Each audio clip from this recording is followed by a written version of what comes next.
Welcome, ladies and gentlemen, to LCK Challenger 2023 Spring. I'm Atlas. It is round 2 of the playoffs. Extraordinarily excited to be here. I've got Chronicler alongside me as we get into the first best of 5 of this round of playoffs. What a time to be alive. What a time to be a fan of Challenger here in Korea. Yeah, if you're wondering why I'm looking this way, the remake of Resident Evil 4 came out recently, and I'm doing my best Leon Kennedy impression. It's I need some more grime, but outside of that, It wasn't actually his idea. It's just the makeup ladies. They're huge fans of the Resident Evil series, and you can understand why. It is a fantastic series. Personally partial to Resident Evil 4. Played it on the Wii when it first came out. It was absolutely amazing. And really good game. I can only hope that the lovely gameplay that we see here today will eclipse that of Resident Evil, because of course it is the continuation of playoffs, and from DRX we don't really know because of course we haven't seen them in playoffs yet, and from T1 we also don't know because they really only played that one strategy that one time. Yeah. Which they almost played a game in Game 3, didn't they? It Yeah. was almost a game, but I think at that point Hanwha was so tilted that they couldn't even play League of Legends. That stage. No, they were winning and then they weren't. It was a little sad. No, it wasn't super great. I actually was quite disillusioned by that entire series. Yeah. It made me a little bit sad. I therefore predicted a 3-0 for DRX, because I think that if they do that to DRX, it doesn't work. And then I think in straight up League of Legends, DRX is the best team that we have here in Challenger. So I thought it was relatively easy. I am just very, very stoked to see DRX finally claim their title. Oh, yeah. That's why what I'm very invested in. They really did the ramp up at the right time. This is something we've talked about a lot, where D+ in the LCK is a really good example of this, who had like kind of a resurgence for like week 6 to 8, and then like week 9 was a disaster again. And obviously in playoffs they got knocked out by Hanwha, and I would not be surprised if we see something similar happen to DK tomorrow, right? Although I still have faith in them. Spoiler alert there. But DRX are doing the exact opposite, where they were kind of all over the place, and then their last 2 weeks, I mean it's the entirety, but their last 2 weeks in particular, when they played all the strong teams, they ran them over.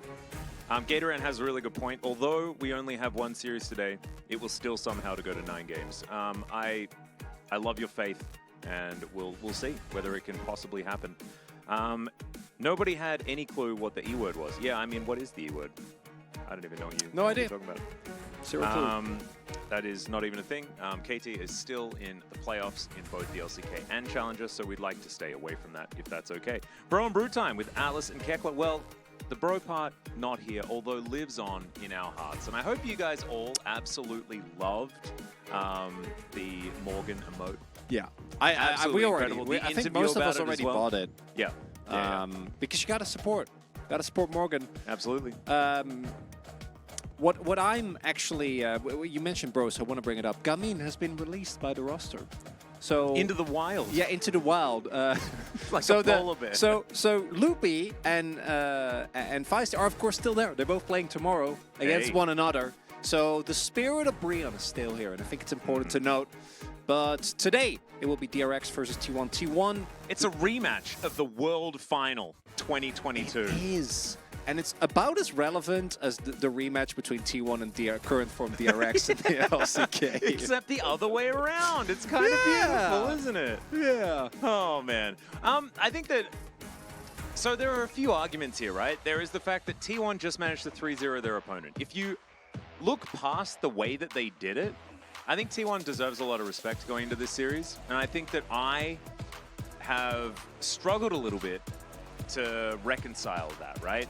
And so until we actually see these teams play, I think it is going to be something that we have to tread lightly around. You know, especially. Because for some reason, I don't like dairy being used in my League of Legends. I love cheese. I'm a big cheese enjoyer.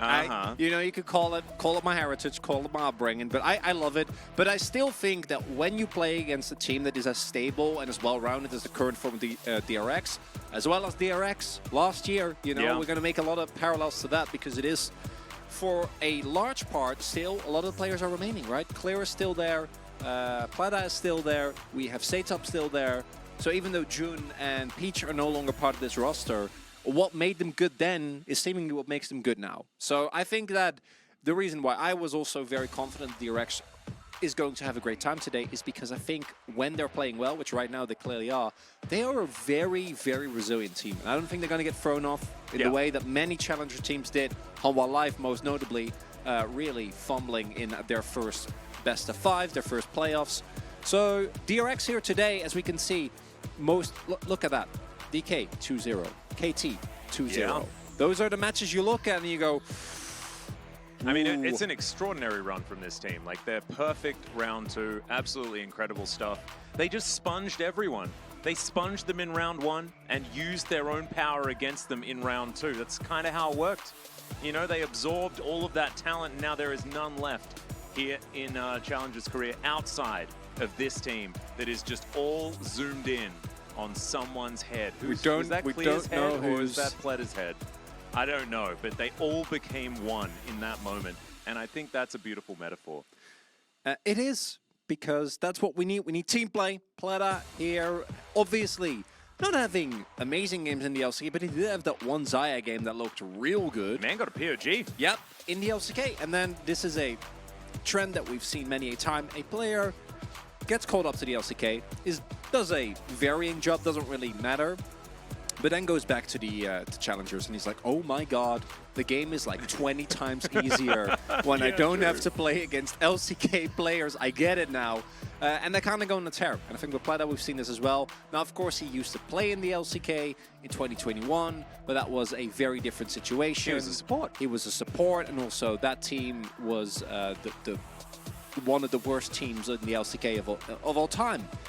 So wasn't the best at times, but now he is looking revitalized. He is looking strong. And this man right here, don't let the KDA fool you, I think is the epitome of making sure that he is where he needs to be. There's a reason why his Rise win rate in particular is so big. It's because this is something that he did last year so many times as well. He knows how to play around the rest of his team. He's one of the last players still playing Rise as well. Like, it's not that these are all stats from earlier in the season. He is still playing this Rise and still doing fantastic things on the champion, even if it isn't necessarily in the same point of power that it was in a lot of drafts earlier on in the year. So really, really cool stuff here from DRX, showing that they can utilize their own flair in order to win games. And I think against a team that is going to do some odd things on the Rift, one could say, that is a great power to have. To be able to play your own game to an exceptionally high level is what you need to conquer the cheese. There is also the fact, and you were actually the one who mentioned this as we were walking over, that Clear exists. Yeah. And Clear is a very strong carry player, and I don't think that you can go with the blind sign against him and not expect to get punished by Gwen or Fiora or any scaling pick. What is exciting about T1 is that they might have a chance to finally bounce back after this team has had their fair share of disasters when it comes to the best of 5 stage. There have been multiple times where they have been incredibly strong in the regular season only to kind of fall apart, as obviously had to bring this one up. The power of Dal's Scion, and to be honest, I felt like he deserved POG in both of those games. I think that without the Scion doing the Scion things and just suiciding boss style, like this, it would not have worked in any way near the same amount of success that it had. Look at that. Damage taken per minute. That's Absolutely the stats. That's the incredible. stats we need. And Forest only came up heads. And this is something that we always are obliged to mention anytime that we talk about this player, is that on any given day, on any given game, you can get extremely varying forms. And that is the another reason, because Sponge was kind of the same way, but as we have seen, Sponge over time has gone better and better. But maybe now that they have Bay in a best of 5 scenario, his added experience is going to come through here. Do you know what Forest reminds me of? Traipsing through the forest in Valheim. You know, sometimes you find berries, you find these amazing resources to take back to your camp and everything's brilliant. Man, Valheim. Other times you find a troll and you get your head caved in. So That happened to me a lot. And me too. And we were in Discord while it was happening as well. It was great times. It was our bonding moment before you were released from your quarantine.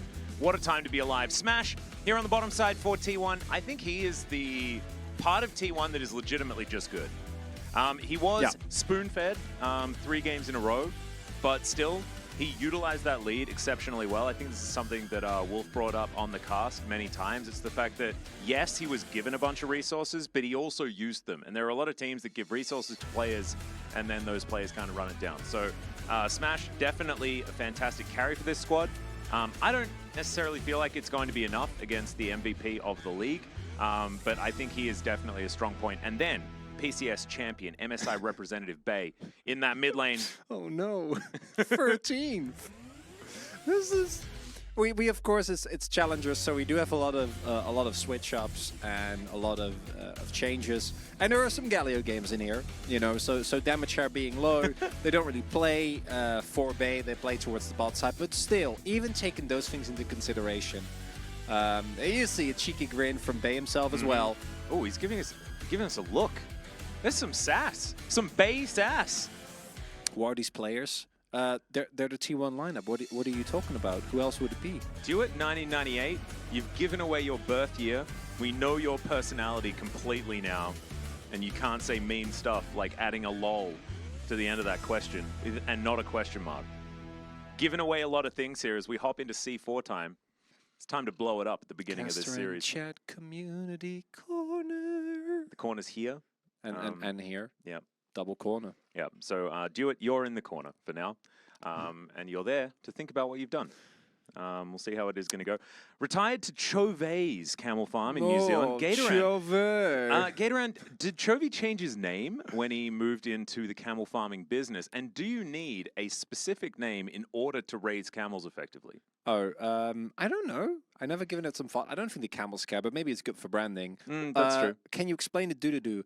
In the actual song, there is a doo-doo-doo. There's a guitar riff. Yeah. But we heard it for like the first day. And then it was taken away. 2 games. Like the first 2 or 3 games. And it's come back like once or twice. Yeah. But we've never had the full 4 doo-doo-doo-doos. No, we've never had it happen for an entire day. But basically, we took upon ourselves to sing along. Yeah, because we really liked that part of the song, and they kept really cutting it good. off. And so we decided that we'll just insert it back into the song, take matters into our own hands. Oh my God, we got our man on the inside, trying to make sure it actually happens. That is what we really need, a man on the inside. Actually, we played some fives yesterday, and he has a mean fresh. Oh, yeah, hot damn! I mean, fresh generally is pretty mean. Yeah, so a lot of good hooks. Yeah, heck yeah, yeah, it was great. Nice. Was cool to see. You know, we didn't have you running it down professionally. No, absolutely not. I was going to say bringing us that stalwart defender in the top half. So I was forced to play Ornn. You were just building stuff in the top lane. Speaking of Valheim, he's playing just it hammering in in the top lane.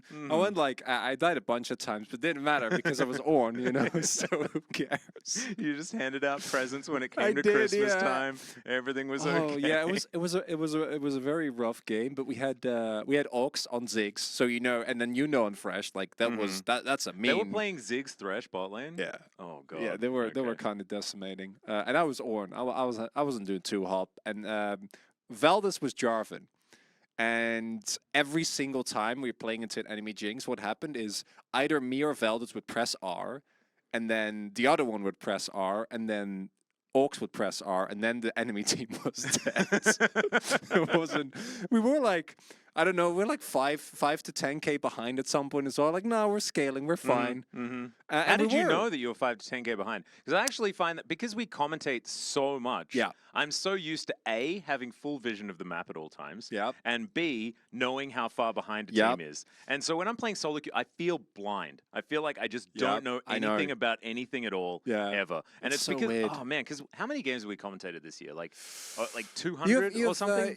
Oh no, it's way more. It's like 250. You have GOL open. You can check it out. You can go and take a quick look see because it's just every LCK game. Although I have missed. It's every LCK game and half of the Challenger games, right? Yeah, give or take. Yeah. We'll average it out. Obviously, but I'd say it's like 250, 300 games, and that's just this split. Yeah. So it's completely understandable. Way more zoomed in is another thing. By the way, Toasty, everyone actually Did you spend your first like 6 months of playing League of Legends trying to figure out how to zoom out? Yeah, because you're used to any other game where you can zoom out Yeah. further. Yeah. So. I remember researching so hard of like how to do it back in 2010. I was like trying to figure it out. Like, can you go into the game's code to zoom it out just a little bit? I just wanted it zoomed out a little bit. In Spectator, it feels so good as well. Like, because we also have Spectator client at the LCK. Yeah, I know, right? and you can zoom out more than so nice. anyone should ever be able to zoom out. Yeah, it's actually ridiculous. Zooming in, definitely a thing. That is definitely good. Field of view is different in ARAM and Summoner's Rift too. It's more zoomed out on ARAM. That's actually kind of cool. It sort of makes sense. We were playing ARAMs just the other night. Yeah. I didn't actually. I'm not much of an. I'm not much. We're both. I think more Summoner Rifters.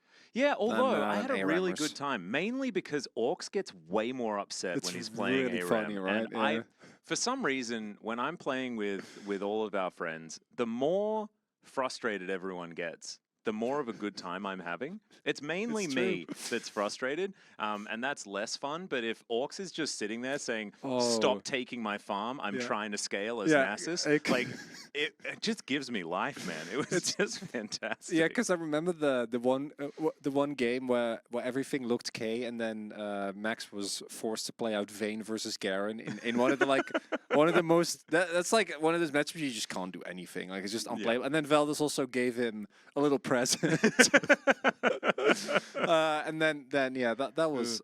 There's been some good games. Yeah, it's been a fun time. It has been an enjoyable. That's one of the biggest boons of getting Orcs in. Is not even the work. It's just now we have 5 people for League. Yep. I also like I was enjoying playing ARAM as well because I've played all of the champions, but I've played them like varying degrees of recency. Of course, yeah.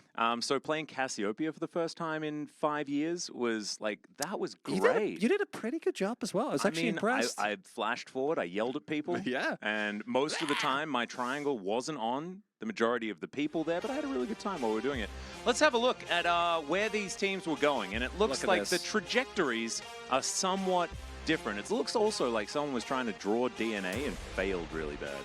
Yeah, they're supposed to, start at the beginning and then go back together again. Or maybe again. these strands are just like, we're halfway through the cloning process. And what's most important is that you see that jump there, right at the end of the week, or the weeks rather, for DRX. That was against KT and D+. Like that, and they 2-0'd both. Yeah. And that is one of the big reasons why we have such high expectations of the team, why we hold them in such high regard, and also why I expect them to be the big favorites going into the rest of the tournament. If you're wondering how the playoffs work, it's the same as LCK. It's very easy. The same. This is the matchup that we had, which was the equivalent of which would be T1 and KT. Yep. Right? So the loser of this isn't out. If you want to ask, where's Faker? Don't worry. Even if T1 loses today, you get another chance to do that. Yep. Faker in the lower bracket. He's going to be playing on the weekend. It'll be totally fine. Bay will be playing following that. As, yeah, DRX definitely looking better towards the end of the season. Remember, it's really interesting, right, Chronicler? Because I think we were here casting what was probably one of the cleanest games that we've ever seen. D+ taking on DRX at the very beginning of this season. Yep. And that was an absolute demolition. That's why DRX started so far down in the standings. It took them a little bit of time to recover from that. But then that perfect second round, being able to then fight off all of their demons. I think it is a beautiful story here for this squad, finishing first place after being able to take down both of the strongest teams as recently as possible on this patch. It just feels like the right time to be a DRX fan here in Challenger. It is also such a cool twist of the story that they had last year, where they were so much better, where some co-streamers were making statements like this team would clear the LEC, only for them to then completely bomb in playoffs and get upset by, if I remember correctly, the kings of upsets, Dundon and the boys. Whoa, yep. That's a lot of DRX. It is. On the Korean side, I was actually having a chat to some of the Korean commentators before we turned up here. They were expecting that this was going to be a bit of a closer series. I was expecting a few more 3-2s because of that. Wolf also joining that one. He was also vocal in the chat. He was like, wait, did I mess this up? No. And I think that he didn't. I think that we're all pretty confident in the fact that DRX can withstand the cheese. But if T1 have more prepared, then that makes this a whole lot more interesting. Maybe it's especially if it's just like a specific side that this is going to work on, right? Like if they have a specific plan for a specific side of the Rift, then it is definitely going to change how this series is going to go. So a lot of respect. As long as it's DRX winning, I'm feeling like you're in with a shot. And it is challengers, so, you know, maybe T1 3-0 out of nowhere, and we're just left scratching our heads that has happened. But a 3-0 that doesn't go DRX's way would, to me, be very surprising, as based on this, looks like DRX actually went for red side here. They are, of course, the first seed, yep. So they will have side selection. And that is something that is very, very interesting, given the power of blue side. But also, what this does is it mitigates the cheese potential. Exactly. Because it means that you can't hold that ace in the hole that rounds out your composition in a crazy way. For that last pick, you'll always have the opportunity to answer it. The Kevin Kim quote. Ooh, head coach Crush said in the pre-match interview that he doesn't think the off-meta cheese picks is a necessary tool of a top-tier team. That's oh my god! Also, G2 frees both these teams. Well, I mean, they better because this is challengers. Yeah, so, if they didn't 3-0 both these teams, then something's definitely going pretty wrong. lackluster trolling, my friend. Look at that, the Gwen man. We actually were talking about this. That is one of the ways that I expect to see DRX try and look to punish. Cancel the Scion. Cancel it. Don't do it. I also think that, like, there's a lot of other ways. We were having a discussion about this, and I was screaming at the TV for Gwen when T1 just kept picking Scion over and over again. I'm like, happening. Just pick Gwen! And, like, the best player on Harmalife Esports during that series was their top lane. Like, oh, it was very upsetting. Anyway, Maokai's going to be locked in. I do have a lot of emotions, a lot of angst in here. But I think we're going to be able to bring it out during the series. As Clear is going to lock up the Lee Sin by the looks of things.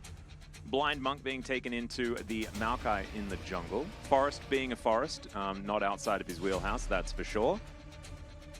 It's not a bottom lane pick, though. So DRX likely to lock in something a little bit more priority. Is it just Zeri? I mean, you may as well. Yeah, you can go for the Zeri Lucian handshake. Could be a thing here. You already have the stronger jungler. Ooh, I kind of like Aphelios just because it's hard to dive him if he has the right guns. Yeah, and diving something like a Thresh can be hard. Might be the Caitlyn Lux to come out. Caitlyn Lux is a very execution-heavy lane. Now, I do think Smash is a wonderful Caitlyn, but we have seen this drop in priority somewhat, even in the LCK, because of the fact that it's by no means a guaranteed win anymore. Yeah. I also think that you need to play Caitlyn lanes the way T1 play them, as that's Pantheon. We saw this yesterday. It was a pick that you could do. Well, I'm wondering, like, the signal that is sending to me is that there is Pantheon, I don't know if it's support, but like Pantheon flags actually dunking on people in scrims, right? Because it was obviously not successful yesterday, but if we see this again as a flex, because love the Rumble. I love that. That's amazing. And this could be Bay, this could be Dal. This could be bot. Like, maybe they're bringing back the Rumble support. You never know. Oh, and you know what they did as well? They hovered the Kiana already. Yeah. So you're putting it in their head. Maybe, also, Kiana Maokai Rumble. Oh yeah, it's disgusting. That is bogus. Maybe you want to ban Kiana now. DRX is what they're saying here. I love this. Unimpressed. Well, like, this is also fantastic, right? Because DRX sort of identify that if you want to play out a Caitlyn composition, you need to play towards bot side, and you almost need bot and mid priority. Not a lot gets priority against Lee Sin LeBlanc. No, that is a very threatening 2v2. And even though T1 already has a great setup for 5v5s and early dragons, pre-6 they won't have that much going on, and even post-6, they will need control. And if not, Lee and LeBlanc is extremely strong at picking off individual targets here. And I'm also not 100% sure. I assume we've seen most players move away from the AP Maokai, seen them move towards the tank Maokai. But there are still some wrong decisions to be made there. So we'll have to see whether whether that'll end up happening. The downside of this Rumble is that, as we can see, DRX are now completely safe of the Caitlyn Lux combination. And Karma is still good, but I do think that it becomes more of a pressure lane as opposed to a lane with a very reliable kill threat. The Sion, even with all the insurance policies, also means that DRX might want to R4 a top laner here and not want to run into the Sion issues. So if you want to like pick Cassante as, oh my god, Malphite, man, wow, really has evolved. And obviously T1 have a plan into the Thresh, which is kind of interesting. Because I would have thought that that would be the ban, right? Like, not banning a Blitzcrank, which you want to pick into Thresh most of the time. Yeah. Yeah, I'd imagine it's a trap now where you're like, okay, so if you don't R4 Thresh, you try to blind, as Cassante does make a lot of sense here. I think the Sion ban was kind of an indicator of that. Oh, it scares me, though, because I think that... Fresh? I feel like Cassante is exactly what T1 were kind of destroying in their first series, just because Cassante, if left alone, doesn't get enough done if the Sion is gallivanting around the rest of the map, or if whatever Dal decides to play to not lane is going to be gallivanting around the map, right? Like, Cassante he doesn't reliably destroy turrets like something like a Jace would, for example. As Ashe and Caitlyn going to be picked up here, that is a Jax as well. So it looks like Dal actually wants to play the lane. Either the Jax or the Renekton, both champions that do not want to just camp bot lane level 1. Might have an actual game here. The Jax and Renekton, neither of which have great setup for the Rumble, and I do think that the Rumble kind of losing a lot of impact here. Obviously, you have a great target in specifically the Aphelios, and you do have the ability to go for the combo with the Maokai, but outside of that, I think ideally I'd like to see Rumble when you actually have access to like big AoE combos, right? The Kiana is a really good one for an obvious reason, and I do think that the Ashe and the Jax kind of shy away from that, but the single target pick from T1 with those two picks actually is quite good. I'm worried about Prio though, because they'll have bot lane Prio, that won't be a problem, but if mid and jungle are going to be completely fine, and top wins the matchup for like the first 9 to 11 levels, which will be the case if Clear plays it well, then you're playing without Prio, and then your bot lane might actually be susceptible to some of the early game aggression, and Piera and Plata are going to suffer in the early lane, but post 6, or when Sponge and Satep can roam down, they do still have a lot of power. And also Nautilus, just after he gets out of lane, can be so impactful. Piero is going to be a real problem. Once he hits that level 6, once they can just start making plays around this map, the skirmishing potential in the mid game is absurd. I think there is still a lot of potential for T1 to get stuff done later in the game, right? Like, Nature's Grasp can never be underestimated. The fact that Rumble can then put down an equalizer when everyone tries to get through the gap in the Nature's Grasp, right? Like, there are a lot of times that T1 can capitalize on positioning and things like this.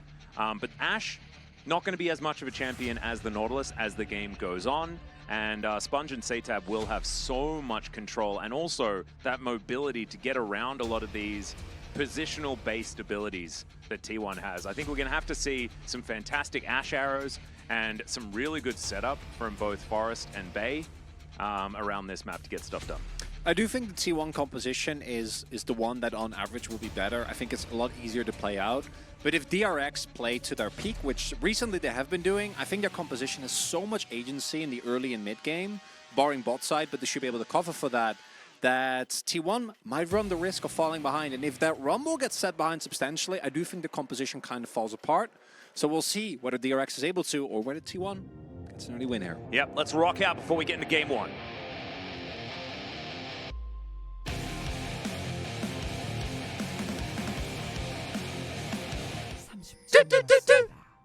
Oh, baby, we almost got it. We actually almost got it. That was Yuno tried. Yeah, I feel like Yuno put in a word. Maybe in game 2, we'll actually get it. It'll be really excited. Okay, so DRX just setting up defensively. We do have the Christmas-themed LeBlanc skin. One of the first festival-based skins that I bought. The limited skins. What is it, Mistletoe LeBlanc? Yeah, I like that LeBlanc skin a lot, but I'm a little sad. What's that? At Forest, going first strike.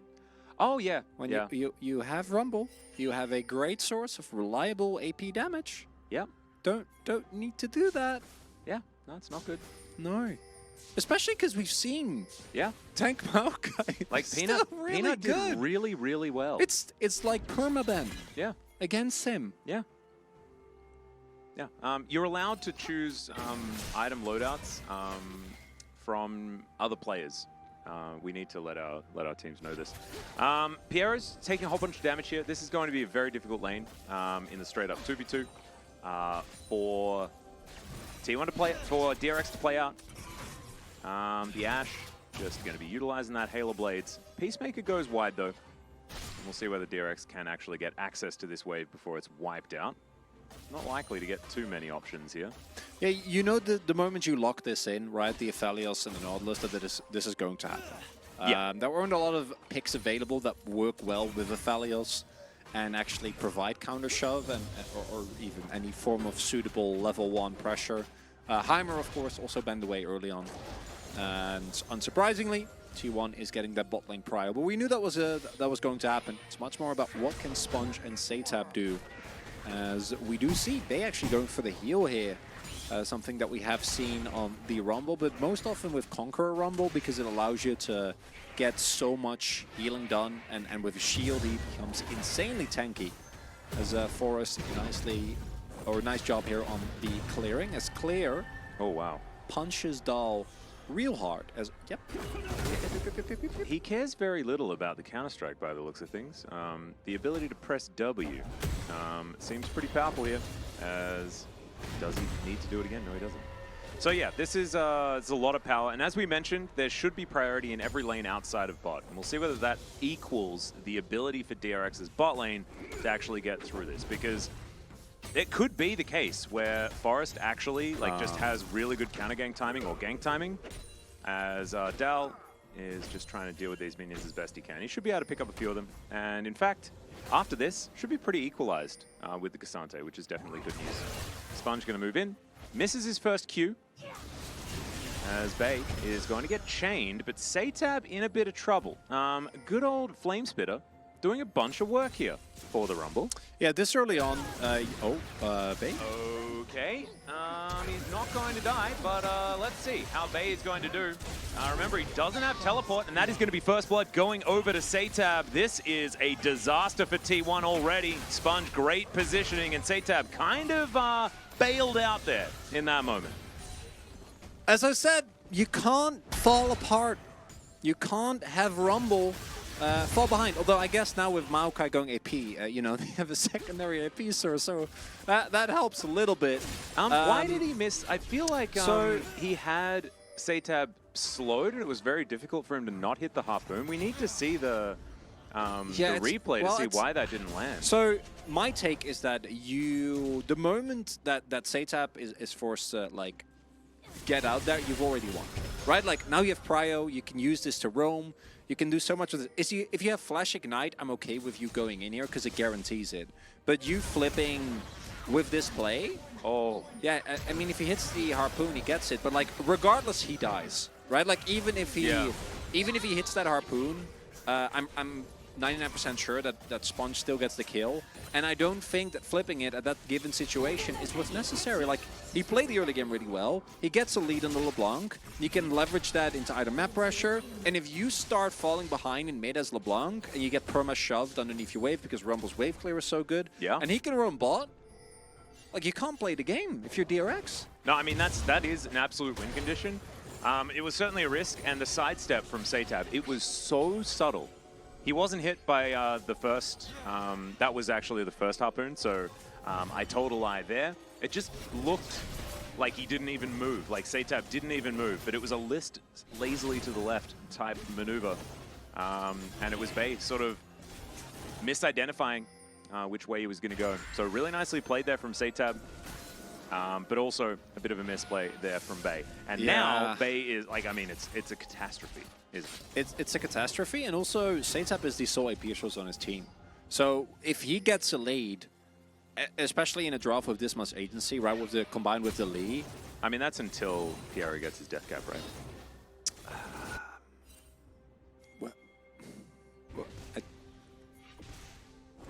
I'm not often thrown off this much, but I'm like... Like if you said like Forest, I'd be like, oh, but I could see it. I'm pretty sure the E was buffed, like the AP ratio on Nautilus E was buffed recently. I do actually know that Zeus played some Nautilus top. Emax. I actually used to love solo lane Nautilus, man. It was my favorite. Yeah, Emax Nautilus top. He was my it was my most successful jungler in season 3, I think. Huh. Or season 4. One of the two. It was early on. As DRX looking for a bit of a back timing here as Smash not used to dealing with minions underneath his turret on this Caitlyn. It wasn't something that he was doing last time around. And look at this. Like, I mean, the gap in farm is like a wave or two here for Pleta. And so actually after all the shenanigans that have occurred in this early game, it's kind of okay here for the Aphelios. Not out of the woods just yet, or out of the forest just yet, as one could say. As T1 still with a lot of mid-game threat with this composition. As soon as you see a rumble, and I go back to all of the old times where we just talk about level 6 spikes, fights around dragons and heralds, things like this, you know. It all comes flooding back. And that is something that T1 could still fight around.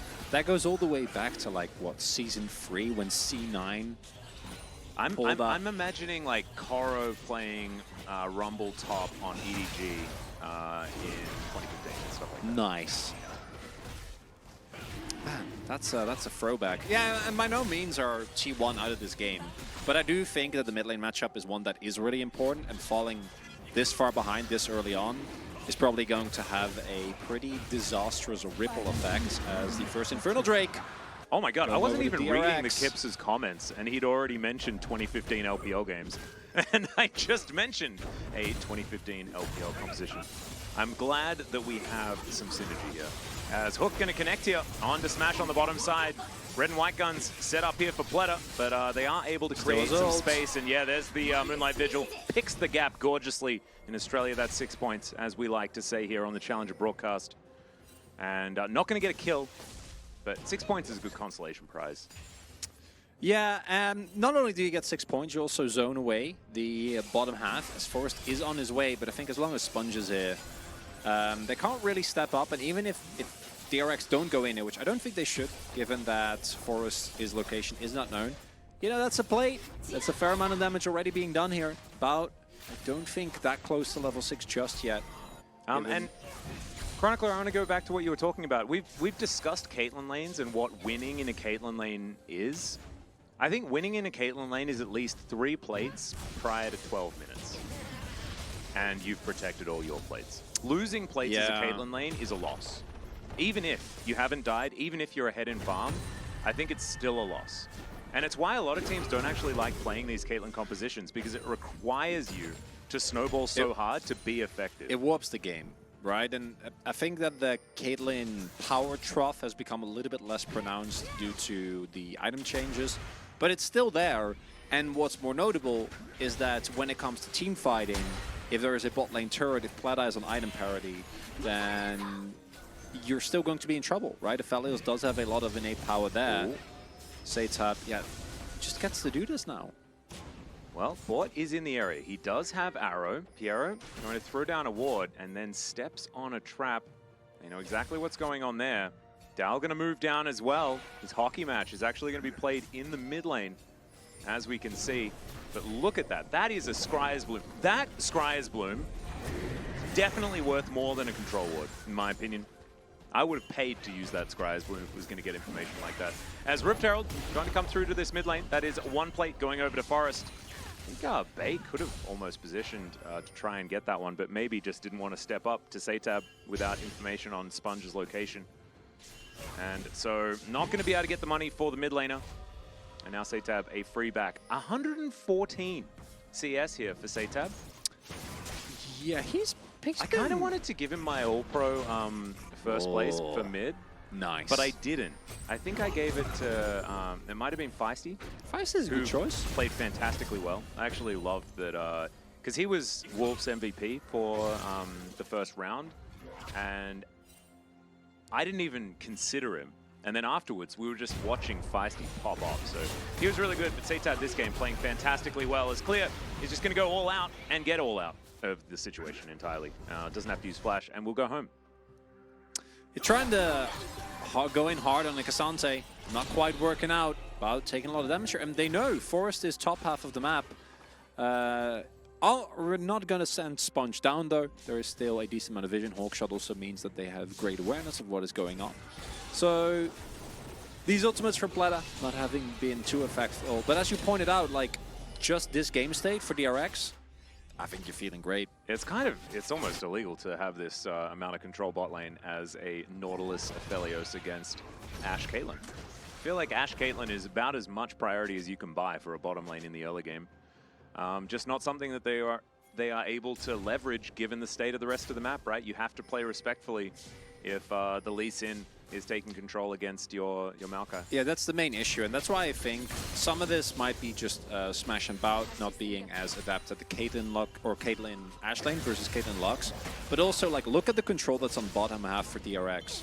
With a Caitlyn and Ashe, if you're not shoving in permanently and not using your prio, like what are you actually doing? You don't win the all-in even remotely.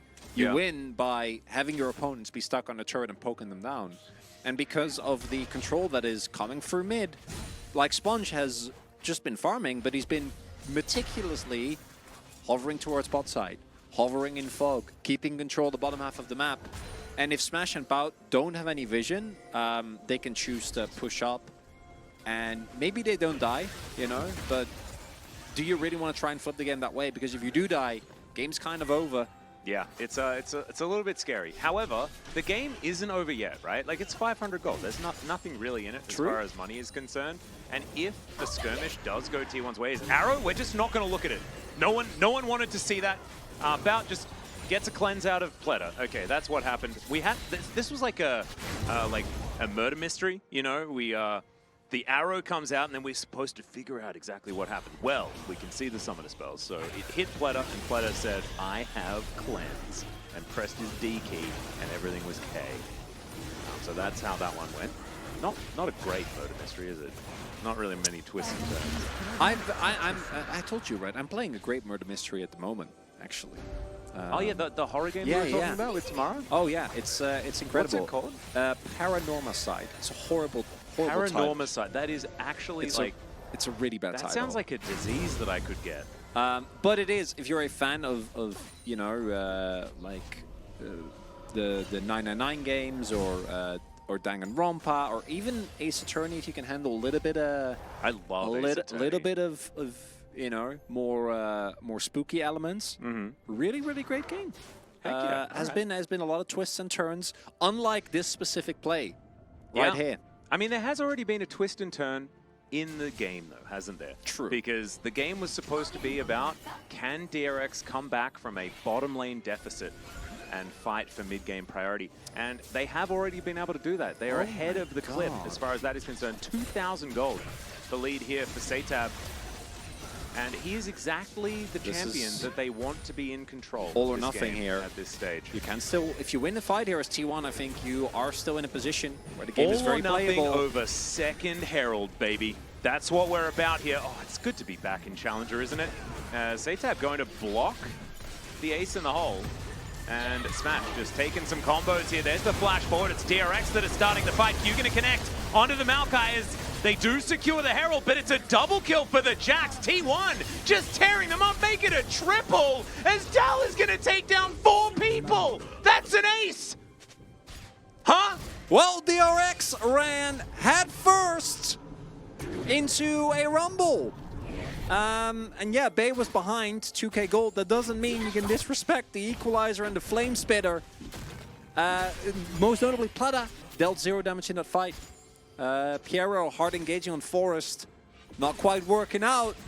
And all of a sudden, game looking completely different here. And this is actually going to put it all on its head, because I was a little bit worried for T1 in the last fight, right? Because I felt like DRX taking the initiative were going to be able to get stuff done, but I didn't think that they go head first into all of the AoE and the power of this T1 composition. Pleta also able to do absolutely nothing. No, in literally the situation. nothing. Let's have a look at it again. Because the setup here I don't think is horrible, but look what happens here. Like Piero and the rest of the team going really hard here on top of Forest.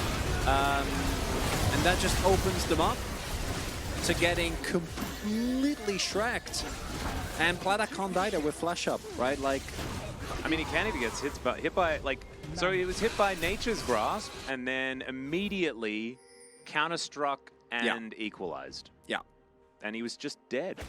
Yeah. And so now Dal has a gigantic lead here towards this top side, and he is an absolute win condition here for T1. And maybe if T1 win this, we will have some Dal respect paid. Finally, he'll get the POGs like he deserved, all of them. What do you mean? In their previous series. That was all Bay. It was all Forest. Nah, he picks up the kills, and therefore he gets the POG, even if he doesn't necessarily deserve them. Well, because he deserved them in their last series. I like that, actually. What I do want to note is that the LeBlanc, I think, has a decent matchup in the Jax, because LeBlanc actually is one of the picks that has a lot of upfront burst. Jax is really good in long fights, but does kind of struggle when... Akali is another example, right? Yeah. When you have a lot of front-loaded burst. But Setup has gone for Leandris here. So not going to have the same type of impact, and also I don't know what that second item is going to be. It could be a Sonya's, that would be a weird choice. Don't love. All right, Forest just going to press his ultimate button. Same thing to be said here for the Rumble. And yeah, DRX just have to say goodbye to their outer turret. This is kind of exactly what T1 were doing to Hanwha.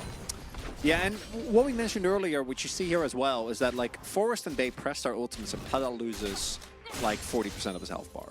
And until he gets his BT, there's not that much that is going to be done about this. And I do want to highlight, I think that the Jax and Caitlyn parts of this draft scale insanely well. I do think that T1 might struggle if they can't start stacking these Mountain Dragons. But they have a team fight composition that should be able to, because of the amount of power they have right now. Is, oh my god, Forest is going Moonstone. He's doing it. Oh. He's beginning to believe. So then I have no idea why you would go first strike, but that salvages it for me, you know? Maybe he's figured it out as DRX. Could be Mandate as well, yeah, I guess. I think it'll Moonstone though. That build has been very There's popular. no Nature's Grasp, there's no Equalizer just yet. They will have it up in a matter of seconds. Oh no, Forest Ultimate Eider. Yeah, exactly.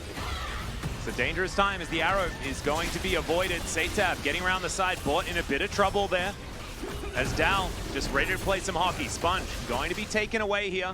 Okay. As it should be a 50-50, although there's the Nature's Grasp. It comes back. The Equalizer not going to land onto Plata as the Drake is secured by T1. But can they win the team fight? As Moonlight Vigil kind of massive as Dal is burning down in the backline. Plata's still alive for the moment, but he will be taken out. And Smash collects the kill.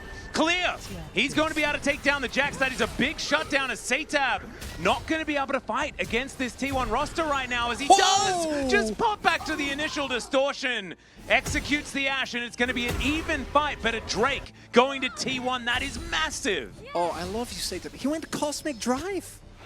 That's actually amazing.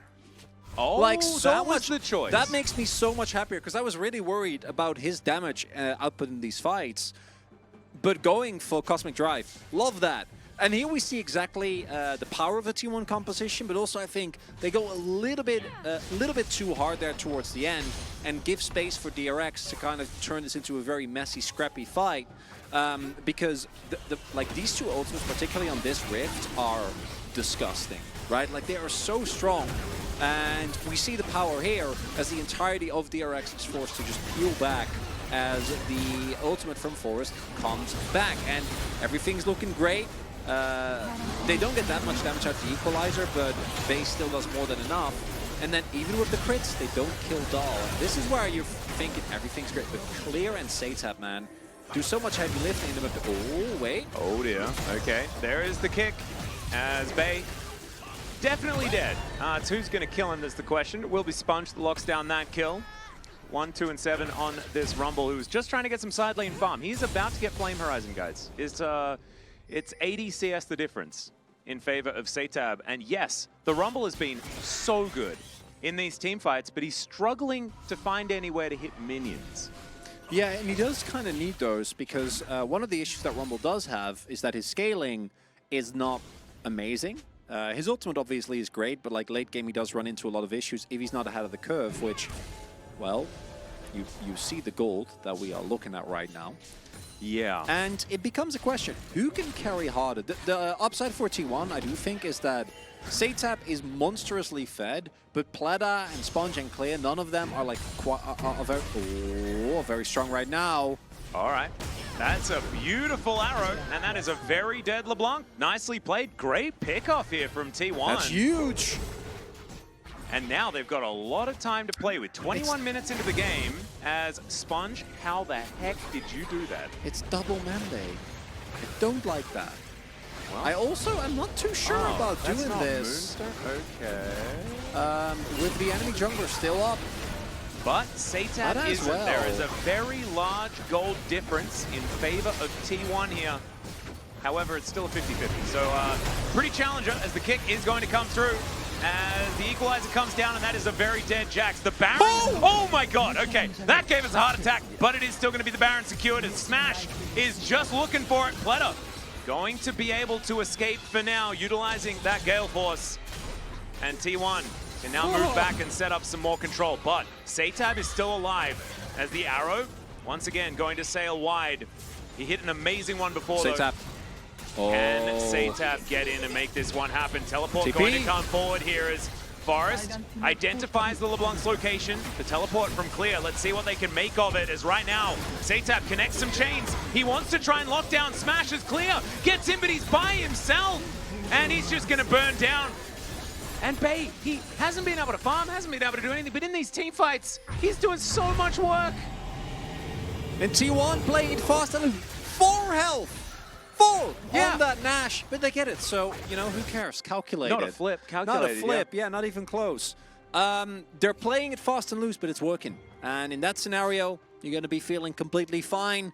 Plata's still not able to have a large impact here, as a little disjointed here is the engage, right? Satap already shows his position. I think if he didn't, then maybe Clear has an angle. Clear crucially doesn't have his ultimate available here, and as a result isn't really able to get that much done, doesn't get to isolate Smash, doesn't get to like ride Bay towards the top half of the map, and then just dies because the rest of the health bars are way too low. T1's composition has a lot of damage, and again, T1, they start stacking MR, which they can because of the current game state, and they get Mountain Drakes. DRX ain't coming back in this one. Nope, Satap is in this top lane as well, so not going to be able to get into position around this Drake that's going to be spawning in 10 seconds time. T1 not even interested in going for it right now. They want to utilize this Baron buff for the next minute. I believe it's the next minute that they have it. And yeah, should be able to continue pushing and then go back to a Drake that should be very much their own. However, Inner Turret did go down. Now Satap is back with the rest of the team. DRX, they might have one team fight in them, but it's going to be a really difficult one. Here is the Nature's Grasp. Satap avoiding it as best he can. Equalizer going to come through. Not a massive amount of value, but it just creates enough space to get this inhibitor turret. And Satap just cannot do enough on the side here. Piero going to get bursted out as the arrow is going to connect onto Clear. Couldn't press W in time, but it's going to be all right as the inhibitor is not long for the world. T1. I mean, I feel like the lanes didn't go very well for them at all, but it's been their team fight coordination. It's been absolutely fantastic here. They will be able to drop back, collect themselves this Mountain Drake. And I think the DRX, they need to find a way to fight for it. Health bars are low here on T1. That's the one saving grace. Satap. He doesn't know. Oh, no. Now he does. He does, and manages to make it out. Good Spidey sense there from the mid laner of DRX. Are they actually going to commit to this Piero backing? I don't know if they should. Might just let it go. This is only a second Drake. It's still big. Mountain is strong, but Soul's still a decent amount of time away. It's just difficult though, right? Because DRX, they don't have a composition that's necessarily geared towards the late game themselves. They had a lot of sort of mid-game skirmishing power and things like that, but the team fight from T1 will still be there. No matter what point of the game you are. It's just the amount of damage scaling that you have on a Maokai and a Rumble that will tend to fall off. But even so, you'll still have the same lockdown and Smash. Once he gets to a whole bunch of items, he's going to be very scary. The arrow, it's another left turn here for Satap to avoid it. Nicely done. And the death cap, if... Satap is going to get cancelled. Okay. Can actually get out. Might have to TP. Don't know if he has the time. Is a LeBlanc though, so it does have a lot of innate safety. Mimic back up right now, and they are looking for him, but I don't know whether he's exactly the champion that you want to be chasing. They do want to move this minion wave towards this inner turret, so that's definitely good news. And they'll have to wait for their minions to arrive. Does he have death cap? And it looks like he does. Well, time for a Hail Mary. Baron going to be up in a minute and a half. This Sponge. Inner turret coming on through, and yeah, that is a deep flank. Are they going to get sponged? Has he sponged enough, is the question. This inner turret on its last legs. I don't know whether that's what you want to be fighting for. Sponge, still waiting. Still here. Bay is quite low. That's the thing. We've got 3 items on Smash, though. He is just huge. And he might need to be the priority. I love this constant panning to Sponge as he's just sitting there. He's sponging, man. Menacingly. Oh, Forest going to face check the Sponge. Okay. Sponge then walks away. And then not a whole lot more happens after that point. There we go. Cool. Well, bit of a buzzkill moment. That's fine. And something that we haven't really talked about yet this game, because so much has been about the top half of the map, Forest and Bay, most notably in team fights. But these are the type of games where I think Smash really shows its quality. And that is if the rest of the team is going well. I've seen so many games from him like this where he just gets fed. You know, like the laning phase was pretty lackluster, but he's like a kill here, a kill left, a kill right. And when he's in a position like this, he almost never dies. Yeah. And that is what is that consistency, I think. It Something. Arrow going to connect. Great buffer on the dredge line. As Sponge here in this mid lane. Trying to get something back here as Spout. Going to get flashed on. The chain is going to connect, and he's not dead just yet. But he is in a bit of trouble, one could say. But still, keeping him alive and on the map is actually kind of huge here. With the Baron already up and available once again. But still, does have to go for a reset. That does mean that there is going to be 5v4 on this map, and DRX should be able to get into their jungle and get some wards down. And as you can see, they already have done that. Oh, that barrier really big, and no flash on Satap actually is huge, right? Smash though has his summoners available. He's a extremely high value target that you kind of have to take out if you want to win a team fight. True, and they've just started this up, so DRX need to get some vision into this Baron bit. They do. And now, traps being placed. Smash has all his cupcakes in a row. That is the one thing that you need to make sure that you do, and they're just going to zone. And that is a Baron. It's going to be taken out. DRX, can you find a team fight to actually make this one work as the equalizer comes down? And now you can potentially go in, but do you have the health bars to do so? The answer, I think, is just no. There is a lot of CC here, and that is a great kick to come through. As Satap trying to get himself out of the area, he will. But now Pleta, he's the one that DRX need to win this fight. And he had to tank that, but he's not going to. And now he's going to get Smash back. Smash is going forward, and they are going to rip DRX apart. T1, after the triple kill for Smash, they will win game 1. And Smash doing such an amazing job positioning aggressively here in these fights. But, you know, I'm pretty sure that I didn't like the first strike. I still don't like the build. And it might just be a vote for pressing R. But the most impactful champion in this game, I think, has been Forest. No. Like, I'm not even kidding. Like, the amount of objectives and we fights vote, that they've won. We vote for 8-0 Caitlyn. We vote for Legendary Caitlyn. And there is no other choice. I don't want to look silly. I'm going to vote for the 8-0 Caitlyn. It's over, right? Well, Smash is going to auto-attack the turret, and it is going to go down. And now he's dabbing as a Penguin. 1-0 now for T1 in this series. DRX going to have to show us something better than that. And T1 coming up huge here in the first game. We have already seen in many playoffs, there have been consistent upsets left and right. Could be another one here. So many predictions. We should vote. Oh yeah. You can vote yourself. So it's one for Kate, right? Because you're voting for Caitlyn. Yes. And then I will vote for Forest. You may. I don't want to, but I feel like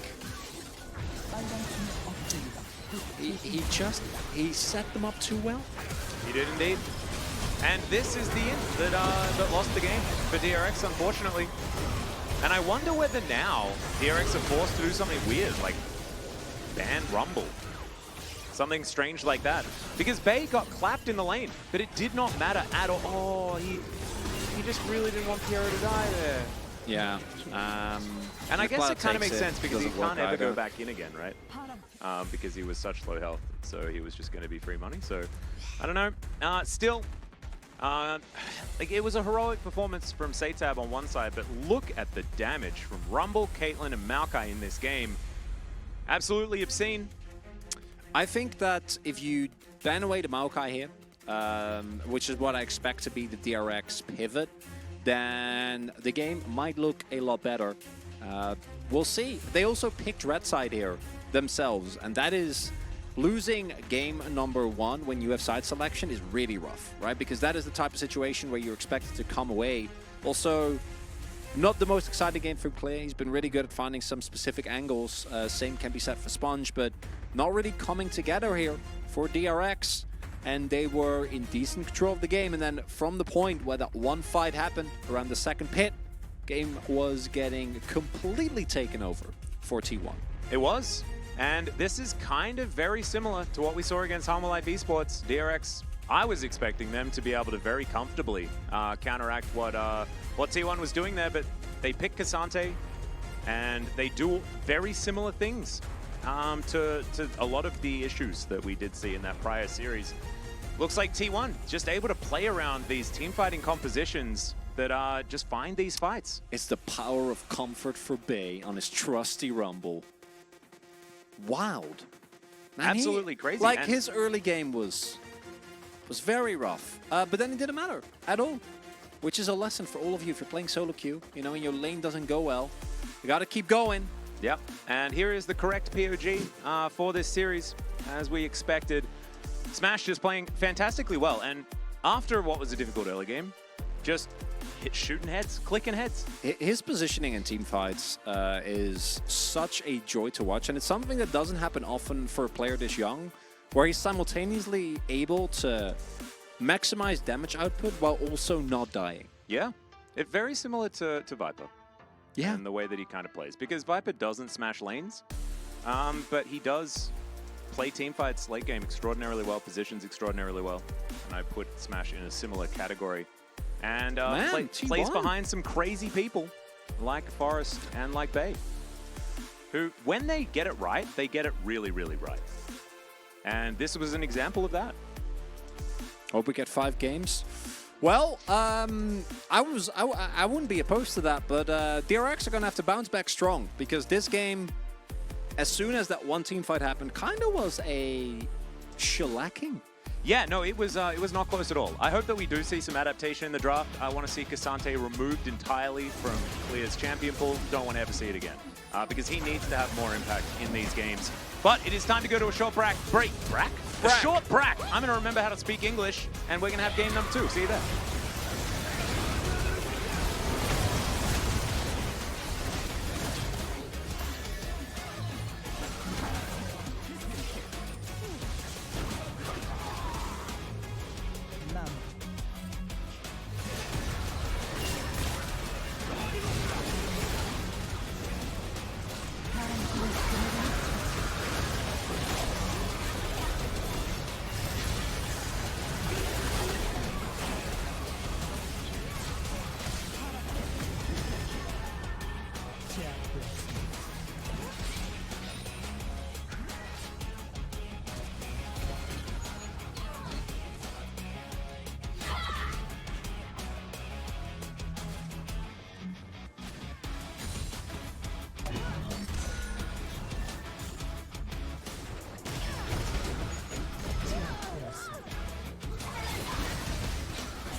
팀의 포탑이 파괴되었습니다.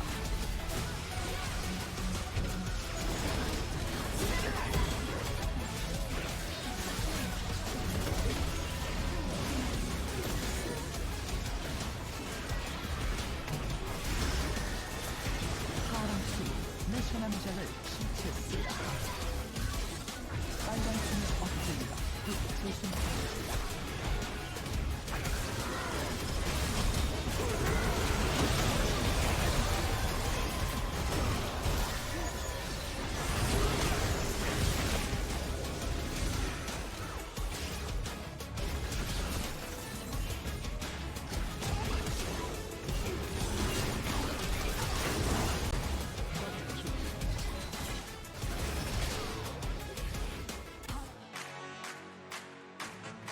Welcome back, ladies and gentlemen. LCK Challenger 2023 Spring. I'm Atlas. This is Chronicler. We're up to game number 2. T1 obliterating DRX in game 1. I think Satab was the only man sort of left somewhat with his ego intact after that one. Otherwise, absolute shellacking. Dominance. They pressed R buttons. One team fight around second Herald, and the game was kind of over. Really well played by T1 in these skirmishes. And I think that, like, this is the really interesting thing about what's going on in this series, is because I felt like DRX had full control of the map. They were playing a beautiful macro game. But if you play a beautiful macro game, it doesn't matter if then when you group up as 5 people to try and take an objective, you just get slaughtered. And then the whole game kind of gets a little bit difficult if T1 just does the whole R button thing over and over again. And then you lose. Yeah, I would be shocked if we don't see some adaptations here, but if this goes to a 2-0, I don't think DRX bounce back, as DRX are going for side selection. Well, they've selected A side. Is it going to be the red side again or the blue side this time? We are almost in the know, because I do think it really matters. Red side, the Aphelios prioritization early didn't quite work out. They selected question marks. Because we don't actually know what they selected at all. I do think that the issue with Aphelios is that he does struggle into compositions that have long-range lockdown and ways to just burn him down, right? And Rumble and Maokai have both in spades, and DRX selected blue side, so that should be a lot better. And I do expect him on blue side, because you have so much more leeway with your bans, to ban away, at the very least, the Maokai. Because you can't let that happen again. No, I think that you can't. I think maybe they even might just ban Caitlyn. Yeah, could be because I think preventing some of that early game priority, so maybe Maokai, Caitlyn, Varus, unless the Varus is something that they want to first pick, of course. I think that Pleta remains undefeated on the champion this season, and so not needing to ban that on blue side, definitely going to be a positive situation here for DRX, as there is the Maokai that we were talking about. DRX, the Annie, going to be banned off first here. The Sejuani first. Oh my goodness, Annie getting through. T1 managed to pick Annie in their 3rd game of the Harma Life Esports series. That goes to show just how much insanity there was in the picks that were being locked in. I'm getting worried. Yeah, they wouldn't give it over, right? They wouldn't do that. Well, Caitlyn going to be banned here, and so now it's either Varus or Annie. One of them you're giving up. And I don't think you want to give up Annie. No, you ban Annie, 100%. Hang on, wait. If you don't ban any of them, T1 could get Ashe Varus. Well, at that point, that might be the best answer. But even Ashe Varus, I don't know. Annie is just... She's not okay. Bonkers. Oh, no, that's... Oh, that's like the worst option. Yeah, so now they first pick Annie, and then... No. No. There we go. Beautiful, okay. Nice. I like the coordination as well. That was great, yeah, because if they get Varus, you know, that's unfortunate. You can still go Lucian into that. Absolutely. You can go, dare I say, Ziggs. You could play... Oh, no. Oh, no. Guys. I don't know about that. Well, we do know about that. It's just the wrong thing to do. So now it's just Annie and whatever the heck T1 wants. They've already won the game. What? This is the interesting angle from DRX. The smash the final 2 weeks, smash round 2 into immediate collapse. Well, I mean, No, this is Annie called like I don't know. That giving up Annie is one of the very few things, because I think in League, you know, we get hung up on, oh, you can't do this, can't do that, and very often there's gray areas. Yeah. But this is no, and this it's not, is and not one of It's them. also a champion that Bay literally just played in a game 3 of a best of 5 and won. yeah. As Elise is at least going to be locked in here for Sponge, Satab thinks that a little Yordle is going to be enough to withstand a gigantic on-fire bear, and it's not. She's just too bonkers. So DRX now going to leave their support pick. Well, technically there are 2 supports already locked in, as Bay once again going to be hovering the Pantheon. We'll see what he actually locks in here, as that is a blind Malphite. I repeat, blind Malphite, yeah. locked in. And we I love mentioned this. that. T1, it's not about macro, it's not about control, it's not about your fundamentals, it's about whether you can press R buttons on enemy team, and they've got 2 champions that press R buttons on enemy team very good. I love the T1 draft already, because you know with your early game prio, Elise, if this was an LCK team, even then I'd look at the T1 comp and go, you can't give any, but like a wombo combo type of draft, right? I'm like, don't know if that's gonna happen. But in game number 1, DRX showed that high execution gameplay might be still a step too far, which is fair. They're a challengers team. Even in the LCK, like half the teams can't pull off games like that. Oh, are they But gonna... now, I've got a crazy idea. like Maokai Annie, like look, every champion on DRX dies to both of those ults. There's no recourse. Like Varus is a stationary AD carry playing into 2 of the best hard engage champions in the game.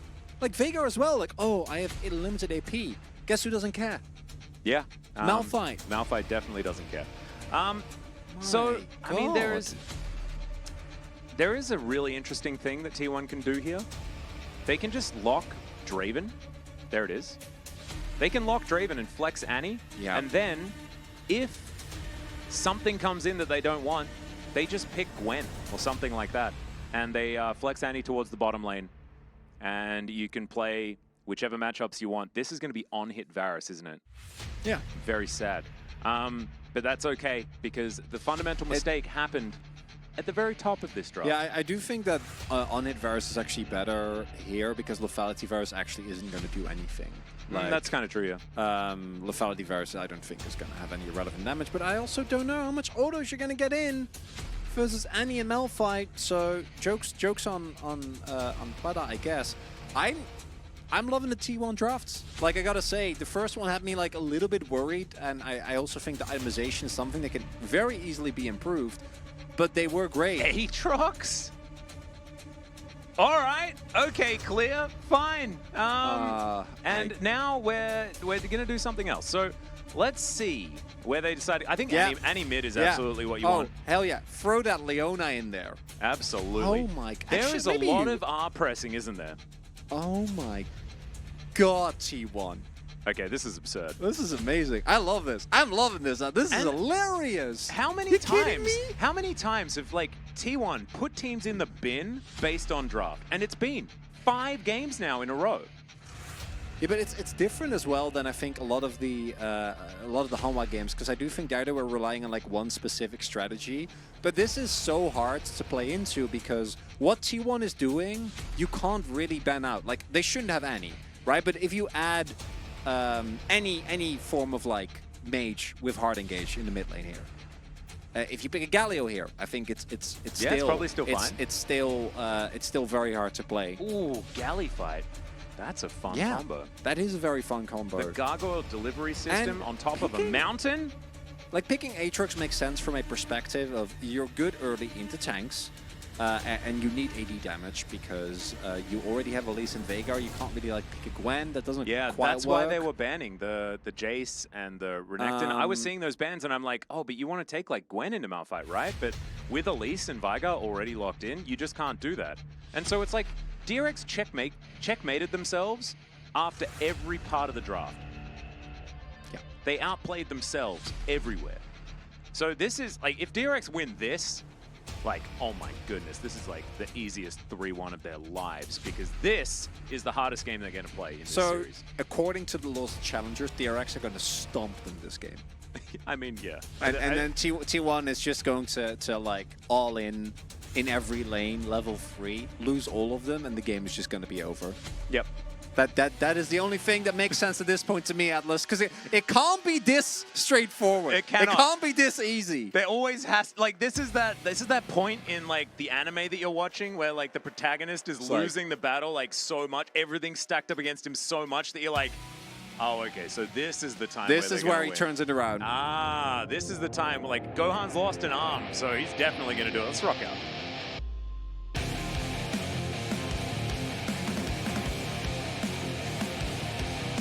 First blood. Oh! First blood. The game's done. Okay. Can we just right.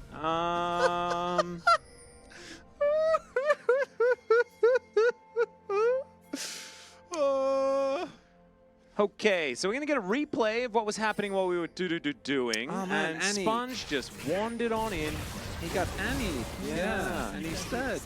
Wow, Annie's a pretty good champion at Yeah, level 1, man, isn't she? wow, And who level would've 2, known? and No 3, one- and that- 4, there was no and way you knew 5, that. and 6, and 7, Wow, and 8, crazy. and 9, and 10, Man, that and is 11, a and 12, and 13, and 14, and unbelievable 15, and start 16, to the and game. 17, and 18. Yeah. I'm sure that if Annie got to level 19, she'd also be really good. Save that. Yeah. Well, this is, wow. It's Hey. been a while since we've had these games where it's just felt completely done. So, in the like, there's been one loss for all of these champions on DRX. So that's good. I think after this, there's going to be 2 losses. Oh, let's. Or 1 loss for all of them. Again, it's too easy, Atlas. It can't This be this. anime arc would be way It can't too be- like it's so on the nose. It it does happen. Yep, it can't be, right? Also, Plata, shout out to him, did go full of value, which I actually think into Malphite is going to be way worse. But the, oh no, he's a level down. Oh. Into the enemy team is a lot safer. But it's just into Malphite, it means that you have to win the early game. And if Del had gone PTA Malphite, like, oh my god, the amount of slapping he would do in this lane. But he doesn't need that. He's still winning. Yep. Sport's going to go in, hit level 2 here, lit Piero on fire. He's going to have to flash, as now Pleta's going to fight back against Sport. Smash says, you're not allowed to do that, and he is not allowed to do that. It's so different. And Sponge going to find himself a cocoon, and isn't allowed to take his red buff. Forest going to get a ward down. And now the face-off begins. John Travolta, Nicolas Cage, Forest, Sponge. About as iconic Who's names. who? Ooh. I think Forest has to Forrest be Nick has Cage. to be Nick Cage. He has Yeah, to be Nick 100%. Cage. I don't even know if Sponge is John Travolta, but Forrest is Nick Cage. Yeah, that we have confirmed, and therefore, by process of elimination, Sponge has to be John Travolta. That's how it goes. Bay gonna move in, gets a ward down. As, yes, he's not lost on Annie. I'm sure he's the only player who hasn't lost on Annie. Or has Annie not lost whilst being piloted by Bay? Is that more to the point? I don't know, Atlas. This game is throwing me. Yeah. Like, it's Challenger playoffs, but you know we wanna give it a little bit more of our all. We wanna really try and sell this because these are high-stake games, and for DRX, even though this isn't an elimination game, it's still a big moment. But with how the early game is gone, I don't think things are going to get better. But that's what we fought last time for T1, and then they were completely fine. Oh, please well, turn they around, did see him. Sponge. Please turn around, No, Sponge. they know. Yeah. But they're just gonna waste his time. I kind of like that idea. As that's a flash. They get Pleta's flash for it. Nicely played here. But still, the Varus flash is extraordinarily valuable.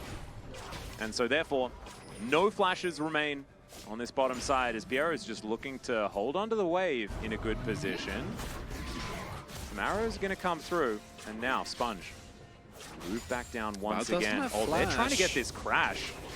And Forrest going to move back in. I believe they spotted him out. There were pings going down here on DRX's side. This 3v3 has lasted forever. Sidestep, fantastic here from Sponge as the hook is going to connect. Bot going to cancel it out, and he's so tanky, and Smash is going to get the kill. Sponge also grabs one, but is he able to survive is the question. They flash for it. Forrest picks up the kill. And Pleta, he doesn't do enough damage right now. That's an early Draven cash out. And maybe it's just the T1 free zero Atlas. Maybe that's just the day it is. Well, what the hell? It's nuts, man. This sidestep really nice there from starts Sponge. Off well, but he doesn't hit the cocoon. Like if he hits, there's a lot of things that went wrong. Yeah, so there's a couple of things there. If they hit the cocoon there on Smash and they can actually go in on him, I think they can win this fight. But as long as Smash lives, you are not winning. Like there is no shot at all. You need to take down the Draven and hit Cleanse as well. As the cage goes up.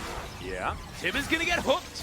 All right, Hero going to be able to get a stun onto Bot here, who once again presses the Eclipse button. The Eclipse button's very powerful, and Bot is just going to give him the thumbs up. Satab burning down. Tibbers is mad, angry at the little Yordle. And yeah, there's the 50 gold. So Sponge does manage to collect that. But this is just exactly as we expected, which is the sad part about it, right? Yeah, and I don't think it gets much better. That's what I'm really worried about. Because normally in these type of games you can talk about the impact that can be had. Now, Clear is a man with a dream, and he is winning early as he should. And a large sword, and a large sword, and a lead. I just think that the bot lane debacle and Sponge already being this far behind is going to be so detrimental, particularly for Elise, a champion that, as we all know, but even more so with PTA, doesn't really scale all that well. Electrocute or Dark Harvest helps a lot with you actually being able to have a pretty decent amount. So Clear is just going to have to go completely Super Saiyan. I'm going to keep going with the Dragon Ball Z references because you started them, and you know I like continuation. He is in a hyperbolic time chamber right now. He really has to, because if he doesn't heart 1v9, I don't really see the angles of how the game is going thus far. Satab places Bay in a circle, and Bay says that he doesn't care about the circle, and will then send Satab away. At least Pleta and Piero have some help in this lane right now, but Forrest, he has set up a tent in this bottom lane for the last 4 games. I love it. And he's continuing to do so. Pleta gets his ward down. And with this wave starting to stack up, it's going to be a difficult moment for DRX. Forrest going to be backing away for the minute. Piero off to the side, sort of faking a roam. Dahl does a flash and ult. Should be tough to kill here. But if they do get the ult out of him, then that could be an angle for this Rift Herald, and they do manage to get the Unstoppable Force. I think that's actually kind of great. Yeah, if they want to be able to fight for this. Yeah, nothing more. I agree. Yeah. Cool, thanks. Yeah, well done. Great point. I'm still frightened, though, Chronicler. That's what I feel like the level, there's a lot of angst. Angst? Anxiety. But why? Well, it's more just the fact that, like, I'm talking about positive things for DRX here, and I feel like the game's already over, you know? And so it's like... Well, yeah, it might not be, but I think it's about to be. Yeah. It's bottom lane scenario. Subpar. Okay, but hear me out. Okay, I'm hearing you. What is better? Fed Aatrox or Fed Draven? I feel like they're the same. No, Fed Draven is much better. Well, no, that wasn't supposed to be the answer. It was supposed to be the other way around. Really? Well, no. You had the right answer, but I wanted it to be different because then it'd be more interesting. Yeah, it would make the game more interesting, yeah. They only got 1 plate, and Rift Herald was taken. There were extra plates taken. There is a lot of money on this Aatrox, who has been notorious for his entire time in pro play. Okay, that is a dead Satab. Really nice cue from Forrest there. And they will just, destroy the Viger, which, unsurprising, the answer here for DRX is what we're interested in seeing, and that is the destruction of a control ward, a very slow Elise, and a red buff that is available, so he can repel to it, but he can't, because he's dead. Ooh, Annie in the mid game. This is kind of a good champion, isn't it? Like with the ability to stun and set up for all of this more skill shot based CC. Yeah. If only we knew how good Annie was. Look at the counterplay. Come on, Satan. Man. Yeah, you should have been able to outplay that. And the reason why the game screen is dark is because that it actually it's a mood ring. It complements our mood. Yeah. And after this draft, well, I don't know. T1 have just been mind controlling everyone recently. It's kind of crazy. yeah. In game one, I think T1 just did a great job. Yeah, Right? and Like they had a good idea, good plan in the draft. Yeah, like game one, I think is completely excusable. DRX gets caught off guard. They go for an execution-based draft. It doesn't work out. That's fine. But giving over what is known to be like one of the strongest picks in the game for Varus, which Varus is really strong. Don't get me wrong, but it's not like he is as insanely busted, flexible, and goes into every single team comp the way that this Annie does. And Bay doesn't have ult, and that's why Satab's still alive. yeah, Clear is doing a wonderful job. I do agree. That's nice very work, heartwarming, if it mattered. Which jury's still out on that one. I mean, the Aatrox scaling is something that, you know, we really do need to talk about. Okay, so I do want to highlight, as much as I think that this game should be a freebie for T1, if they make the same mistake that DRX did in the previous game, and they take like 1 or 2 bad skirmishes into this Aatrox, they can lose control of the game. Because if the DRX comp at any point like gets control back, it's obscenely oppressive. But like, look at this. Satab just doesn't get to play the game. He does have flash, safe guys. mid, He's got please. flash, guys. He's got flash, though. Q gonna connect. He's gonna flash. There we go. See? There was the flash that I said that he had. And he died so fast that he didn't get hit by the Whirling Death and therefore denies the cash-in. Kind of outplayed, I think.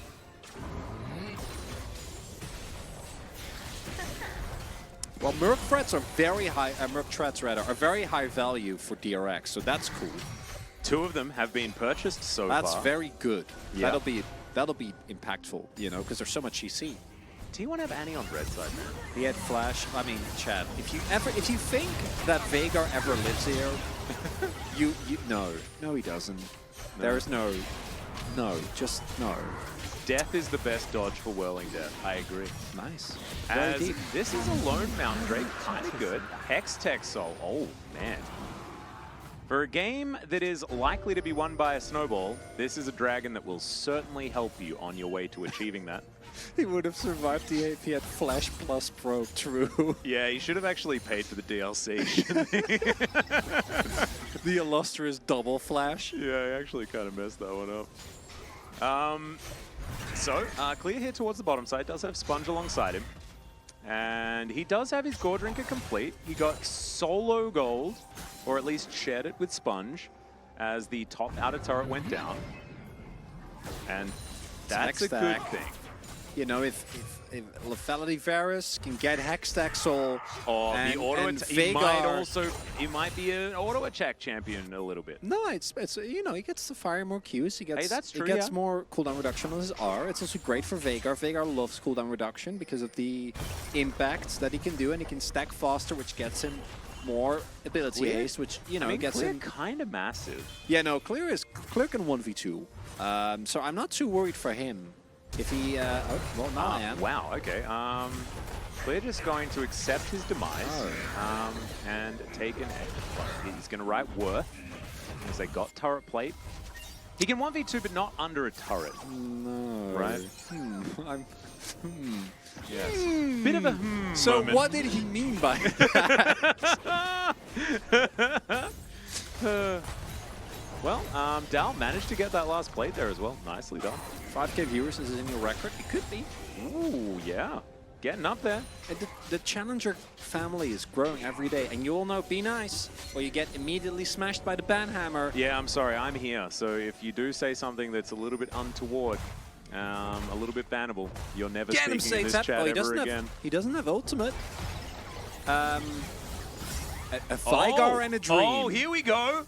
What's Dal gonna Look do? at the damage. What's he gonna do? Oh my god. Oh, he sidestepped the Dark Okay, Matter. he might actually die. Hey, oh no, there's a turret. He's fine. Never If the mind. Dark Matter landed, He is so taking more damage. A little bit something there. bad. Monka W, I love the casters. Monka as the mods here are great. Good job. There we go. There you go. Good job, chat. You get it. Yeah, perfect. Dow, once again, gonna have to deal with some DRX members that are upset. He does so by walking away. Nicely done. T1 gonna utilize the 2 members bot lane to secure themselves. Shirley, this should guarantee the outer turret in mid lane. We've mentioned this many times. Very, very strong for collecting these snowballs. And Flutter, I don't think, is going to be able to defend this. It does still have a bit of health left, but 4 members of T1, all of them with enough CC as Chains of Corruption does come down. Wait a minute. Kind of scary as Satab sets up the cage. Hook is going to come through there as Bort, going to get knocked up into the sky alongside Bay. And there it is, the second kill for DRX. Comeback? Question mark? No, it's not. This is how it starts! Whoa! Sorry, guys. It is. We're a bit facetious. It is how it starts. But maybe not this game. Yeah. But look. how it's I don't have the cope. I just don't have it. I left my what is it? The tank at home. well, Atlas, may I bring you back to a certain Game 5 that was played between 2 organizations in which there was a Fed Aatrox. It was the World's Finals. I know. And what you're everything was talking about. looking okay. No, I don't got anything else. I gotta when that's the Yeah, when that's the copium, you know it's bad. Yeah. How many stackies is Smash sitting on? probably, We do know how many Satap's sitting on. That's 131, which is nice. It's not too bad for 16 minutes, I guess. We've seen much worse. What's the latest POG state earlier today? It's so funny if you know the actual results of the playoff series. Yeah. Right? Right. The playoffs have actually been kind of incredible. They have, and I have been so wrong. Like We all- every we my all have prediction been. today also just so wrong. I'm completely out of touch, I guess, with, how the LCK is going to go. We all are, and like the DK versus Hanwha match as well was like everyone went full. Yeah. Very obviously D+, and it just no. And then the KT series were all like, T1, Yeah. Easy. Obvious. Easy 3-0. and then now we don't know anything except that I T1 kinda and Gen.G are still good, and KT as well actually. And as I kind of want dull. to refuse to predict for the rest of the series. Oh, okay. Nice unstoppable force, but he's still going to get knocked up. Takes a lot of damage to kill the Malphite as Bay walks up, and he is so menacing. This little girl just wanders towards you. What do? You run away screaming. Get out of there. Yeah, that's what you need to do. And Drake's gonna get taken, and this is only a. You might be just tuning in here, and you're like, oh, it's only a 1K build. Then why are these casters? Okay, hey, Smash, he's doing DRX solid. Yeah. Yeah, it's buys collector. Doesn't need to do that at all. That's not. Yeah, that's not what you I think should buy. Hey, but it means that his Whirling Death is more likely to execute. There is also a lot of not armor on the enemy team, which, you know, collector's good for that. True. But I feel like we have been doing such a good job with Draven builds, and then this one kind of misses the mark a little bit. And especially at a time where, like, old Draven builds are now way better. Yeah. You know, like, Bloodthirster is just really good now. Correct. You don't get it. You don't get the vibe, and you're gonna get a luckily. Oh, wait. Oh, come on, man. I'm not a perma-banner, Atlas. You know me. Can I retroactively permaban? Can I get in there? If you want to. I'm just not going to. We'll leave that one. So this is what happens if you're me. If you're lucky, I time you out. If you're unlucky, I ban you forever. yeah. Those are your 2 options. Yeah. Might even message someone at Twitch to make sure that you can never create another account. Oh my god. Okay. Scorched Earth! Atlas, make sure that you never get to enjoy your Twitch chat again. Well, no, you never get to ruin Twitch chat for others ever again. That's what I'm Nice. doing. It's like Batman, you know, but maybe a bit more. Yeah. final. You're Batman? Yeah, but no, because Batman, I think. Can you maybe see where is she in a grovelly voice? No. Or gravelly? You Gravelly? know? Yeah. Grovelly voice. We That's were like, very different. Where is she? That's a bit more grovelly. Yeah. Which also great job on that one. I'm getting so many compliments in the chat now. This is fantastic. This is precisely what I was going for. It's 1.5k. As we mentioned before, T1 still in a commanding position here, especially with the fact that they control the bottom side of the map and therefore the dragons that are going to be spawning. I thought you were going to say that they control Tibbers. They do control Tibbers, and that is kind of the main thing. I feel like Dal is just another Tibbers this game. It's just wherever Bay goes, that's where they have all of the control. Oh. As Bay is now in the top He lane. might die. He might die as a hook is going to connect there. Dark Matter comes down. He does manage to get the bear to land on top of Satab. Primordial Burst comes in. Piero will have another hook, and there it is. As the dive is also happening here towards the bottom side. Clear. Wait. Going to try and get some knockups. As can they get a kill back? They get one back. Whirling Death doesn't do anything. And you take that if you're DRX. Yeah, no, that's until they get this turret and even trade. Yeah, and now the turret's going to be taken, so it's T1 favored. However, if we had have cut the video like we should have, definitely worth, and then immediately not worth. Yeah. T1's just playing really well, right? We were meaning a little bit, but Bout on this Leona is doing an extra job, like continuously setting up these plays. Forest is showcasing zero of the kind of inconsistencies that we have been criticizing for so long. It's only heads. It's only good Forest, right? Like it's really working out here, and everything is coming up T1, and it's all to their own credit. And it's also because of their drafting, and it's good. Sometimes a team just has better coaching staff, man. And I think we're allowed to admit that. Yeah. And I think T1 have done better preparation. They had more in the tank and more planned. Oh my for the god, series. 500 stacks for Smash. That is a You got lot a very of early stacks. cash in. He also hasn't died yet. If they kill him, they might, like, I can still see, and this might just be my copium, but I can still see some angles, because when you look at the gold, they're not actually that far behind. And I also think that this is challengers. I think if no they get the game next is Drake, unthrowable. if they can get the next Drake, Yes. there is Forest. Okay, Forest is gonna have to flash. As Solar Flare goes entirely wide as well. Actually, a lot of value. As Dal is forced to teleport. Okay. All right, we're witnessing some stuff. Okay. Spraying the chrome, you know. Mad Max reference. Oh yeah, no, I get it. Yeah. Yeah. Everything's shiny and chrome. Yeah. DRX now in the river, a dangerous place to be against a composition that wants to press an R button on a clump of players. They are in a clump. I repeat, DRX have clumped. The clumping has begun. As there is a two-man knockup. They do manage to get the cage down though, and Smash. He's cashed in all those stacks. It's terrifying. Pleta now has to deal with a huge rock that's on top of him. And this is what we were worried about, ladies and gentlemen. We were worried about a DRX that were just going to get wiped out because they clumped. It's the clumping. Oh, that wasn't even a particularly great fight. Like, Dahl was just like, there's two people there. I can press ult. And he did. Yeah. And it worked.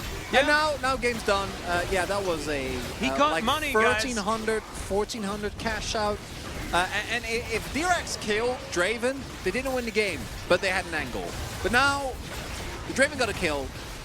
Yeah, and the game now is done. Now it's Baron into Hextech, into all the turrets, into insurmountable lead. I love Malphite. Look at him go. What do you do? Nothing. You do nothing. You can't do anything. Oh, the kick on the Satab as well. Absolutely fantastic. Made sure that the Aatrox wasn't able to play the game. Yeah, and if you're a Lethality Varus and you're like trying hard to get anything done on this enemy team, like you're just not. It's just not happening. Didn't win the early game, and your options are a Fat Lee Sin, a Malphite that doesn't even build armor, because why would he care about you? Because you're a puny Lethality 80 carry. And Annie with Rod of Aegis. That was the priority pick, by the way. The Varus, yeah, I know. You know what? We were memeing in our caster cacao group earlier on, like, oh, the only prediction that you couldn't have gone for was a T1 3-0. Well, I actually still think that the prediction is illegal. Oh no, I agree, but I do think that is the future. That is That is the where future we're that heading. we're living in. But I don't think that you're allowed to ever say that you expected Oh them no to win. no. Yeah. Because I'm of just the way that DRX were playing in the last series, like this is unprecedented from T1. The glow up in the playoffs is just amazing. I'm trying to like just highlight how unlikely this was. There was 0 predictions for T1. There were a couple of 3-2s, but that was it. And if they come back from this, oh my god. And there is I was actually having the conversation, and I now feel a little bit sheepish for being so sure that DRX were going to be the better team. But on the Korean side, definitely thought that it was going to be closer than this. And, well, they thought that it was going to be 5 games. So I guess it's not. Maybe I was right in a roundabout way. I just got the winning team's name wrong. Because after this, I think that, like, which side do you select as DRX? Yeah, probably blue. Well, and maybe maybe just blue and then this time pick Annie? You do pick Annie, yeah. Yeah, perhaps. But the main issue is that with DRX, like first picking red side and then losing, that's kind of what starts it, right? So now for T1 to lose this best of 5 and why they're going to be in such a commanding lead. I don't know if it'll be a 3-0. It might be a 3-1 like what we saw yesterday. Yeah. Because they're going to have to lose on blue side twice. Well, Kieran going to connect onto Forest here. He does get pulled back, and he's going to say, all right, that sounds like a fun idea. As, down, hit the ground a little. Fade, put into a cage, but he flashes, and that is going to mean that, yes, Clear does get a lot of Gore Drinker value. And now Bort is on the wrong side of this momentarily, will be taken down. Tibbers, he's going to be the 5th man now, and that is going to mean that T1 should be able to lock down this inhibitor turret. Despite the fact that the Leona fell down, they traded it for 2, and therefore T1 still with a lot of priority here as they wipe out this inhibitor. It's 11,000 gold. Oh no, 9,000 gold. I tell you what. 9,000 gold to lead for T1. 2.5 minutes on the Hextech Soul. Do you lean Forest or do you lean Bout? No, because I feel like it's Bay, 100%. Yeah, you're a Bayer. He picked Annie. And that is what won the game. He gave me flag for my Maokai pick last. It was the same principle. Of like the champion just being super busted. Yeah, okay. What? still applies. That's fair, actually. Yeah. I don't think Maokai is egregiously, broken. Was definitely, like, I think it was a worthy vote, 100%. But my vote's Annie. Oh, yes. Look at him go. Look at him mountaining.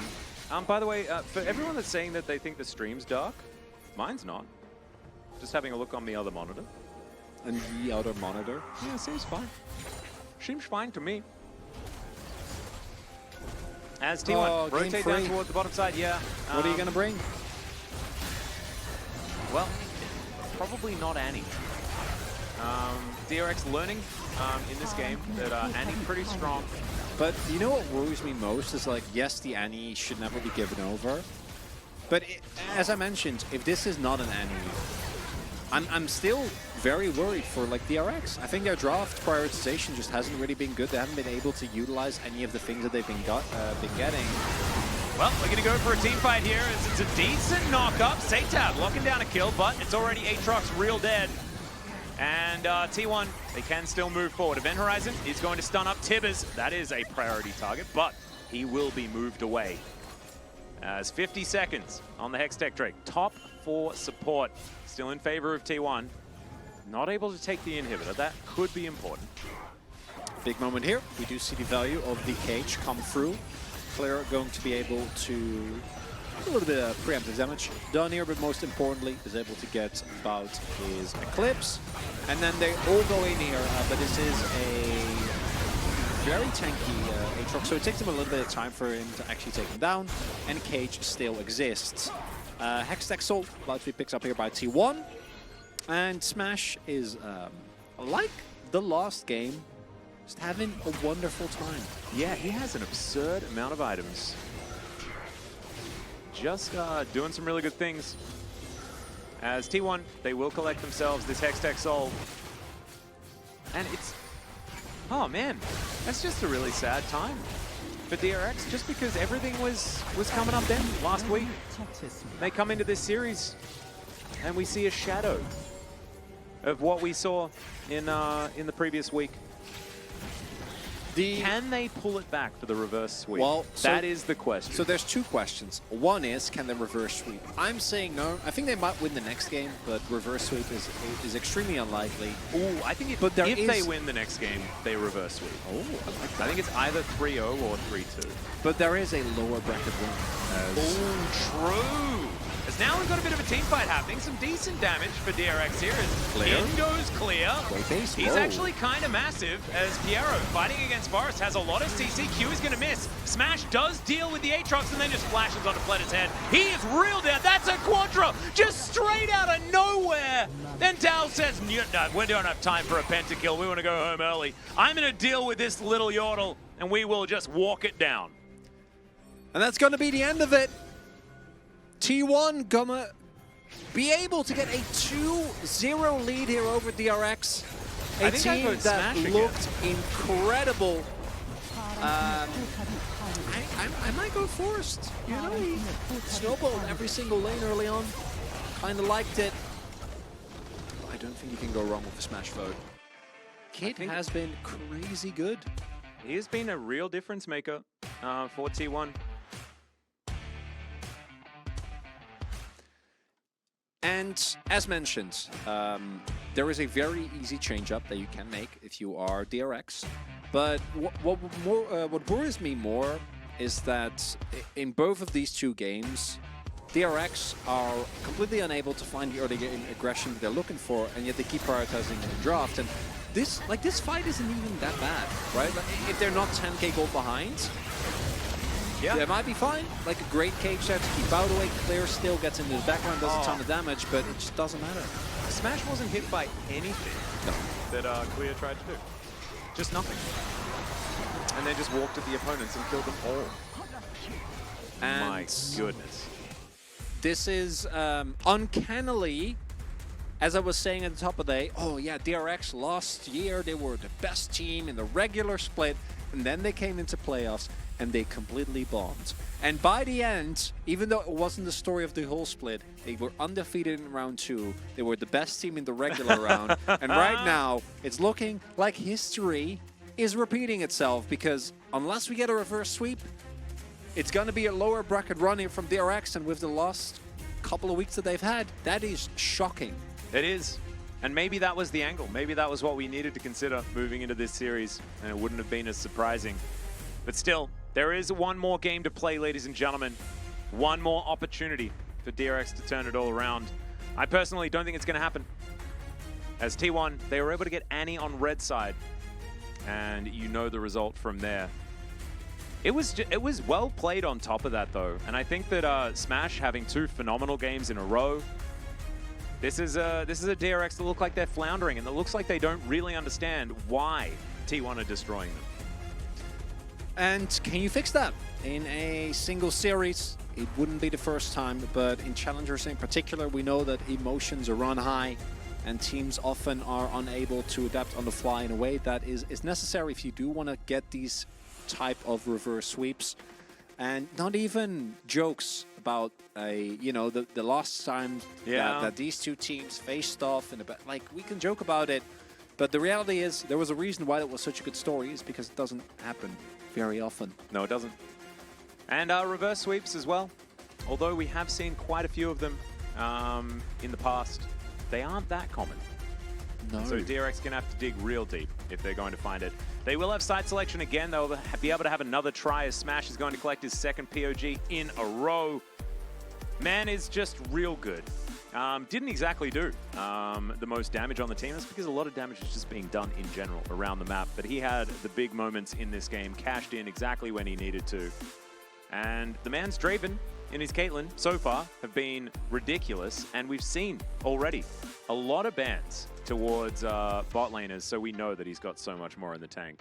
Yeah, I personally think that what makes Smash as good as he is as I mentioned, it isn't really the fact that he is able to like stomp lane or it's his positioning and his consistency. He hasn't died a single time in this series just yet. Yeah. And it's not because he's not playing aggressive, right? We saw his positioning in the previous game with the Caitlyn going in really, really deep. Here as well, Smash feels like a ticking time bomb, and I really like the comparison that you made to Viper because it doesn't really matter what the game state is. It just feels like he's always able to snowball, as long as he isn't completely put down. And with how the Forest and Sponge matchup is going right now, I don't see that changing at all, because in the 2v2, I think Plata and Piero have been fine. Like, it's not the 2v2, but it's the 3v3 where the gap really starts to show, and it's the map movement, it's the jungle matchup, and Smash makes such amazing use of it. He does. He's extraordinary. And for such a young player as well, man, what an exciting prospect moving further forward. I hope that no one on any talent scouting team is watching today's best of 5. Please don't. Because Go I away. would prefer it if you just left him alone for a little bit. He still needs a little bit of time. We are going to take, speaking of needing a little bit of time, we're going to take a short break. When we get back, game number 3.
Welcome back, ladies and gentlemen, to LCK Challenger 2023 Spring. We're up to playoffs round 2. This is the round where the lower bracket does begin to exist. And if DRX lose this game, that is precisely where they are going. And they're going there incredibly quickly. As T1, huge glow up here in the playoffs, amazing drafting, and also pretty phenomenal play, especially out of that bottom lane. Also, Forest not really flipping a tails so far. No, the drafts have been amazing for T1, and the drafts have also been not so great for DRX. I think game 1, we were like, it could go either way. Game 2, very big no-no, giving up the Annie, and then the T1 drafting very clearly saying, we don't think you're good enough to win against us in laning phase, which clearly is the case. And it's not like T1 is bad in laning phase, right? No. Like it's not like that has been the problem for the team. And I actually want to really applaud the T1 coaching staff for making it easy. I think that's one of the biggest advantage you can give if you're a coach, your players, is just this comp plays itself. Particularly in challengers where we have the tendency to be like, oh, we're going to try and be like the LCK. Yeah. And the fact of the matter is that for the LCK, even there, a lot of teams are not able to actually execute compositions that rely on you to snowball really heavily. And having a comp that just says press R and win the game, I think is really good, especially if it's working this well.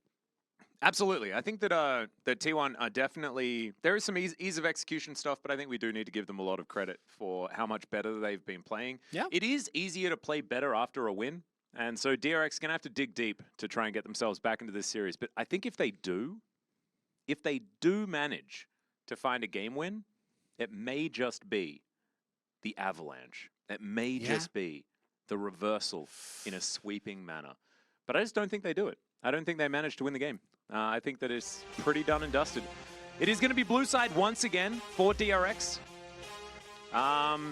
Probably still kicking themselves for choosing red side in game 1. But we'll see how it is going to go. Kevin, missed game 1 and 2. Did DRX manage to upset T1? Haha, hilarious. No. DRX were not able to win against T1. I missed 2 AM by an hour, but I have my dry cereal. Good. Nice. You know, it's a good snack. Dry cereal, is nothing wrong with that. It's a better snack than just milk, which is the opposite. That's true. I love a glass of milk, don't get me wrong. Yeah, I mean, I was going to say, like, we invited Orcs here, so you're not allowed to say anything against No, just milk. I like a glass of milk. I've actually requested for the doo-doo-doos, but that happened. No, it was good. We still had them. We were very happy. We had like 2 You of did them amazing. in the last game. Yeah. We just need one more. We need more. 2 more. 2 more doos. 2 more doos, and then it's perfect. Oh man. DRX fans, you're going to have to send all of your energy towards that stage. All of it needs to get there if we want to see a game number 4. And then, heavens forbid, a game number 5. Some Sponge and Clear fans there. Sponge in particular hasn't really been able to get anything going here. Has been kind of outdone by his counterpart Forest in an incredibly dominant fashion. And we'll see. We'll know very quickly. Yeah. If DRX learn their lesson. Well, this time around, it is the same bands. And so now, DRX, the Caitlyn, there it is. And now T1, they could ban Annie and refuse to give DRX the opportunity to get there. Or, the thing that I think that they should do is ban anything other than Ashe, Varus, or Annie. I think you just do the same thing. You ban Ashe, and then you hope that DRX make the same mistake, and you take your free 3-0. Well, I guess you could do that. That requires a little bit of mind control. As DRX, if you don't lock in Annie now, we're going to be very upset. I'm not. I can feel it. I can feel it coming. I think it's happening. Oh, God, really? All right, I'm going. I'm done. I'm out of here. I don't think I'm required for the rest of today, so you take it away, Chronicler. Atlas left. Atlas is gone, chat. It's just you and me now. As my Joker arc is well and truly in place. And Atlas is going for greener pasture. He's going to happier places. He's going to a place where Annie doesn't make it through draft for the 2nd time in a row. And I don't think, personally, I'm not a huge fan of blaming drafts. I think that a large part of League and a lot of the joy is drafts matter, but you can also get away with a lot of stuff if you do a good job. But this is not one of those cases. It just isn't. Yeah, I couldn't actually leave. I'm locked in here, so I may as well sit down. Yeah, this is, I mean, it does look kind of better. Satab's 8-1 on Rise, by the way. Yeah, they were also almost undefeated in the previous draft. Yeah, I know, it doesn't matter. Rise also is about as old as Annie. I'm sorry, Atlas. About as old as Annie as far as champion release date is concerned. Oh, but this Rise was reworked like 15 times, and Annie is functionally still the same champion. Hey, she's fresh off a rework. No, it wasn't really a rework. No, you know, move like faster with your shield. You can give like your shield to other people. I feel like is better. Rise has been like 3 different champions. That's true. I mean, Rise did go through the most fundamental change. That's absolutely true. But that said, I like your angle. Yeah. I mean, my angle is T1 definitely 3-0s, and this is egregiously terrible from DRX. I don't think that, like, there are not enough things that I could say in the negative for what DRX have done in this draft thus far. Atlas, welcome back. We missed you. Please don't ban the players for their picks. Let me tell you, if he could, I think he would. I don't even know if I would give the timeout for this one. Do like the Draven, man.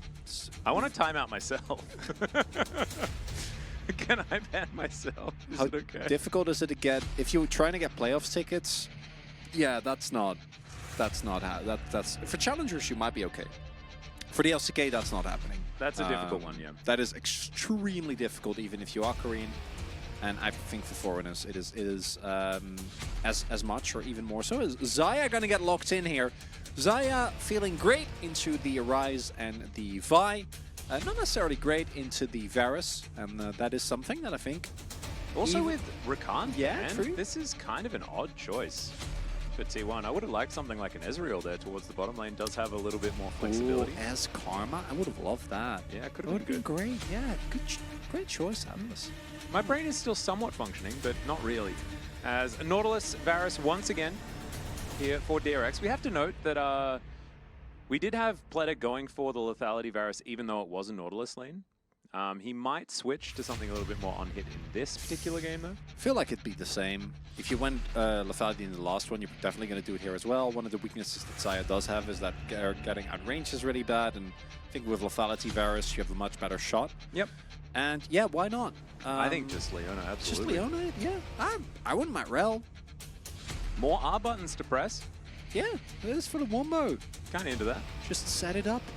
But Leona is very consistent, and we know how good the T1 bot laners is at Leona after last game.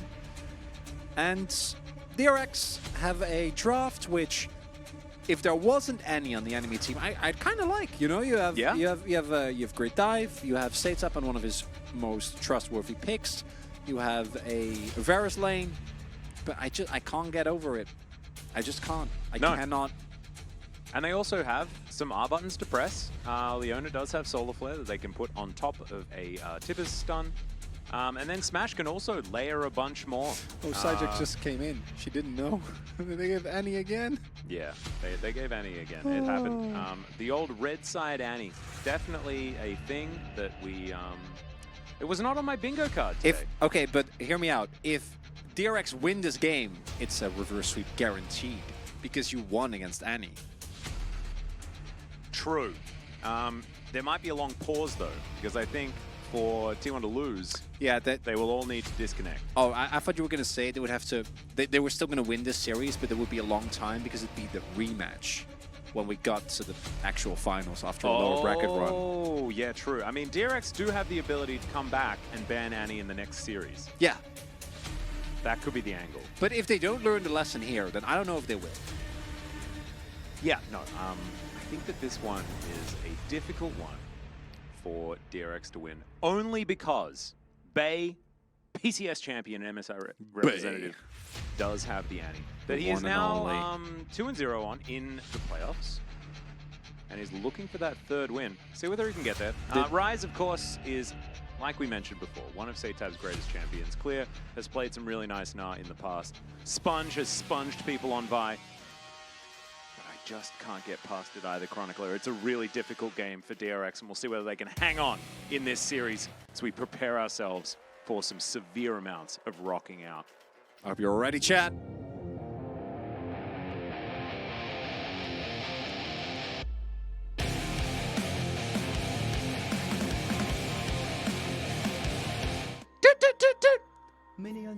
Yeah, I didn't do it because I thought they were actually going to do it. I trusted you, no. Yeah, we got cut off. I could feel the fact that we were getting out of it. Really, yeah, it was a little bit too. I should have known, but I thought would do it. This was my brief moment of joy before we get back to witnessing Annie on red side.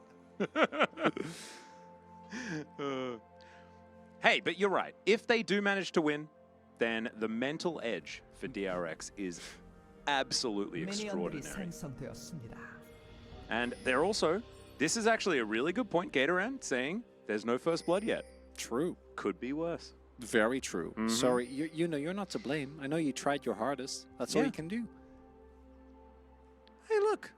DRX have a bunch of losses on their champions now. Blood most notably.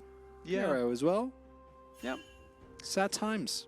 Not as many losses on these champions. Smash 3-0 on both Xayah and Rakan at the same time, as we can see there. Nice.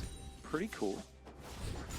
I believe that is only representative of his Xayah win rate. His Rakan win rate's way higher. 80 Rakan, kind of broken right now. That's why they banned it in the second round of bans. As Barrett wandering on top of a ward, as we know. Let's engage into Leona. We might do that. Just give us a moment. There we go. There it is. She's going to be able to buffer the Zenith Blade very nicely there to make sure that they win the trade. Much like we saw in game number 2. That is a... Smash just doesn't die. Oh. The old 20 KDA ain't bad. 20! The casual 20. This team wasn't that good in the regular split. If he didn't die that other one time, it would be 40 though. Wow. Yeah, it's kind of nutty. You remember, like, what was it, 2019 spring Chovy KDA, the one that went to like 150? Yeah. When he died that second time, man, that was a rough hit to KDA. Hurt you deep in your soul? Well, a bit. Not me, because it wasn't my KDA, right? Well, no, but maybe you were emotionally invested in the KDA. I don't know. There were a lot of people that were emotionally invested in that KDA. I wasn't the most at that time. You were more of a passerby? Yeah. I was sort of an observer, a voyeur. A watchful observer. Indeed. A dark knight. I don't know why this Batman arc is continuing. I just really like Batman, man. Yeah, that's fair enough. Batman man? Or just Batman? Just Batman. Ah, okay, fair.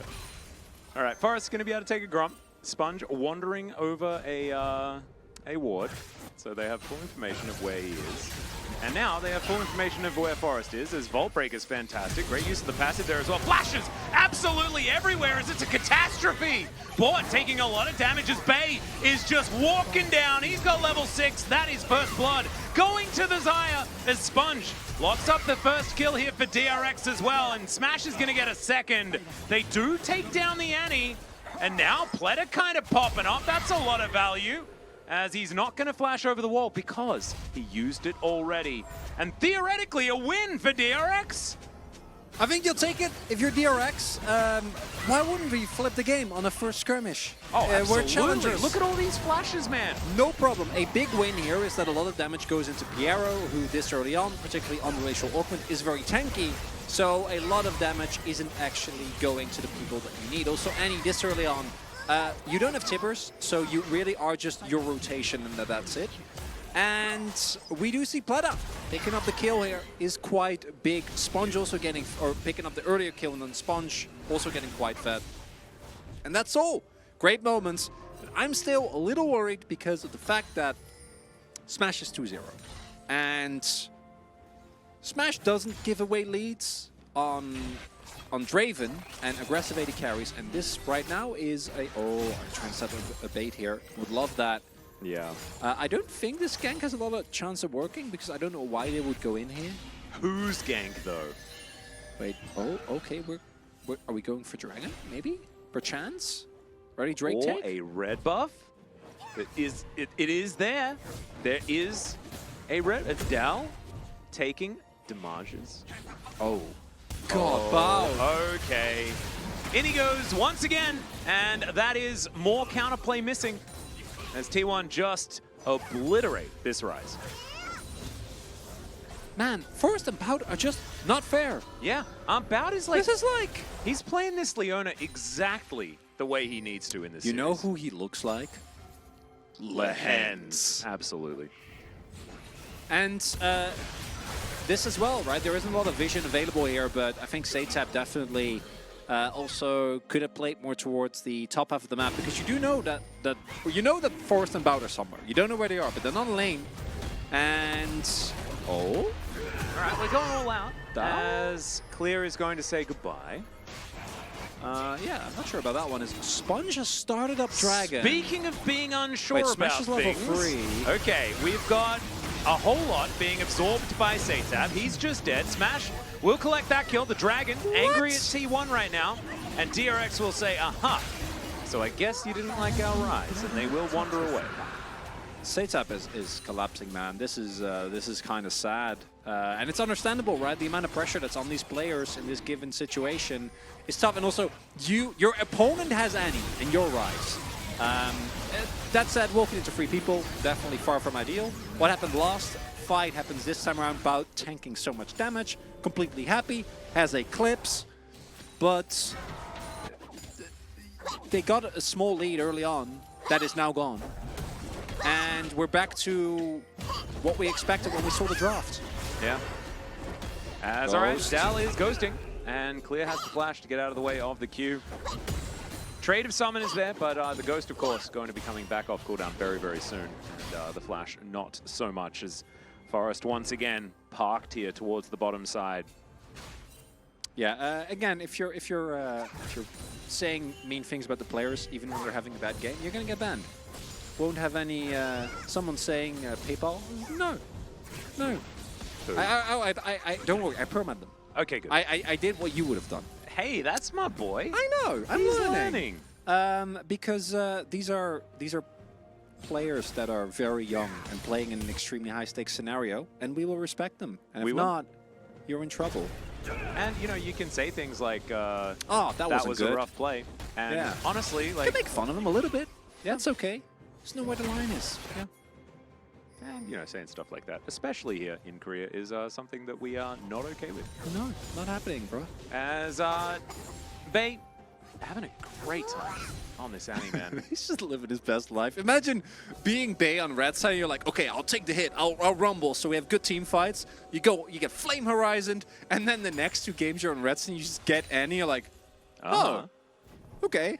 That's sure. Yeah. That's okay. Well, the only thing that kind of baffles me is that, so there's 2 options, right? Either T1's coaching staff made the call that Annie was not going to be prioritized over Varus, or they like took a huge gamble in game 2. Because in game 3, I think like leaving Annie open is 100% the right call because of game 2. But like they also could have lost because they were the ones that they gave over the Annie in theory, right, in game number 2, because it could have been first picked on blue side. Yeah. Yeah, so they took a big risk, is what I'm saying, in the first time they left it open. T1 did, yeah. Yeah, T1 did. And if you're 1 up in a series like that, as Bay, speaking of which, is just going to move towards his bottom. Oh my goodness, the Blade Caller was amazing! From Smash, he sets it up, the bear gets dropped. And T1, man, they are still behind in gold by a little bit. I think largely to do with the CS numbers on the top side of the map. But still, the plays from T1 have just been so much better. They really have, and you can feel the desperation, I think, settling in for DRX as well. And despite the fact that the CS is not great, Smash is still sitting on 3 kills this early on. And you need to be very crisp. And actually, I don't dislike this timing here. So many feathers. Yeah, the timing also is so unfortunate here because I actually love this, because trying to kill Smash before he has Featherstorm and getting Plata further ahead, I actually think is a great play. But agreed. MSI champion, we mean a lot, but like that was actually really well done by Bay. Like making a really good read, being there for the crash, knowing that Isaiah might be threatened, and yeah, I mean, not banning Annie is actually like, it's both disrespectful to, oh, sorry, not first picking Annie, it's both disrespectful to T1 and also just Bay as an individual, because he plays it very well. He knows exactly where to be. Yeah, and he was tested on great this. Like, series. if you watched their last series as well, that game 3 was largely due to the fact that they took a risk leaving Annie up, and Bay was like, you're not allowed to do that against me. No, and this is something that we even see in the main LCK, and it's, I think more so the coaching staff than the players on DRX, it's that sometimes you just need to accept that you don't have the answer to a problem, and that's okay. And in the case, I think, on the previous patches it was Ashe. I actually think Ashe has dropped somewhat, right, after all the rounds of nerfs, and that's okay. But Annie is the champion right now. Forrest, are you just going to solo kill Sponge? Wait. Cease and desist comes in, there's the Vault Breaker, the flash comes through, and Forrest finishes it off. Satab will punish him immediately afterwards, and a bear is going to be dropped in celebration on the head of the Rise.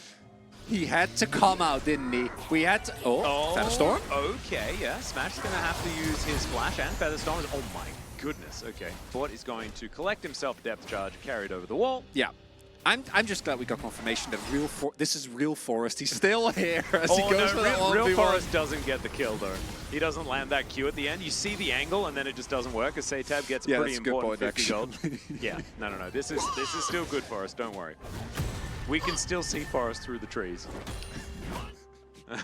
or something.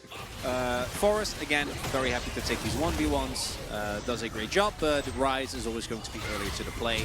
And then, crucially, gets the Q. So still is able to get the kill there. Piero does have a good roam. And despite all this, Smash able to pick it up, or able to pick up a kill for it already here. It's crazy because he's like 30 CS behind. Yep. That's why this is still competitive for DRX as far as gold is concerned. Largely due to the fact that the farming from Pleta has been so good in this early game. How much it's going to matter as this game goes on is where I'm a little bit worried, though, because there is so much insurance in just having a Xayah in the game, especially when everyone is sort of out of range outside of just the Varus, right? And that's why, if you're coming in and you're seeing this, right, maybe you haven't watched League in a while, maybe you're kind of out of touch with competitive play. On the surface, DRX have a great team fighting opposition.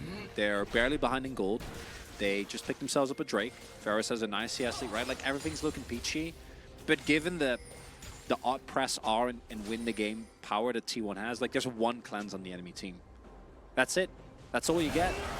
And there's way more CC than that. Yeah. There is also no Chains of Corruption anymore because that flew into a turret. We need to let Pleta know that you can't do turrets with that one. As a bear is going to be thrown down on top of this Varus, the Rise, and he does splash away. Piero avoids that Q somehow as the flash depth charge coming through. Okay, DRX, I see you here. I see the opportunity as they just lock down Smash. Port now running into no man's land, and Pleta will collect that kill. Coming alive, happening, doing things. The start of something new being played by DRX. A reverse sweep.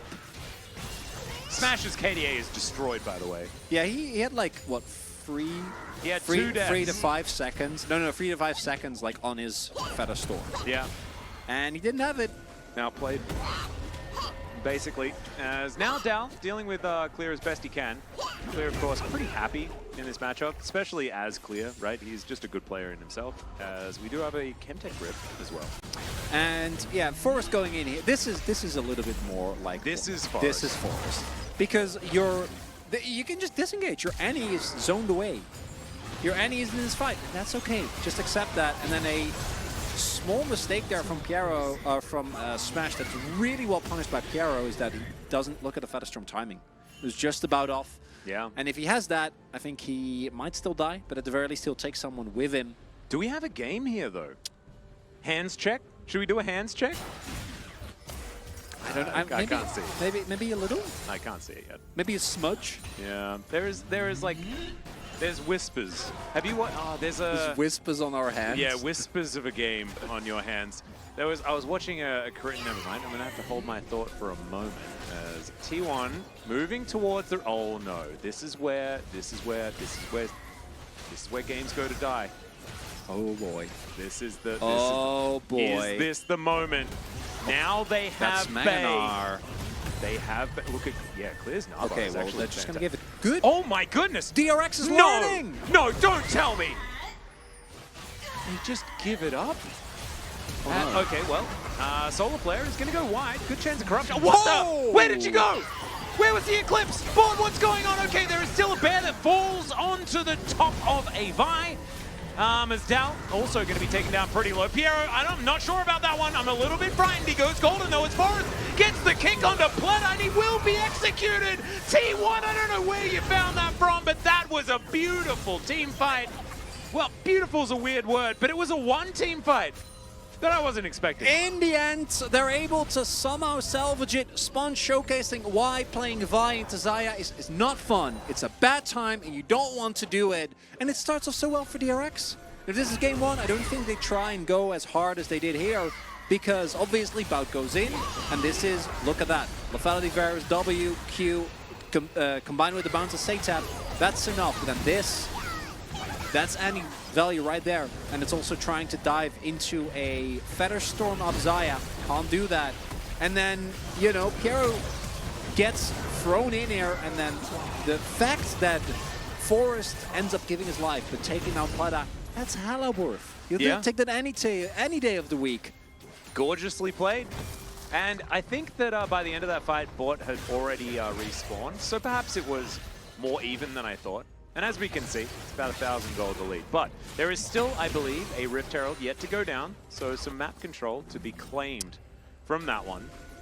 One dragon apiece, and Chemtech Soul. If this was like Inferno and DRX could keep teamfighting the way that they did, I'd be feeling pretty great. And this, to me, this makes me a little sad because I think in game number 2 in particular, DRX never had a shot. And in game number 1, they also fell behind very early on. But this is, I think, the first game where we really see like why we value DRX, why they went undefeated in round robin 2, and why they looked so good. And I don't think it's too little too late from a play perspective, sure, but also just looking at the power that's on T1 side, like you have to really be so much better than your opponent to crawl your way back when you're playing into Annie and Zaya, like in this with this draft. It's just so hard. Well, they are going to try and play out some cross mapping and into a Rift Herald. That should be really difficult. But the thing is, it's a Chemtech Drake. DRX, they should not have to they should not have to care at all about this dragon. And yeah, nice work, T1. You managed to get yourself this this toxic dragon, or Jeff, as we like to call it here. But look at this. Clear is going to move up towards the top side. Dal is trying to deal with the minions, but he's going to have to try and deal with the hyper procs. He's just real dead. Satab going to collect that kill. And now DRX, they're just still here. They've got the rest of their team following up. And what, second Drake, Chemtech. That's the response. This is the type of play that we thought we might see for more than just the very beginning of game 1 and now here in game 3. I think this is a great call from DRX because I actually agree. I don't think you win the team fights. And the answer is don't. Particularly in challengers, just don't, forehead. Just don't fight. Because if there is one thing that we have seen, it's that teams in this league struggle with even like 60% well-executed 1-3-1ing or 1-4-ing. Very well set up trap here from DRX.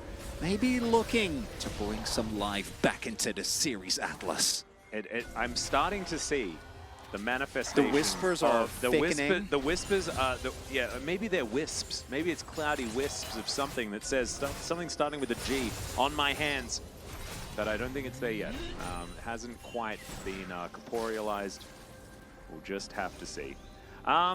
Side lanes existing is kind of a good thing here for DRX. I'm glad they noticed that we weren't on Howling Abyss. Because so far, T1 have just won by stacking up as 5 people and killing all of DRX. Because DRX has said, oh, okay, well, that's what we're doing. In goes Forest. This time just going to get chain CC'd, but there is now a Tibbers getting a bunch of work done. Satab finds the backline, though, just eviscerates them. These health bars so extraordinarily low. The Tibbers, the stun, it was decent, but look at Satab, he's massive. You can go all out, but I wouldn't recommend going all in. Not against this form of DRX. And now look at this, teleporting to side lanes, Chronicler, what is happening? If T1 lose this game, it's happening. We're going all the way. I don't know if it's a reverse sweep, but if DRX have come alive, Atlas. Oh. It's here. Oh my goodness! It's on our hands! I thought it was saying Gary for a second there, but it does. It says game! And look at Satab, machine gunning here. Really, really good flank angle that he finds here. And I can't believe I'm saying this, but you know that the Varus actually doing humongous amounts of damage here. I mean, this is the time of the game where you need to be finding these sort of angles, right? Yep. This is where, like, you've got 2.5 items on Varus. You won't get a better power spike than this. Throwing everything into Nautilus might not be the way for T1. And you don't really get to make, like, 2 of these mistakes. Now you're 6.5k gold behind. That sort of, like, erupted, didn't it? Yeah. The inner had a lot to do with it. And then losing that team fight as hard as they did. Yikes. Well, this game has turned into a somewhat different outcome to what we were expecting after game number 2, but a somewhat reminiscent outcome to what we were thinking about before the series began. It teaches us that no matter what you might think in challengers, sometimes the rules don't matter. Oh, there's a guy that's saying that you can watch it in Korean because the Korean casters are better. Crazy and more hyped. And do you know what I'm not going to do? No, I'm not you're going to allowed bet to have because that opinion. that's actually a good opinion. Yeah, 'Cause Korean they casters are actually super amazing. hype. And they're very, very cool. So if you would like that, Good for you, Richie. Yeah, I hope you enjoy that. you can absolutely, but please, leave our chat. Yeah, I don't know why you Go and talk know, in go this. and go and say it here. That just makes it mean. Yeah, exactly. Anyway, the Baron being considered now by DRX. And, ooh, Sponge just giving it a parting punch. As Aw, Dow. parting. No, parting.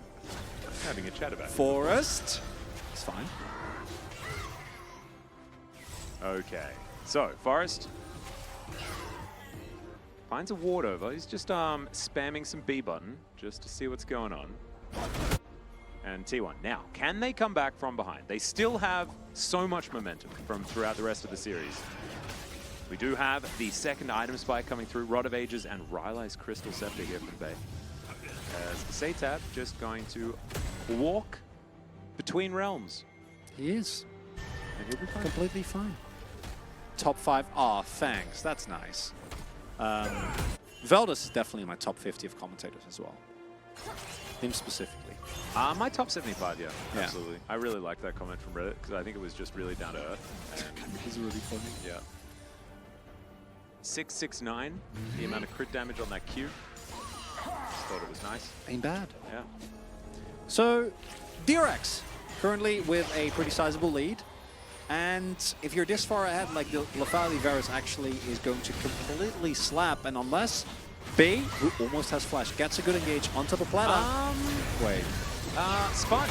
Sponge is really dead in the back of that pit. Don't know about that one. That was not really the... yeah. Well, that's jungler dead. Baron becomes more difficult for DRX, but a big possibility here for T1. I do think this is the type of moments where you can see the inexperience between, mostly for Sponge, but I think even some moments Piero, between those two players and the rest of the team. DRX, Clear, and Satab and Plata have been playing in Challengers. Plata, of course, also played a little bit in the LCK for a decent amount of time now. And they've played a fair amount of best of fives as well. And I think that in these like high-stakes situations where you know that I'm the jungler, if I die, we don't get to do subjective. Or I'm the engage report, if I go and it's bad, we lose the game. I think you can really kind of see the difference between them and Claire, who obviously, and has been really this entire series, he's cool. You know, he's fine. He's hanging in there. Having he's a good vibing. time. And Satab, after some games that were a little bit more lackluster, is currently sitting on a death cap. Oh man, that is a very scary rise. That was also a very scary situation for Piero. Shoutouts to Astro Nautilus, by the way, because he mentioned it when Piero first picked the Astro Nautilus, that he picked Astro Nautilus, and that's his name. Yeah. It's the first time we've seen it this year. Thought we'd give him a shout out. Bun Bun, how you doing? Welcome back. Casters, if you're reading this, I already know. You can read that one. Oh, Casters, if you're reading this, once you get to the end, you're going to realize something extremely important. It's very controversial, but you just lost it. Oh no! How dare you! Oh man, I was holding that for like 2-3 years at least. That long? Oh, I got so wrecked. Oh man. He got you good, man. He got me too. That's why I wanted you to read it. Do you know how long I've been playing the game? Long time? 25 years, I swear. Really long. No, not 25. But two. But about 20. Ah, well, just lost. It's been a while. Anyway, That's a Satab. high-value comment. Yeah, that was definitely high value. You definitely wrecked a bunch of people. I'm getting a bit worried because we are currently meandering. We are just floating on this crazy realm called Summoner's Rift, but not a lot is happening. And you are so much stronger right now if you're DRX, and I think you need to use that. I think you need to get over the fear of the scary purple worm, start it up, and force a fight. Well, Piero is going to possibly do a thing that his jungler just did, but no, does not happen. I believe that ward to the north of the pit is also unseen, as the Mega Blast Cone going to be a little bit frightening, as Sponge clear out that ward. So, control ward in the pit, Satab splitting against Bay. This is a great position for DRX to be in because they win side lanes. And so if they have some milling about around this Baron, they should theoretically have the Rise with an advantage. And DRX now just going to teleport in. They're going for it. They're trying to make this one happen. Piero taking the northern route, as this could just be, guys, a 50-50. Bay, he has Flash, he has Tibbers, and he is here. Yeah, good call. Good call. And the only criticism I'd have there for DRX is that if you hold the TP on Satab until Bay has TP, you might still be able to peel off and actually get a lead out of this, because now it doesn't actually do anything for you, right? Like, you get the TP from Bay, and Satab does have Realm Warp, which helps a little bit, but I think some of the nerves shining through here as well. It's not an elimination match, but still going to lower bracket feels really rough when you are as good as DRX have been recently. Absolutely. Satab as well, it's been a long time since he's gone back home. He is going to go for a reset now. We'll see what he is able to actually purchase. Wants to get towards Void Star, or perhaps even a Zhonya's in some of these fights. Does get the stopwatch, so it looks like Zhonya's is going to be the next choice. Not a massive amount of magic resist on the enemy team, so you can understand why he would be doing that. Bay's going to have... This is what I was afraid of, because now Bay has Death Cap and Smash has BT. And you are still ahead in gold when you're DRX, but I don't know if it's enough of a momentum swing, right? I don't know if it's enough of a lead. Bay does need to actually back. He's holding off on that for a little bit.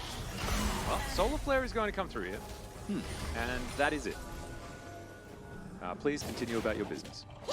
Well, I didn't have any further business. It was already concluded. Oh, okay. No mind. Yeah. But thank you for keeping that into account. I appreciate that. Just wanted to let everyone know that our button was please pressed. back. I can't because of Baron, but he really needs to. He is going to press that back button. He's not an award, so he should be fine. Ooh, there's not. This is a small pocket of vision here for T1. I don't know though. And there is Stopwatch and Rabadon's picked up. Just a fiendish codex as far as the advantage here for Satab. Does, of course, have the Seraphs, which is a lot more expensive than the Rylai's. So, certainly still a big lead for the Rise, as you'd expect, as he is 6, 3, and 6. Massive gold bounty as well. Like, if Satab goes down and T1 managed to get that kill onto Smash or something like that, this game could just be well and truly done and dusted. That should mean that Lord Dominix does come in. And there is a very difficult time to be had. Satab gonna need to press that Realm Warp button pretty soon, and it's not gonna work out. Tibbers comes down, and that is that kill that we were talking about. Phase Rush does come in. He's running real fast, guys. I mean, that is certainly a thing. That's cool and all. He does go golden. Oh, now Smash can take the kill. Now he's really dead, and Smash is not gonna get the kill. It is gonna go over to Bay, but he could have, and that would have made it even worse. And this is the risk that you run. Now it's all about the counterplay. And this is ambitious here from T1. Oh, I would have loved if the DRX had just gone and shoved and called the bluff. Yeah. But I think they don't want to take the risk. 35 seconds on Satab. He doesn't have teleport available. Pleta throws into Chains of Corruption, but it misses. Bay getting low. Yeah. Bot also taking a lot of damage. Great knock up there as the Baron is going to be taken here by T1. Cease and Assist comes down. Thrown like a ragdoll is Dahl. As T1, 3 members still alive. Teleport going to be utilized. Oh my goodness! He's going to be interrupted in the end. Bay, he will go golden, but now T1, they are trying to fight this one out. Bay's going to be taken down clear. Secures that kill. Are any of these Barons going to stay alive? Smash does so much work as Pleta still alive to the north of the fight. TP. Yeah, does get the Blade Caller. Satab, he did use the teleport. It was back up again. He's not even interested in killing this Xayah. He wants to just take inhibitors. And all clear. There it is. The Hyper Proc comes in and they delayed the kill on this Xayah so long. It may just confirm the win for DRX. Might be the case here. Dahl's up in 10 seconds though. And don't forget, they don't have Baron. So clearing this wave is actually a possibility here. Well, Chains of Corruption comes down. Pleta not going to get stunned by the Solar Flare. That means that Bot, he's just trying to get those minions away from these turrets. Lance. The first Nexus turret is going to go down. They are just parading in one after the other. Knocked into the wall once again. Satab and Clear just demolishing in this game. Massive shout out to Satab and his ability to stay cool as DRX. They will bring us to a Game 4. That is one of the most challenger things I've seen, because T1, I think they were able to get out if Bay doesn't teleport there. Yeah. If he just stalls. Or if they had have kept walking and allowed him to Also teleport fine. there. Yeah. But instead, must have been a split call here, and man, the kill threat here and the killer instinct from DRX, recognizing this moment of weakness, amazing. Like, you have Baron empowered recalls. If anything, do that. Well, the series, it's on our hands, Chronicler, as we check out this replay. Bay, like we were talking about, yeah, this is that moment, right? This is that moment where you get that rush of blood, right? If the Q had have landed on the Pleta, there are so many what-ifs, these moments. Oh, that flash from Pleta as well. Yeah. But instead, that's just going to be the end of it. And DRX fight their way back. Who cares about any when you have Lethality Varus? And a dream, and the power of friendship, and Rise. I actually think that Satab, oh, we need to vote, don't we? We do, yeah. I'm Satabbing, not for any particular reason. I just think that, I don't know, something about his vibe. He got ganked very, very early on. He kept his cool, and he found these moments. He was in side lanes exactly when he needed to. And that was how DRX found their angle in this series, because what you need to realize is that you don't have to just win teamfights. You can win the rest of the map. You can buy more items with the gold that you get from taking down turrets that are in lanes that are not mid lane. This could be the turning point, Atlas, where we thought was going to be a quick 3-0 T1 with this draft in particular looking amazing. It could also be a quick 3-1 with the fact that T1 now gets to move back towards the blue side. I know, but I'm trying to hype it up. However, unless if T1 loses this next game, perhaps the series then it's done. No, then it's a DRX win, 100%. Well, as soon as we say 100%, and this game, by all accounts, by everything that should have happened in this series thus far, T1 should have won. And so now we are in uncharted territory. Now we are in an area that we just do not understand. As Satab, he's an international airplane. And he was absolutely fantastic, gliding around the rift majestically with all of those engines on each wing. And most notably, I think that skirmish that he found around the bot side, right? Near the river, where he's able to get behind, shotgun a bunch of people, and cement his lead even further, is something that not many people have been able to do. There's a reason why this guy has as many wins on Rise as he does. And for DRX, this was the first game where they really looked like themselves. We saw some overly ambitious skirmishes from T1, like they have been doing so many times, but this time around, DRX actually able to stand up against them, bringing us to a game number 4. Yep, Bun Bun, a 747 is a Boeing international airplane, and that's why I called him an international airplane, because that's what his scoreline is. And as we can see on our hands right now, there is, I think I now might have permanent tattoos of the word game. It's here. Everywhere. And once we're back on camera towards the end of the series, we will let you know. And yes, Bun Bun, you probably did fly on a 747. Or, I don't know, do they really? I mean, Airbuses are, I think, a little bit more popular at this point in time. I don't know. I'm not an aviation kind of guy. No. It was a 777. Okay, there we go. Of the 90s. Beautiful. Atlas, how, what, that's a, I almost did. Safe. As now, quickly, get out of here. Get out of here. Abort mission. Let's go. Short break. Ha ha ha. Then game 4. Ha ha ha. Bye-bye.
Welcome back, everyone, to LCK Challenger Playoffs 2023 Spring.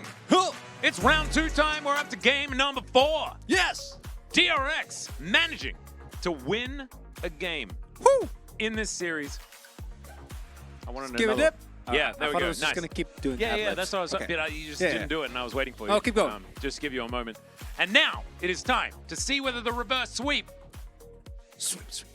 can happen. Woohoo! One more time here in the LCK for Challenger. Absolutely amazing stuff. Yeah. Hoping that we can get some more. Can't wait. Gonna be the best, right? Gonna be the best. I'm amazed. Oh! We'll see what happens in the draft. We were very obviously having strong opinions on the draft. But Yeah. in that way, we did forget the one thing. It's gone. It's gone? What? Yeah, the one thing is forgotten. Oh, no. Completely forgotten. No!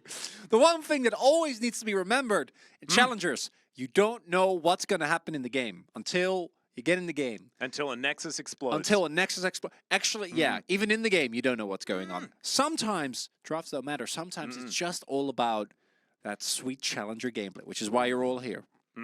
That's exactly right. And sometimes having a perfect round 2 in the regular season means something. And sometimes it means nothing. And sometimes it means nothing until it means everything. Yeah.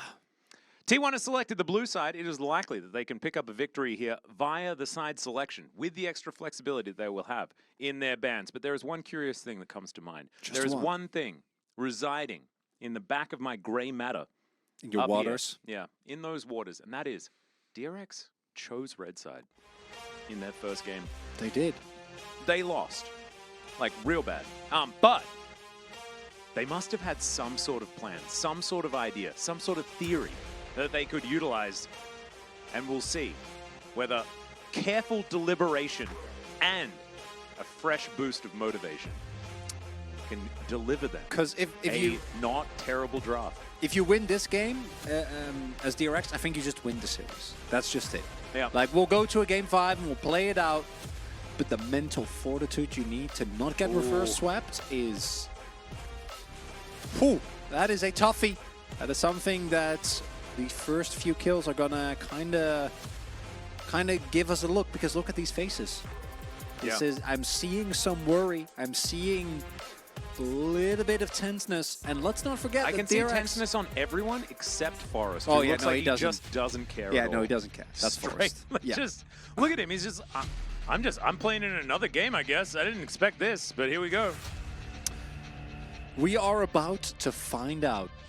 Is this going to be a 3-1 for T1, or is DRX going to bounce back?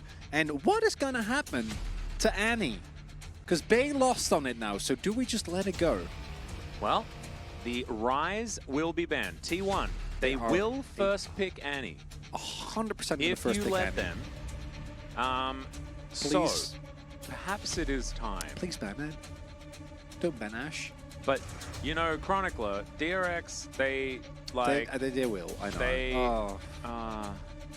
Okay, T1. so now... If T1 now picks Varus, T1's been mind-controlled into lose. first pick Varus? No! Oh, no! It was this plan all along! The reverse sweep angle! The reverse sweep via reverse psychology mind control, Chronicler. What They is happening? didn't know! Oh, We didn't know! God. We thought that DRX was losing, but you know, this is Wait, the only way. The counter is that now DRX doesn't This pick is Annie? the only way. The only way that you guaranteed win the series is if you let them get a 2-0, then win game 3 into Annie, and that's it.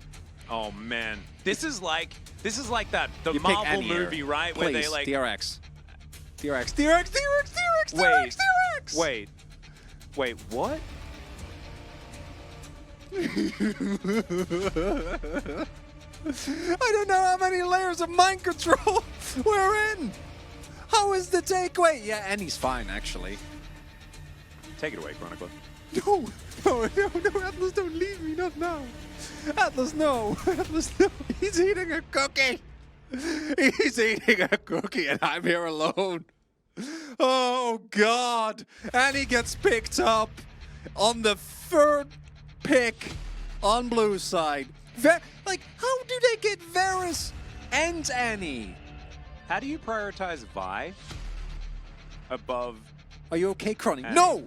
No, I'm not! By the way, this cookie's really good. Oh, I'm so happy it is. Oh, wow. They picked Rakan.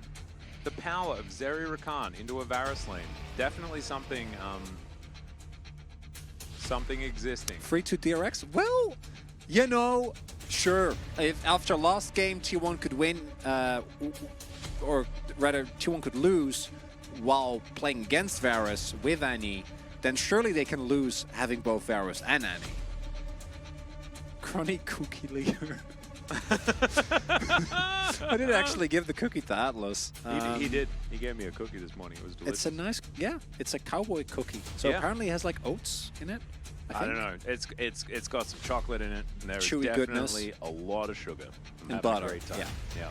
Yeah. I want a cookie too. Okay, well, I'll get a cookie for you sometimes as well, you know. You know what, Yundo? I'll get you a cookie as well. Oh, you It'll paid be raining. forward. It'll be raining cookies. Yeah. Well, no, then I'm not getting me a cookie if you're getting me. Maybe that's just the nice thing that we do now. Maybe. Let's get each other cookies. Maybe I'll just go back to the bagel place again. Actually, that was amazing. This is the... Okay, I kind of like this more. Yeah, So I'm the on board Ari with this. going to be picked up here. A little bit of early game power. I can't wait for DRX to show us how wrong we were when they completely dunk on them this game. Maybe Annie's just a bad champion. Yeah, and he's just bait, I think. Yeah, absolutely. I think that's the takeaway. Well, that's Cannon, so too much magic damage now for T1. As they will be locking out the Nautilus. So this is what DRX managed to win with in the previous game, the good old Varus Nautilus lane. It is going to be played into Rakan Zeri, which doesn't scream priority to me. As now the counter pick for the Cannon. What does Clear have for us here in this top lane? Nasus. I think that's... Oh my god, they locked it in. They locked in Nasus. Nasus has been locked in! Okay, I thought it was effort. I thought it was effort for a second. Okay, DRX are gonna win. This is the most what you gonna do now that I've ever seen in my life. I don't know why it makes sense. So okay, let me. But I don't get it at all. I don't get it at all. Okay. Let him. But let him cook. that's Let him why cook. it works. Let him Okay. cook. So hear me out. I know that Nasus is known to be like one of the best counter picks into Vladimir. I talked a lot about like to pro player about this. The reason is because Nasus has so much built-in sustain that he can shrug off a lot of what. In this case, I think Cannon's going to be way worse. But trying to maybe explain the reasoning here, because otherwise I don't know what the hell is going on. To explain the reasoning is that even though you do get harassed, as long as you can withstand the all-in to level 6, it becomes very hard for the opposing top laner to play the game. And in this case, Cannon is really good right now, and I feel like his pressure is way better. But at the same time, you do have a lot of sustain. I think pre-6, if you play it well, the Cannon shouldn't have too much kill threat. I just don't get why. There's one guy in chat Why that said Nasus? that Nasus destroys Cannon. Hang on. What Like if if it's AD Cannon, sure, but there is no way, right? Like if it's AP Cannon. Hang on. I know the definitive way to figure this out. I have the definitive way to figure it out. Is it? Yep. It's Yep. about this easy. Okay. Okay, So Atlas is doing the research. where's his name? His name's Cannon. Okay, now I want DRX to win. All right. Now I want it. It needs to happen. Okay. Counters weak against... Oh my god! Weak against Nasus. 60% win rate into Cannon. It is technically, based on solo queue data, globally, platinum and above. Nasus is the best. Do you know what happened?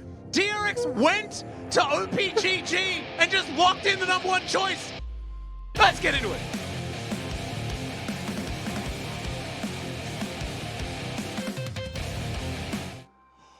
Oh! Game number 4, we get the 2-2-2-2! It's game 5. It's game 5. There's no other way. Well, no, this is game number 4. Well, no, but it's gonna be game number 5. It's oh my gotta. god, he went Airy? So you go like Airy and Emax? Maybe? Put down the circle and You watch circle him him. flounder. I think that's the angle, yeah. Maybe you go like 3 points in E and then Q. You might actually, you probably just do this for the lane and then Yeah, no. do, Yeah, do he's Nasus not. things. He's not going AP Nessus, but I do know that there are Nessus lanes where going for a lot of early points in E allow you to actually trade harass. Also, Doran's Ring. Yeah, I'm 100% certain he's just going to go for normal Sunderer, Mercs into whatever he goes from there. That I do think is going to stay the same. But Clear is in the position in this game where he can stack full MR, press W on Smash, and he will never die. Smash did go actually for on-hit Varus, which I'd actually say is probably worse. I'm not 100% sure. Might also, obviously, he's playing with a Nautilus, might just be a laning decision, but into specifically Nessus, I feel like lethality, if you can get fed, is a bit more consistent, because if you can auto Nessus, he can wither you, and you're in deep trouble. Well, we've got a little bit of engage here towards bottom lane. As Bot, pretty good win rate on this Nautilus, as he takes a fair bit of damage. Forest lives bottom lane, guys. So it is no surprise that they are down here.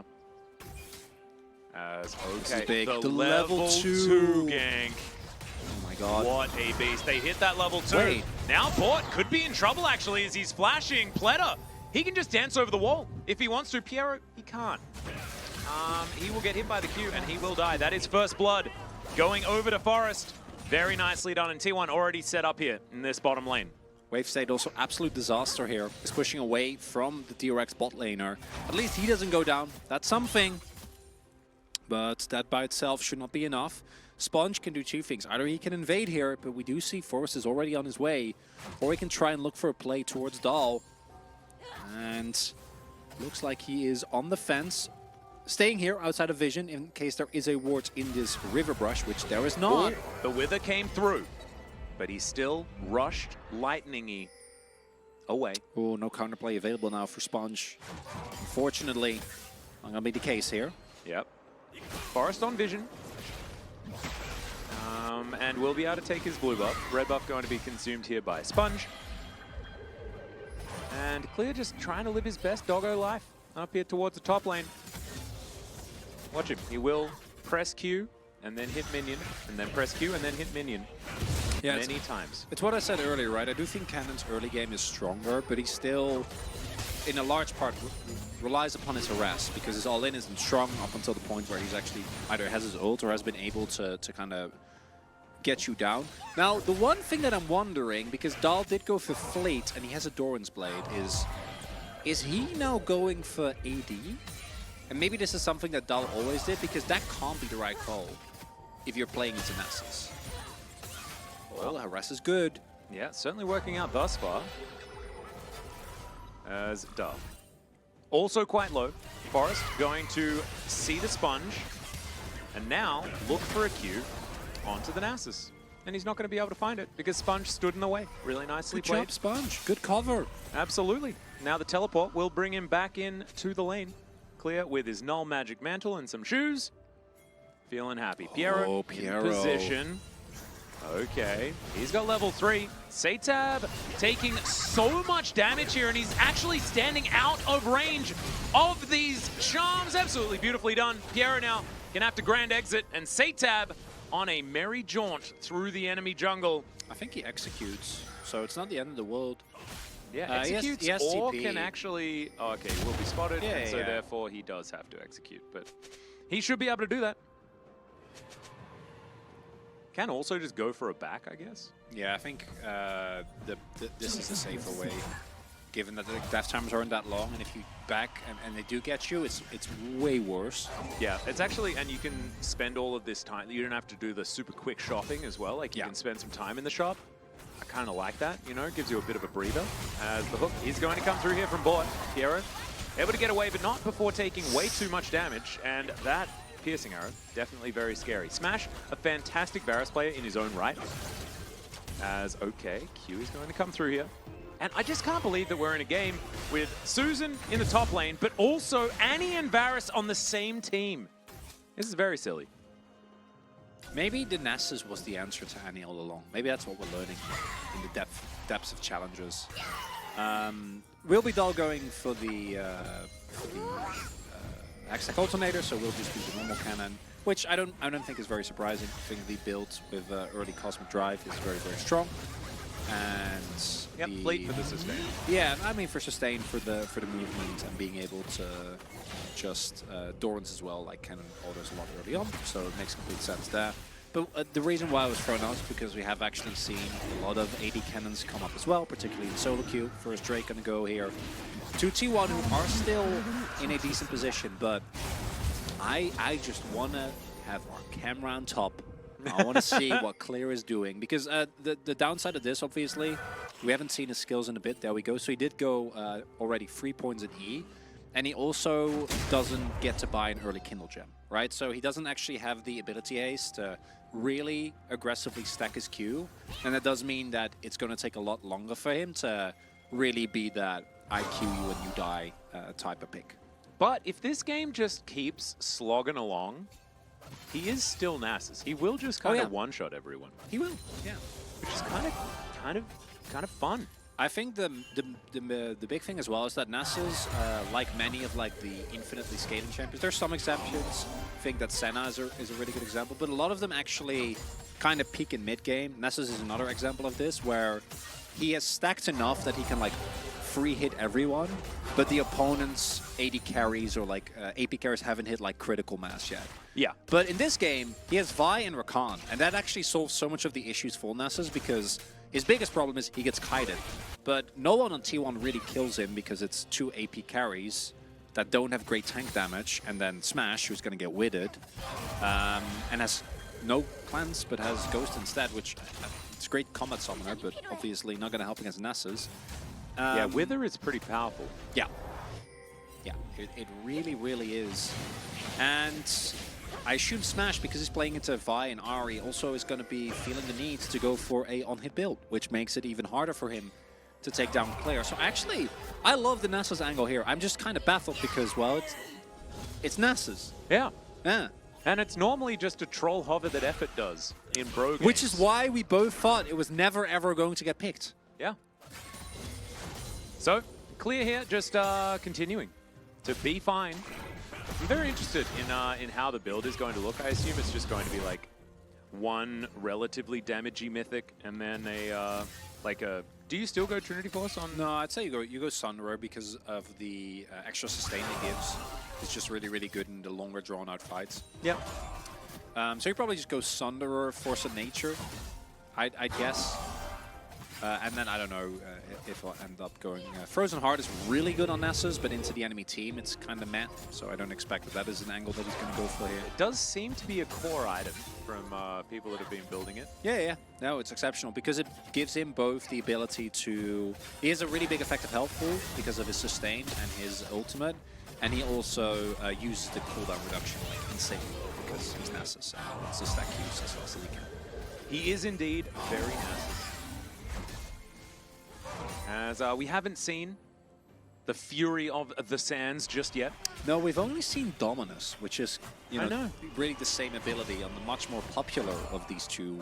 The two brothers. Yeah, the more popular. Is it younger brother? I think Susan's a bit older, isn't he? Is he?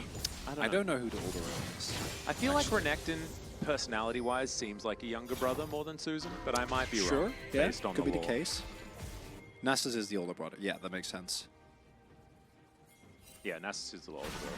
I mean, it does make sense because Nasus was released first. Uh-oh. As that's a lot of people. As the hook, just a little bit. Life's okay. Not long enough. Yeah. Well, he's not playing in this game. I know. Yeah. He is still in playoffs, so it's fine. True. Susan is Nasus's twin sister. Oh, I always thought Susan was just Nasus backwards. The more you know. Maybe it's both. Maybe Perhaps. their parents were like having a giggle. Well, Annie was definitely having a giggle, so I see you on that one. She always does. Decent CS lead for Pleta, actually towards his bottom side, and honestly, we haven't seen that much Zeri here in this series. As Seitab not going to get stunned up, not going to get Q'd, and the Rift Arrow goes down. So he's still going to lose plates, but he's not going to lose these minions and shouldn't lose his life. As the charm, it's going to go slightly wide. And Shelly going to be taken down, so gets an eye poke. That is one plate going over to T1 here in this mid lane. Not the most high value Shelly there. Is Clear is, yeah, just able to walk up. Bit of a bonk. Yeah, and here Moves we on with his see life. 4 points in E. So at some point you want to stop going for points in E because obviously the ability doesn't really skill that well.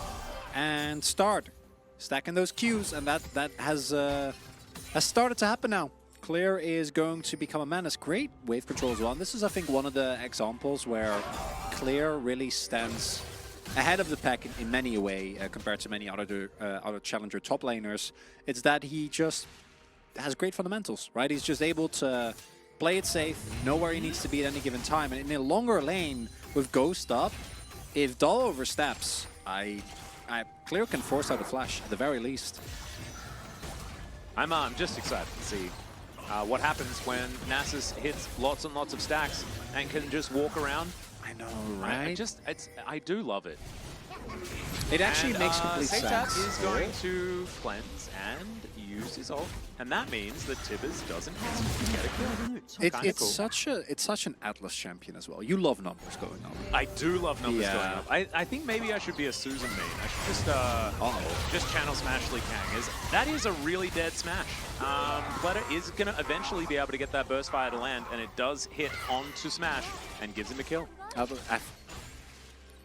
You know, when you pick Nasus, I can't be unbiased anymore. It's 5 games. It's happening. Yeah, I can feel agree. it. I think That's just the respect that you knew get. Okay, never mind. Sponge may have sponged it up just a little. Yeah, he sponged it Oh, slightly. he sponged too hard. Yeah, sometimes they sponge too greedily. You can't sponge too close to the sun. You cannot. I think the Dwarves of Moria definitely learned that. They did. Actually, no, it was the ones that no, it was Moria. It was more. It was definitely. It starts off so well, and everything is okay. And then Sponge. Yeah, sponge. We don't need. Do we need to show the spongenating? We could move away from the. We can move the away sponge. from this. No, Sponge. Even gets the interrupt there, right? But Forrest just very well done. As the ward hop doesn't even need to invest his flash. Not even close. Yeah. Kill goes over to bot. That is a very, very tanky Nautilus. When you sponge your best, but you don't succeed. That was amazing. We were talking about Coldplay like yesterday as well. Oh. All right. I did buy a sponge the other day, actually, and it was yellow. So it does make sense. It works on so many levels. That's a plate in the nick of time here by DRX towards the bottom side. They only managed to get one of them. Don't The worst die, situation Nasus. is Disco Nasus dropping records, just having a good time. So, Divine Thunder should be down here. Oh, it's going to be... Okay. Okay. I respect it. Does make sense. Collects a glove. Yeah, so he's just going to go full tank then, I'd imagine. Yeah, so do you go glove then Spirit Visage? Or do you go glove then I'd say you go Frozen Heart? Force. Or do you go face check Fury of the Sands? No, he's fine. He's Nasus. Yeah. He's ghosted. He's just wandering. He's going to get kicked, and he's wandering again. God. Look at this. This is He's what booming them! He's a doggo. You just play fetch, right? And you have to run away. You always come back. You have to run away. You come back. Then you get tired. Then you wait for your ghost to come back off cooldown. Then you play fetch again. Oh, yep. Nasus with a unburdened early game, and Merc Treads. Oh, gotta be a little bit careful here. Gotta play out this well as. Oh, I don't know about this one, T1. Okay. Let's see what we can find here as the hook is going to connect dead. onto the Nasus that doesn't have Fury of the Sands. He Unless- survives for a very long time, but Dal will be able to get his revenge. In the meantime, though, the Ahri takes down the Varus. Dal going to get jumped on here by Pleta, and it could be a Zeri moment. The rest of DRX, they're still alive. They had to sacrifice their doggo, which is very, very sad. Not something you should ever do if you're writing a script for a movie. However, oh my God, Forrest. That was super sick. They lose their Fox as well. That's a lot of animals that are hitting the dust here in this particular game. Oh my God, he's not done! And he's going to find another one there as well. Sponge. Oh God, Forrest, you monster. You absolute beast. And that's an ace. That's heads. Yeah, oh my heads, God. Heads. That is The man why. ain't missing today! That is why Forrest was Oh not perturbed. my You saw them in God. those player cams. Forrest was just like, oh man, we easy win these. And he did. Okay, we are just watch what happens here. Okay, this first part of the fight not that relevant. Nicely started here by Bout. If he has ultimate, I think clear is completely fine. Not the case here. And even though Plata finds his kill, I want you to pay attention to what's about to happen here. Starts off with this Q, forces the immediate stopwatch from Satap, and then there is a sequence of events here. Forrest goes in, gets a great Gore Drinker, goes back out. Still has Flash, do mind, goes in here, is able to find the Q, immediately flash away, W back up, and Sponge and Plata, they don't have a choice. They need to try and disengage here. And then hits the, oh my god, hits the Q, gets the next Gore Drinker with the E, and if he doesn't do this, that's a lost fight. I don't know if he had, I don't know if it was a blind Q, because I think Tibbers was close enough, but I'm not 100% sure what the vision range in Tibbers is, so it might have actually been blind, which I think they had at least a bit of vision. Nuts. And kind of knew where they thought they were. But also, he was on vision as well. Sponge just wasn't able to avoid it. Really beautifully done. Not out of the woods entirely, however, an ace around the second Rift Herald. Owner benched against Gen.G. Well, unfortunately for If it Forest lovers, he's not actually on the roster. You do have to put him on the roster. And also, even if he could, the irony is that like Owner is actually also our best lead yes. in the LCK. But it's feeling if Ono was in this game, it would have been over last game. Yeah, absolutely. But you know, credit what credit is due. The main criticism for Forrest has always been his consistency. Ever since he joined last year, that has been the one thing that I think he has been very often criticized for, because he had these moments last year as well, but then he would follow them up by jumping into 4 people and dying with no one there, with no angle at all. But he just hasn't been doing any of that recently. It's only good Forrest. Yeah, Forrest has been landing only heads, man. He has been extraordinarily good. Atlas, at this point, I was fully committed to the reverse sweep angle. I saw the Nessus lock in. I mean, you throw out second Herald, man. That's where games are lost. Yeah, I'm getting. My belief is very quickly. It's going down as a. Is it Challenger playoffs? Yes. This is the same as this is round 2. This is of course T1 upper bracket, so you will be going into the lower bracket at a loss here. So if DRX do lose this game, they're not out entirely, as they were first place coming out of the regular season. T1 were 6th. 5th. I think Nongshim was 6th. Ah, yes, Nongshim. Yeah. What is important though is this is the same as the T1 KT series. If you want to like, if you know the LCK playoffs, because it's the same. That's the one that this mirrors. So the loser of this is still in the tournament and is going to take on the loser of tomorrow's series as Hold That fought. Okay, which is KT versus D+. Which also going to be an amazing series. Make sure you check it for that one. As we're having so many Challenger fans. I'm loving this. I know, it's amazing. It's so fun. Welcome, guys. Everyone is being friendly as well, because do remember, if you're not friendly, you immediately get ban-hammered. Yeah, so, them's the rules. I don't have a lot of chill when it comes to that. You do not? I need to probably talk to someone about it. Don't test him. It's not good. As Cleared consumes a turret, I still believe in the doggo power to bring us to 5 games. You know, if he gets, he's about to get Force of Nature as he's doing a merry dance. There is a lot of music-based Nasus skins. And yeah, Force of Nature now complete. Does he go like, from here, is it Frozen Heart? You have Frozen Heart, Force of Nature, and then Spirit Visage. Is that what you do? I feel like there actually is. With how fed Forest is, there might actually be value in getting some armor here. And like I said, I think Frozen Heart is an incredible item on it nonetheless, even though the... Yeah, you go Frozen Heart. Frozen Heart and then Spirit Visage? Spirit Visage. Yeah, Warmogs. Yeah. Might go Deathman's just to not be kited out too much, but I feel like that becomes less of an issue, again, because of the fact that you have Vi and Rakan for guaranteed engage. I think whatever you do, it has to be a Frozen Heart. We'll see what happens though. We'll see, because he is going to be side laning against an AP character no matter what, right? Which is also why he can go Nook, Treads, and Force of Nature and be completely fine. Because no matter what, he will be facing off against... Like, and Dahl and Bay are both forced, look at the item builds, to build Void.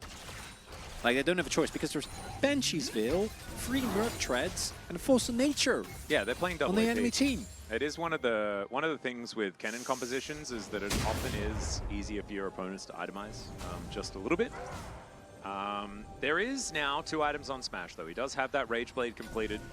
That is a big spike, I guess, if they can get team fights to work out in their way. We know in nothing. Their favor. He built a Ruby Crystal. That doesn't tell us anything. Well, it tells us it's not frozen hard. So we know that. Yeah, which is a bit sad because I would Oh, like. yeah, that's a forest moment right there. No, Little oopsie. that is called. He hadn't had a flashy play. That was the only flashy play he had available to himself at that moment. Okay, and he knew that he needed to make a flashy play. Look at him giggling as well. I was like, oh, oopsie. Even the best players in the world sometimes press the wrong button. We are only human. Yep. After that last play, he needed to prove that to all of us. That he was still is only human, yeah. Yep. Maybe it's to throw us off his sins atlas. I still think he's Dancer. I love the Killers. What a band. What a lyric. Oh, DRX on an angle. Setting up. Doll might run in. Oh. He checks. He Oh, didn't know. He's extraordinarily dead, or is he? As Cease and Desist comes down, but Sponge is going to eat a bear and does need to Vault Breaker his way out. Clear, walking around the river majestically. And Fleta looking to clean up. The thing that I'm worried about here for T1 is the Zeri factor. And that was actually a decent amount of value. That didn't really do anything. From the extendo beam. This is Soul Point. They need to win this fight. DRX don't have a Ooh, shot. Chains of Otherwise, Corruption come through. There's a great dredge line, and immediately the Rakan is just destroyed. Clear this time does have Fury of the Sands and does not care about anything that anyone is doing whatsoever. Pleta collects the kill, and DRX, they're just a freight train. Bay gets murdered. It's a triple kill. As Clear, does he care about turrets? No, he doesn't. He's going to grab the last kill here as well, and they may just walk towards a Baron as Dal is teleporting in. A terrifying maneuver, but he will be left alive for now. they got to take the Drake. And this is where we see Clear is just a diversion. The dog is just to draw your eye away from the real problem. Oh, There's that little lady right there. Well, I'm not going to lie. I think the doggo is still a problem. Oh, By the no, way, it have is. you Yeah, noticed? 100%. So I was watching the 3rd episode of the 3rd season of The Mandalorian last night, and I've been watching a fair bit of it, and the Q sound, the Q bonk sound from this NASA skin kind of sounds like the very beginning of the Mandalorian theme song. I cannot relate at all. But I'm happy, I guess, as everything gets thrown into... I really need to watch the Mandalorian, actually. Everything gets thrown into Piero here, and it starts off okay. Yeah. But then, things are not okay because the Nasus isn't dying, and all of this does is just buy time for Pleta. And, you know, Sponge, there's tanks, no biggie. Is Annie just overrated? Is that what we're learning here? Yeah, maybe. I don't know. I'm just, yeah, I'm not aware. 441 stacks here for Clear so far, so starting to do some pretty good work. It's what's the counterplay for T1 against, well, I don't know. against the Susan? Well, it's not Nasus, but I think you. So Nasus isn't actually the carry, but Nasus is so big that you can't just walk past them, right? And even if all he does is zone, like if he zones while Pleta has his ult up, you're losing the fight, like guaranteed. And who are your damage sources? Smash doesn't get to play the game because he's playing into Rakan and Vi. So Sponge gets on top of Smash, Smash dies. Then you have 2 AP carries into a fat Nasus and Zeri. Well, Bay's just going to get engaged on. The Annie is getting the Annie treatment. By the looks of things, goes golden, but that grand entrance, just amazing. Bay was exhausted, so the Tibbers value not really there. Dal going to get murdered as well. And DRX are just steamrolling them. It's happening. It's Give up, happening. Silver Scrapes. It's a Silver Scrapes angle at Oh my last. god, that is actually the record that Clear has been dropping over and over again on Dal in side lanes. It has just been Silver Scrapes. That's what he's been telling us this whole time. He tried to tell us and we didn't listen. But we will. Ho ho ho, we will. Oh man, DRX. They will take the Baron 25 minutes into the game. They managed to deny the soul as well. They should be able to use this Baron to guarantee the next Hextech Drake as well. This fight just really well executed. And honestly, like, But like again, we look at haven't seen Claire. play like this from DRX all day. Look at Claire. Claire is just standing in the entrance saying no. You no. No. Walk up. No. He's, And like, you he's can't do actually like anything. he's one of the elite monsters from like an Act 2 boss in Diablo 2. You know? He's just standing there menacingly and no one can do anything. He has 4 mil. Like Smash is just looking like what do you how what? Yeah, I don't know what you're supposed to do. No, you don't do anything. You lose the game. That's what. He's got so many jackets on. It's the R5. This is the most challenger thing ever. It's the R5 Nessus for the reverse sweep angle Atlas. And it's so good. It's so good as well because one of the most, like, I don't know, the most unanimously hated R5 pick was Renekton. But this is one of my most loved R5 picks, and that's his brother, I'm remembering Susan. this one. My God. Nasus needs to be banned, absolutely.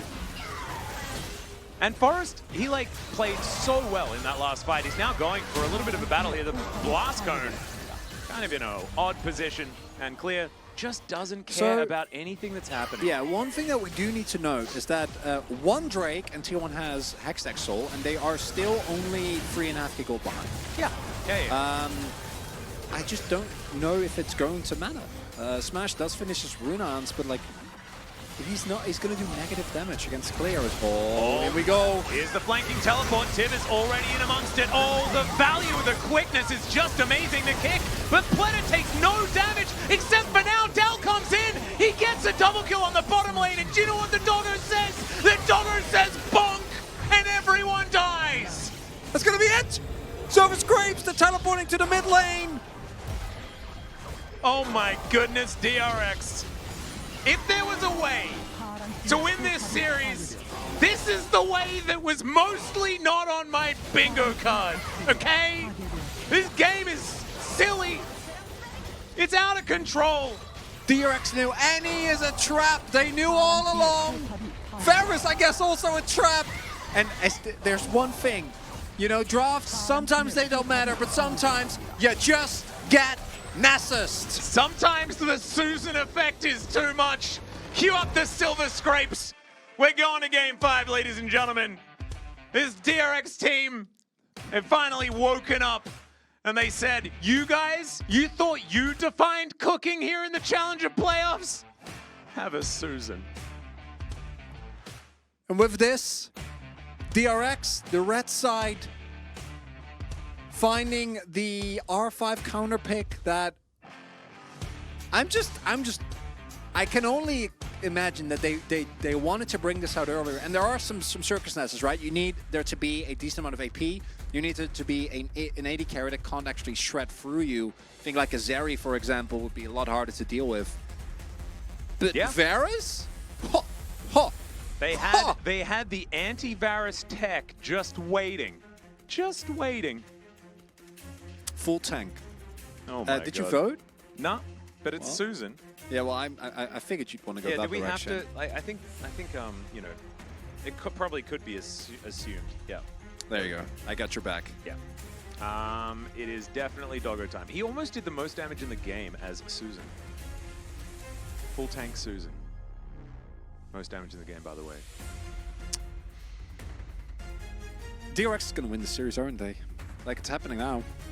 Well, I mean, sometimes Like, you when you play into a Nasus. like, how do you... No, but like, mentally, how do you come back from this if you're T1? Well, The 2-0 lead, yeah. losing that for players this young? DRX and T1, a matchup for the ages, no matter the link. And no matter what happens, it's always 5 games. As Pletter is going to get it on the Zeri. What? Why? Well, he had a great He Zeri had a game, fantastic game. but it's not the... But it's not a doggo. Chat, you know what to do. We riot. Let- I think that, like, honestly, the amount of extra, really like, well. if you think about it, right, like, the execution gap between playing Zeri and playing Nasus, is that, like, it's got to be close to the largest in the game. I've been voting for like for picking specific champions for the entire night, and we did it again.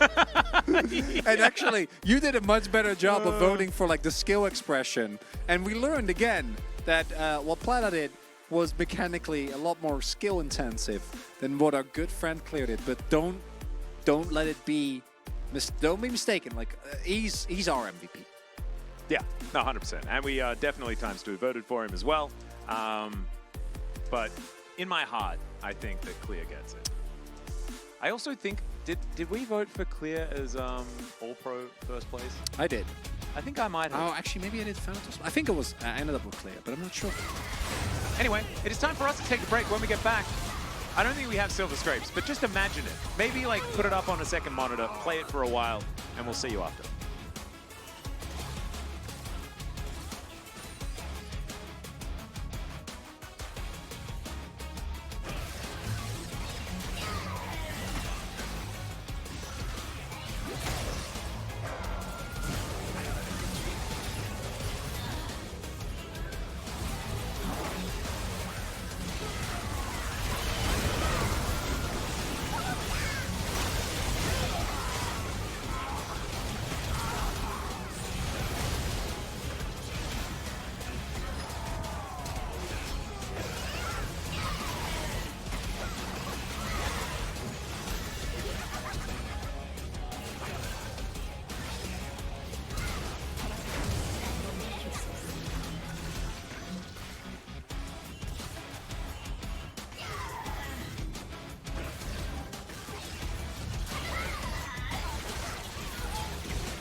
Welcome back, everyone. We got the Silver Screen. It's time! Get We ready! did it! You guys may have thought that we didn't have access to tracks like this, to bangers like this, but we spoke to Nasus, we spoke to Clear, and he grabbed his record player and he gave it to us. Thank you so much. Yeah, it's not happening, but you've ruined your hair just a little bit, and I like that one a lot. I think I could headbang as much as I... See? And the hair Amazing. remains the same. Mine does not. It's pretty incredible. Baby! Yeah, we did it. We made it. We got here. It's game number 5, DRX versus T1. T1, if you're looking in the LCK, is a team that was able to withstand the pressure. They took down KT in a game 5. And T1 in game 5s wasn't necessarily a stat that was a very good one for T1 at that point in time.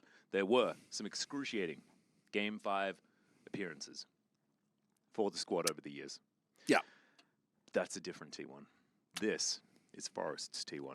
Do you think he's flapped by this? I don't think... Well, Forest was not the problem in the previous game. Unflappable. He And now is the sponge just may heads. have absorbed a lot of anxiety from this The series. sponge. You Okay, just so if... don't know. So, if you just go based on names, would you be more scared of a superhero called the... Or supervillain is better, actually. Called the Sponge or the Forest? The sponge is obviously scarier. Yeah, because with the Forest, like, yeah, obviously that's ominous, but, like, what does the Sponge even do? What does the sponge even, like, what has it absorbed in its time? Like, that is a Ugh. lot of potential germs. Scary. You know, that is... No, it's a frightening thing. I think an evil sponge That's like, definitely has what's the a lot movie? more Rubber? cynicism.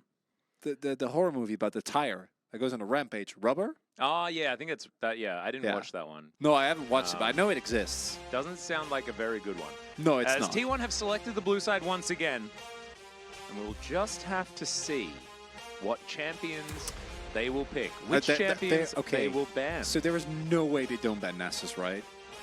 Maybe Is they it- just don't pick Cannon. Okay, so what's the bet?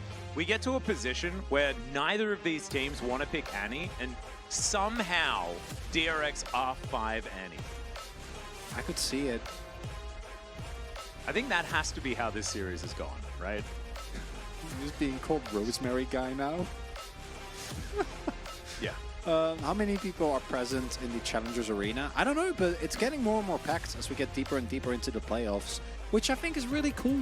Yeah, and I actually think that, like, as the years go on, I think the Challenger is going to get bigger and bigger. I think you guys agree. are on the ground floor of an absolutely banging You're the tournament. hipster.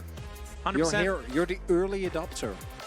I mean, if you're here before we hit a consistent 5K viewer mark like every single day, that's how you know you're an OG.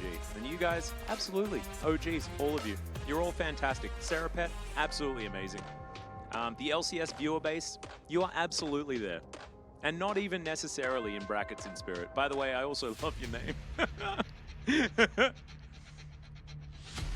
And T-Mass, we appreciate you skipping work to watch this. Although, I wouldn't recommend it. I think you know, generally, like, we're not skipping work to watch this. And maybe you shouldn't either. T1 has been... That's one of the less smart comments that I've read in a while. Oh, wait. Consider how hard it is to get to the World Championship. Like, this always gets me. It's the same when people dunk on... and it's the same thing that happens when you dunk on the players in Challengers.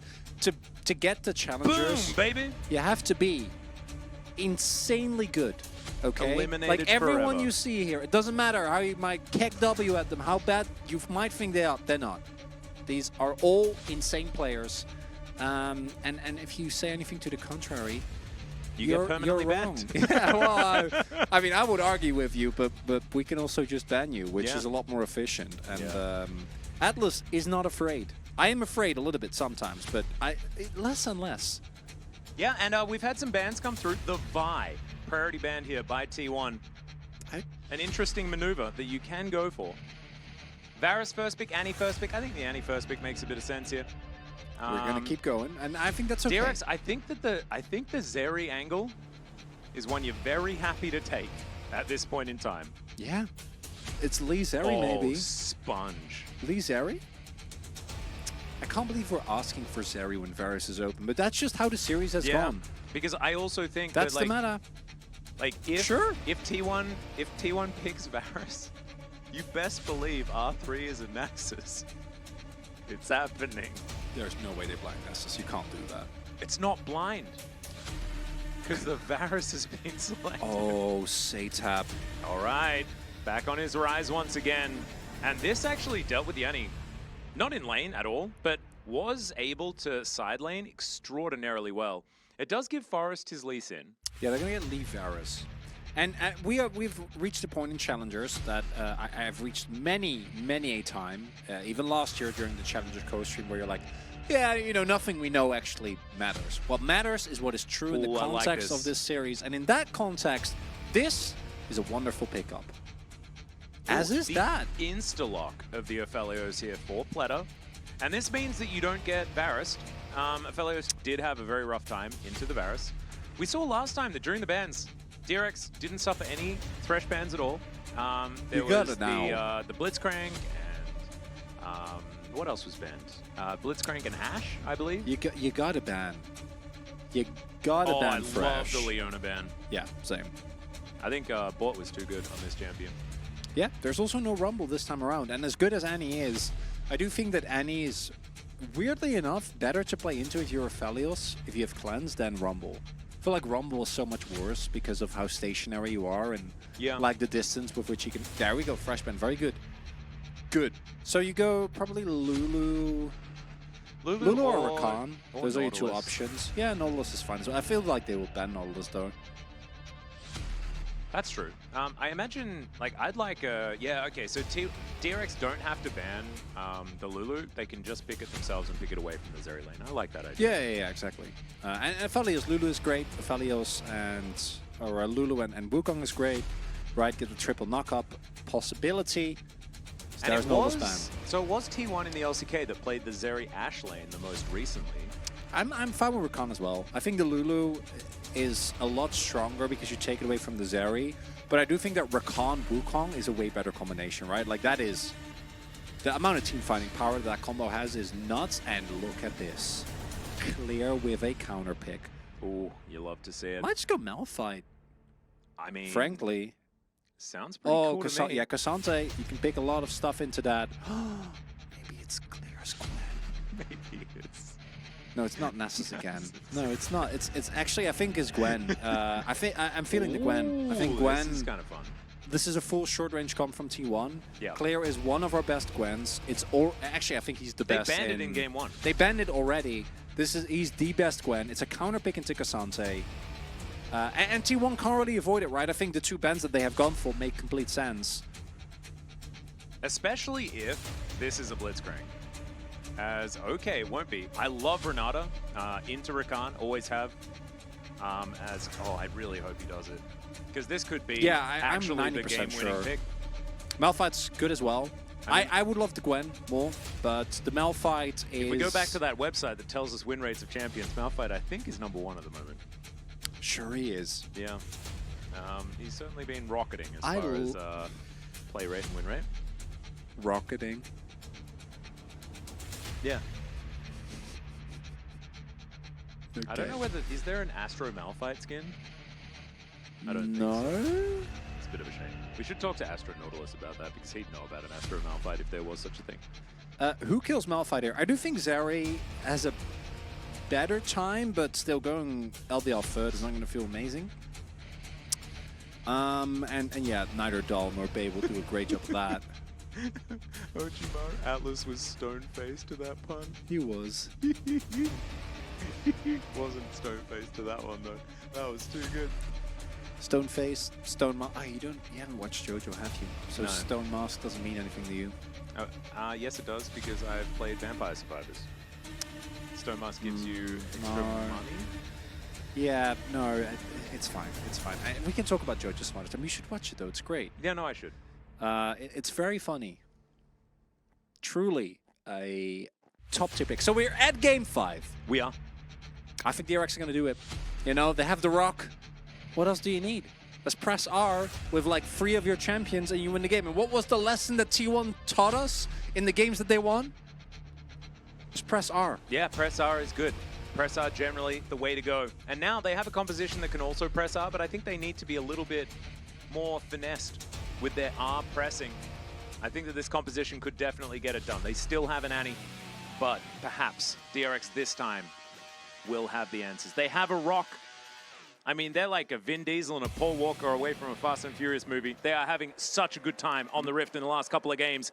It could be the reverse sweep or T1. They could say, we don't care about your reverse sweep. We're just going to rock out.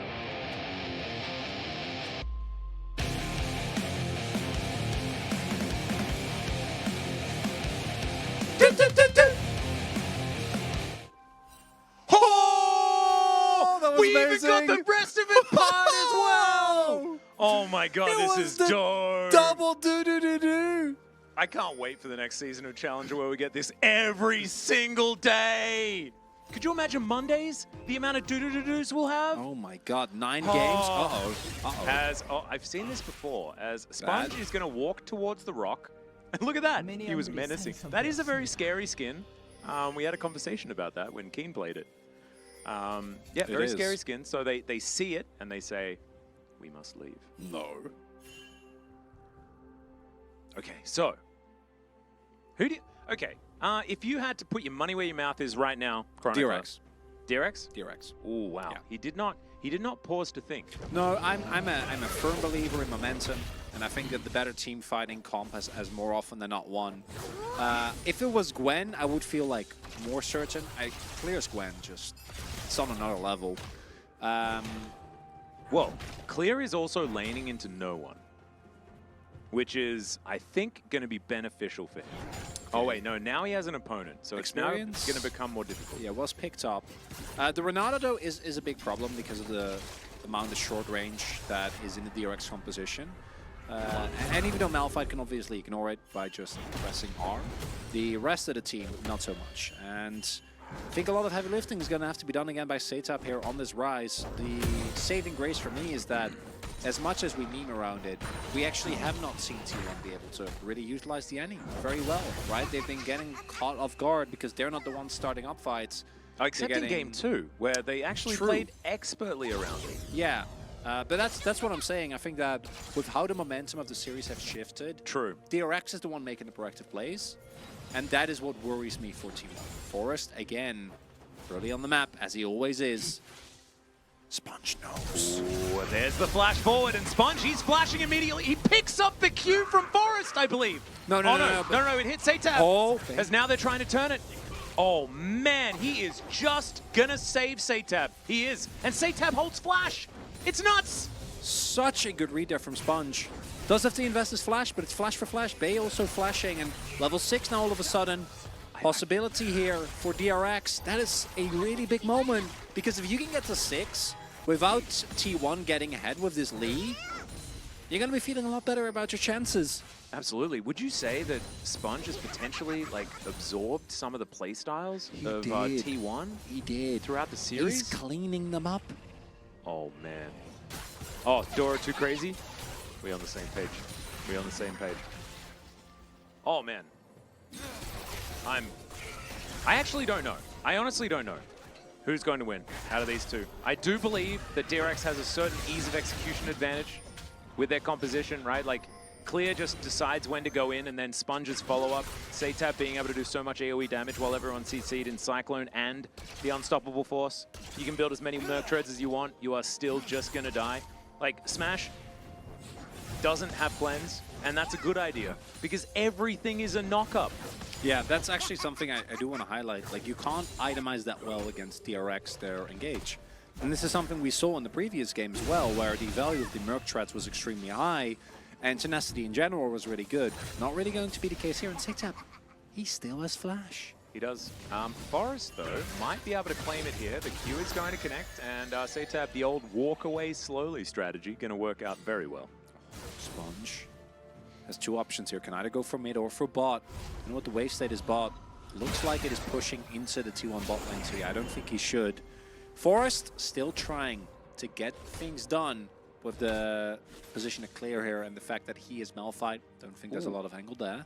Pretty cool idea from chat here that I want to kind of expand on a little bit. Mr. Sheikah says, new item idea, gravity boots, reduce knock-up duration. I have a different idea. Make it iron boots. They don't increase your movement speed above the base boots, but they halve knock-up duration. I kind of love that, but I feel like they're super busted. Or really That'd be bad. such... Because movement speed is very valuable. Yeah, that's true. Maybe the movement speed offsets it, but I also feel like it's very binary, right? Like, if you're a knock-up champion and your opponent buys those, like, you can't do anything. So I feel like it's too hard of a counter, okay? Only Anathema's chains can be that hard of a counter. And that's just one person. Well, Clear is going to teleport back to this lane. Does have a couple of CS advantage. They're only actually the ones that Dal missed when he walked into the lane. Sponge boots doubles your MS, but also doubles your knock-up duration. Sponge boots. Also triples your chance to be first blooded before the doo-doo-doo-doo has come through. If we're AI, we would have more memory storage. No, only I'm an AI.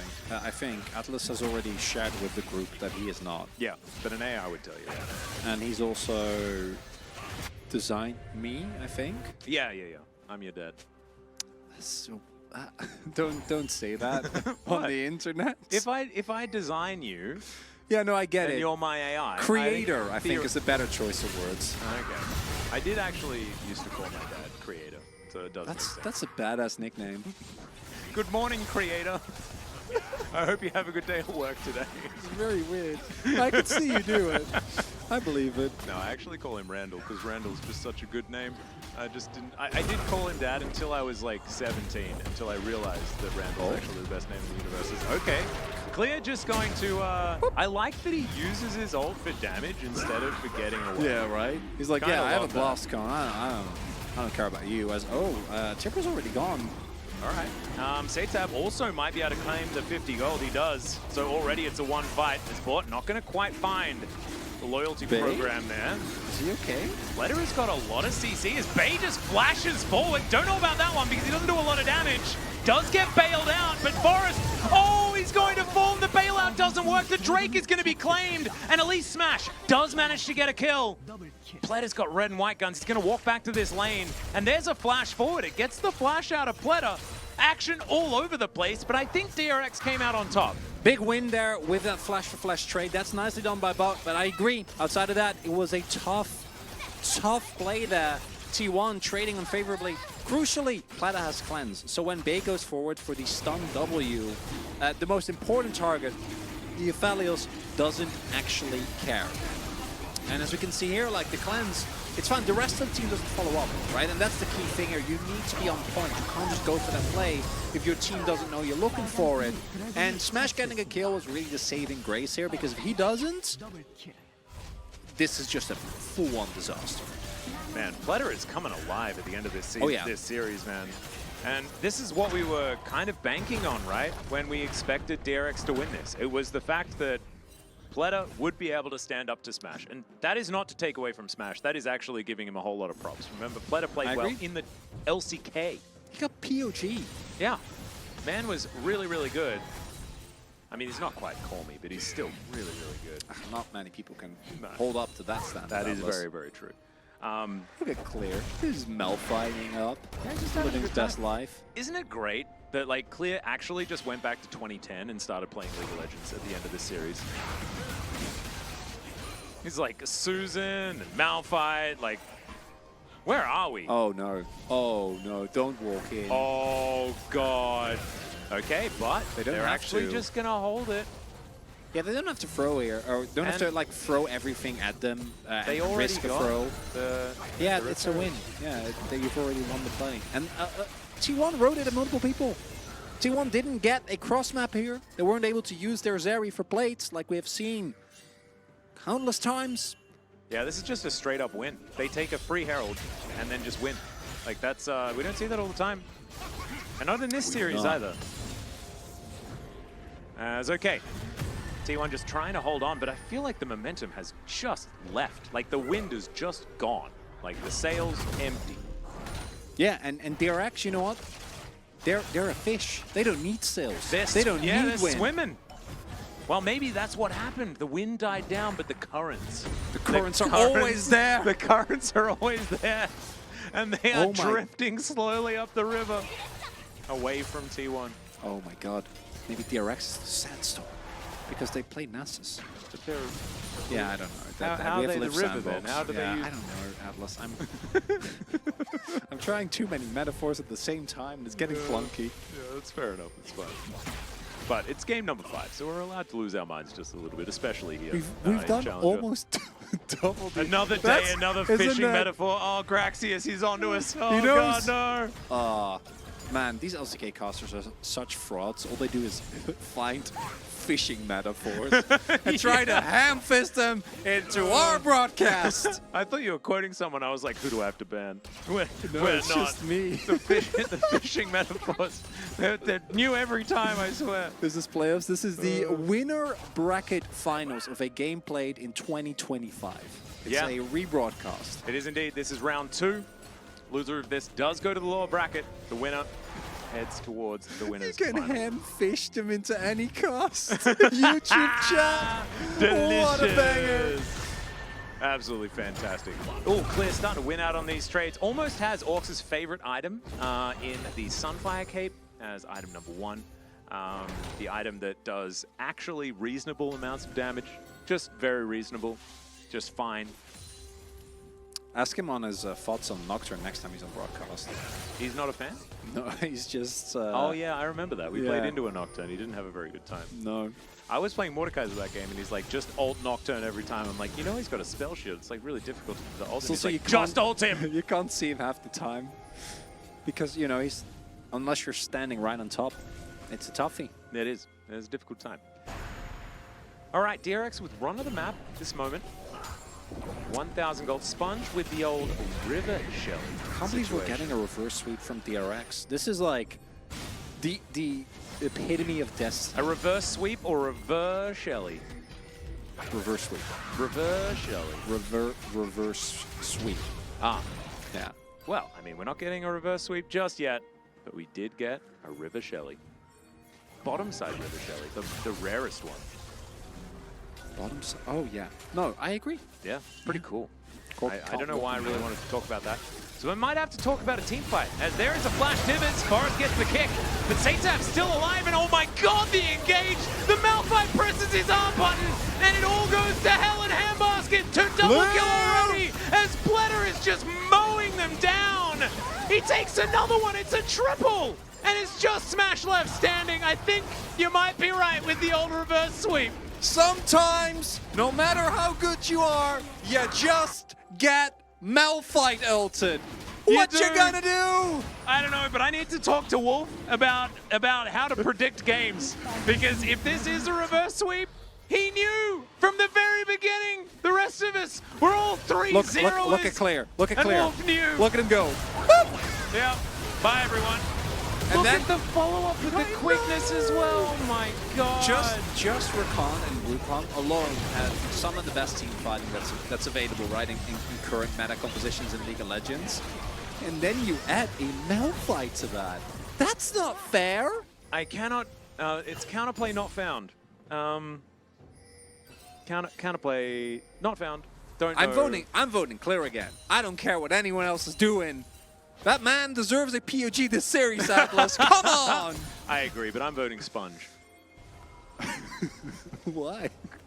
Because of the flash at level 2 in the mid lane. That was actually that was such a bro play. That was heroic. It was. Would it come down to an Elder flip? Nope. I think that once you go down 4K gold in the 5th game of a best of 5 after you've been up 2-0, I think it's kind of donezo, particularly when you're playing into DRX's comp, right? Like, DRX really have to try. Oh, wait, with but this because you've said that, now they're going to win. the likelihood of a T1 course. victory has just skyrocketed. It's like CLG, right? Where like, or KT, where like, oh, if you think they're winning, they're not. But because you're thinking they're not winning, they're winning again. Yeah, then your brain explodes. That's kind of how it works. There's too many layers, man. And that's sort of a feeling like shared between CLG fans and KT fans throughout all of time. It really, like once orgs have those, they don't shake them. They don't shake those chains. No, they don't. Bay, as a bear, he placed it on top of the DRX members. I don't think he had a stun, but did actually have some damage, I guess. Bounties! Yeah, no, this game is out of control. I mean, T1 have got 1 kill. Man, That is the only thing that they have managed to achieve. Not even a plate. It's just the 1 kill. This is so cool from DRX. Like the fact that it's again Clear, Satap, Pleta that get the opportunity to fix what went wrong in the past. Doesn't Tibbers always stun? Says FCloud. That just shows that you've watched a lot of really good anime players. Yeah. Because Tibbers should always stun. But no, it does not always stun. Thanks, chat. This is the type of wholesomeness I want to see in Challengers chat. Good on you, chat. Good job. Give yourself a big thumbs up. Instead of saying like lol or whatever, no, you instead just say no. You need just to make be sure nice. that you get your stuff. It's not hard. Man, isn't it cool that like being a good person is a cool thing to do? Satap is going to get kicked. Let's see whether he survives. They don't have a lot of CC anymore, and he just gets out. That is called realm warping to safety. Dow, is your realm warp available? Goodbye, my Dow. Goodbye, my friend. Goodbye, my friend. Clear is like, you'll be the one. I'd help you with that one, guys. I got a turret to take. Yeah. Unfortunately, not a good enough champion. as it turns out. Needed to be released before 2022 to be good enough to escape the situation, or needed to have all out available, perhaps. Yeah, would have been also good. But man, if he had have actually had his Realm Warp up, he would have been as okay as Satab. I can't believe DRX are getting it done. Like, I'm still, I know the game is not over yet. This is a 4K gold deficit. There is still a Zeri in this game. And if T1 make this comeback, like, oh my god. What is the mental fortitude? Percentage-wise for the reverse sweep, is so it like 98? If this was, oh yeah, so this is the problem, right? If this was game 2, I'd give T1 like a 60% chance to win, probably, like 50-50 maybe. In if this game was, state? That's maybe too generous, but I feel like it'd be like 35 at lowest. Because I do think like you have Annie, you have Renata, and you have Zeri, right? Yep. Like the amount of team fighting power you have is insane. Like, because it's game 5, I think it's like maybe 5%. Hair bet? Hair bet? Oh. Is it time? Shall I? Okay. I don't think you're going to lose too much. No, I think I'm fine. I'll dye my hair a color. I'm not going to cut it off. I choose the color. Yes, that's fine. Because you're going to be a broadcast with me, so I'm not too worried. Yeah. If T1 win this series... Well, Rune Prison does come through onto Dal, taking a bit of damage, but hasn't died yet. Satab also just keeping them at bay, and this is a pretty good composition to be a Ryze into, right? Like, oftentimes we see Ryze just having a really horrible time because he can't hit anyone. He can hit everyone on this game. In a great position here. Dal finds Sponge. Yeah, Sponge gonna have to move towards the pit here to help with doing smiting and stuff like that, as Forest is gonna get prisoned. Clear just threatening with this unstoppable force, and there is the flash. He dives on top of Smash, and there was no opportunity to even use the hostile takeover. Smash trying to kite it out, but he has to flash over the wall. It's a double kill already for Pleta on the backside of the fight as Satab. They just don't need him to get this one done. They do manage to take down the Rakan, or Smash does at least. And Satab just looks for some cues. He'll be able to fish for another one here as Extender Beam comes in, and that is a Zeri that was looked at by an angry Ryze. Oh, Smash is trying so hard, man. Like the sidestep there as well, and Piero's grand entrance, amazingly done. I don't know whether we're going to have to change the color of your hair. No, it's not happening, which is why I made the bet. Yeah, it makes sense. Well, I mean, that's why I made the bet when I made it as well. True. Then I was pretty bold. Watch this, right? Forrest tries to set up a play, which is good instinct, but doesn't matter. Clear, man, with these ultimates. Just gets it done. There's not that much more to say. Like, Smash, watch this sidestep from him as well. Here on... He's really... This kid's gonna go places. And oh, yeah. Again, do keep in mind, T1 is not out of the tournament. No. They are still in. Even if they lose this series, they will go to the lower bracket. They will face the... Oh my god, what if we get T1 KT in the lower bracket? Oh. Or T1 D+. Even that is super dope. Like, honestly, dope. I feel like the matchup that we have tomorrow, it's KTD+, right? Yeah. I actually feel like that is the same team facing off against itself. Yeah, they're very similar. I just sort of like, based on current form, I just don't really see a difference between the two of them. So it's going to be really, really fun. Make sure you guys are tuning into that one. Okay, if Clear has the most damage dealt. Yeah, dude, Malphite is busted right now. He is completely broken, as is Sunfire Cape. And DRX, they can walk towards Baron, and look what's going to happen. Do you know what DRX do? They put a freaking mountain in front of it. It's okay, Bay is going to find the mountain. He's almost taken a damage. They're trying to remove him from the fight. Clear, not going to get hostile takeover as Dal just going to get taken down by Pleta. The fadeaway jump shot does manage to get the shield available. The restraint on this mountain! Yep, still threatening the unstoppable force. As Dal's going to cancel his own back.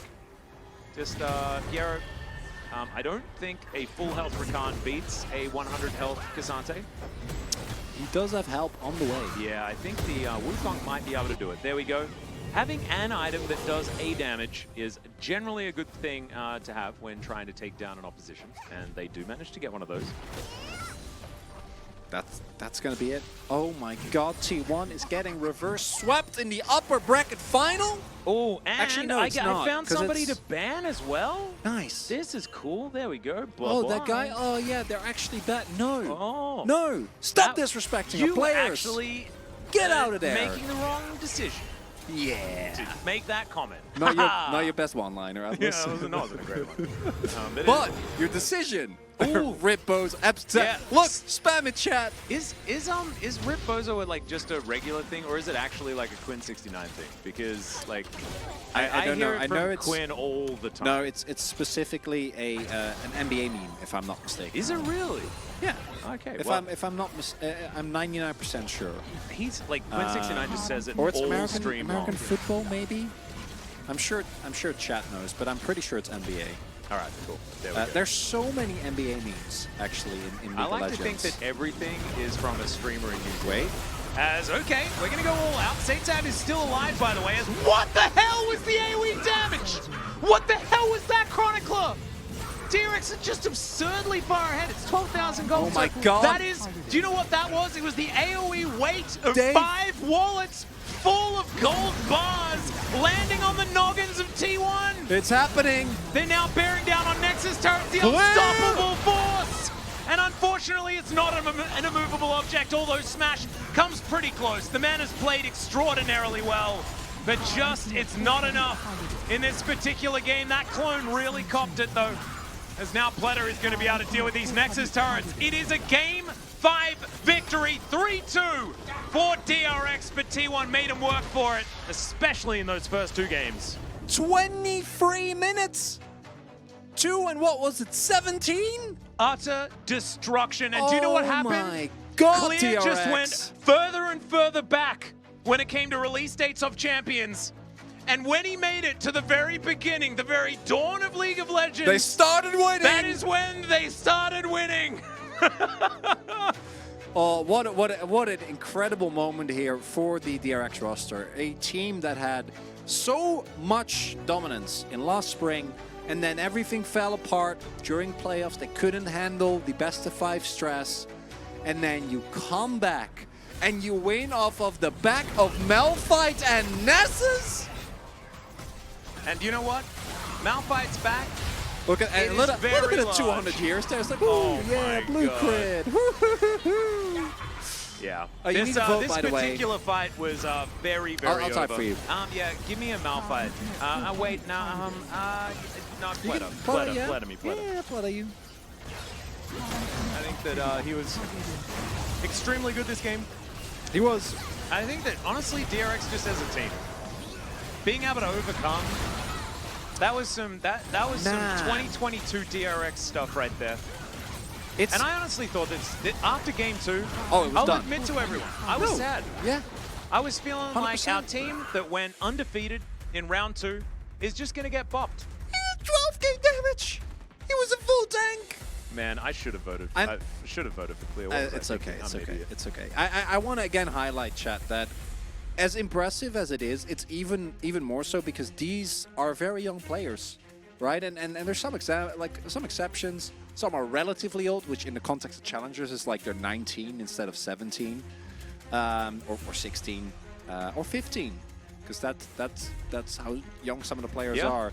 And this type of mental resilience, seeing it from DRX, is a really cool continuation of their story and what this organization has been able to do for the last year and a half in Challenge. Have been one of the top dogs ever since spring 2022, and even with Peach leaving, very sad. Killing it though, which is nice. And June coming to the LCK. Yeah.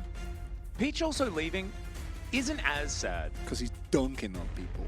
It is, yeah, that. And also Gave us Sponge. Gave us Sponge. Gave us Sponge. And look, Sponge isn't even the greatest player, but he does have the greatest name. It is the best name in Challengers. It yeah, is. without it. And you know what's Well, great? apart Like, from Plan B, but Sponge is true. Sponge is But- also amazing. But you know what the best part is? Is that he replaced Peach, which also was one of the best names in Challengers. Yeah. Imagine getting dunked on by a Peach. Yeah, and like the 2v2 of Peach Clear, the Clear Peach. I don't know. Chat, and it's a bit weird. What I want you to remind is when Sponge makes his LCK debut, you're all there, ready to spam. Exactly. Get sponged. Get sponged. Oh, and T1 as well.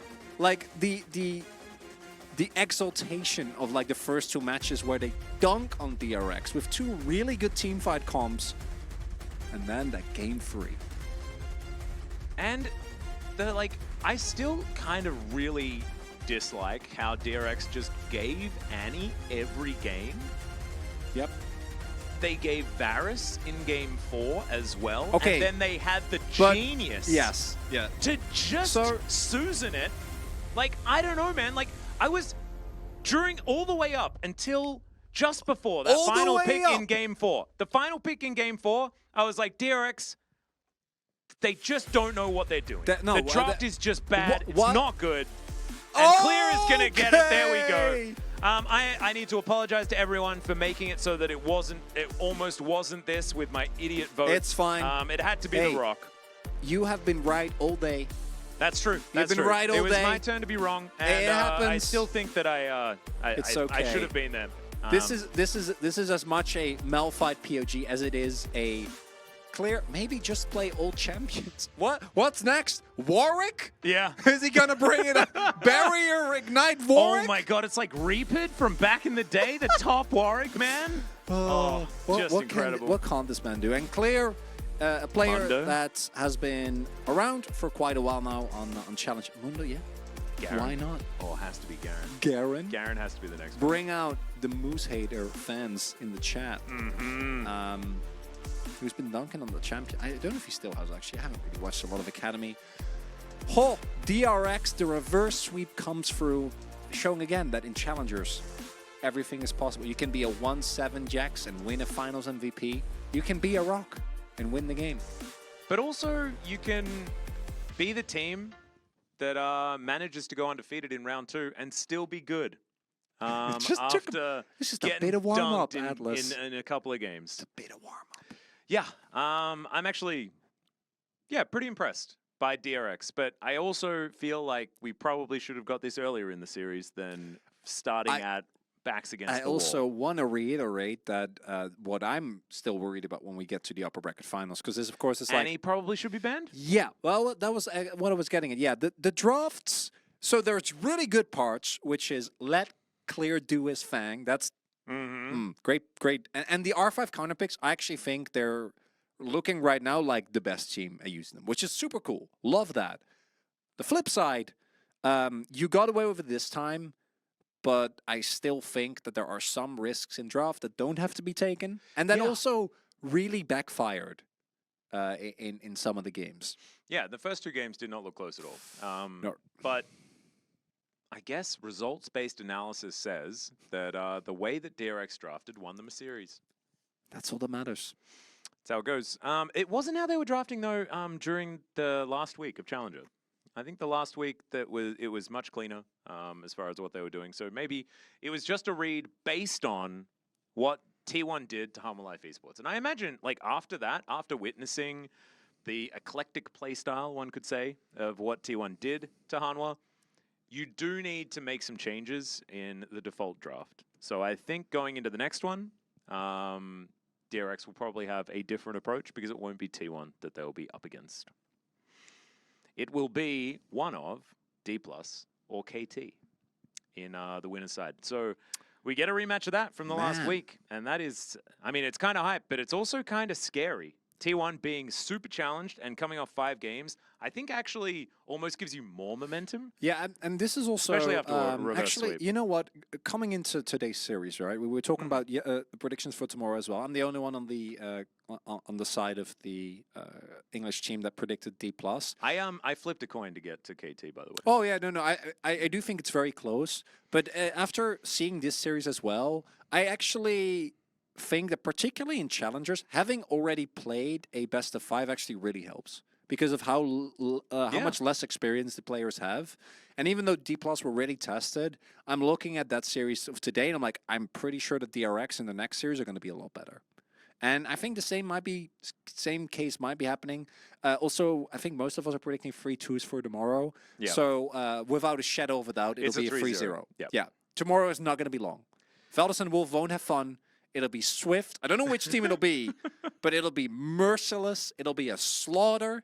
I think they will have fun though. Well, it's challengers. Yeah. Yeah, You but can't not have fun. compared to getting a reverse sweep off of the back of Nasus, that's hard to top. That's true. But the beginning of this series, that wasn't as fun. That wasn't as No. fun. That was reminiscent of- because of- it looked a little bit like a yeah. collapse, and we don't like collapses. Nothing against T1 winning, because they did so in a pretty formidable fashion. Yeah. But seeing DRX just sort of let it happen was not great. But then, the fact that we had such low levels of fun really did bring the fun up towards the latter half of this series. It did.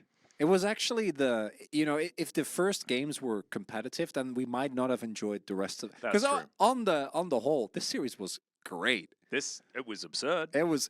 And it was really good. And I really like as well that what we confirmed in this series was that Smash is super duper good at League of Legends. That has not and changed. There were some like rough moments during the regular season, right, where Smash Yep. just wasn't really finding a lot of the not living up to the hype as much as I guess we could have expected. Flurk and Goose, you have about 10 seconds to say psych. Oh. Yeah, a little bit of time. Wait, where is it? There you go. You're calling people frauds. What do we Oh. do? 10? Okay, chat, countdown. There we go. Come on, chat. help us out. Get the countdown ready. Atlas has the hammer. Say psych. Yeah, You say psych right now. he needs to say psych. 3, Okay, 2. Goodbye for a day. 1. Hey! Don't trash talk players in our challengers chat. Pah, get out of here.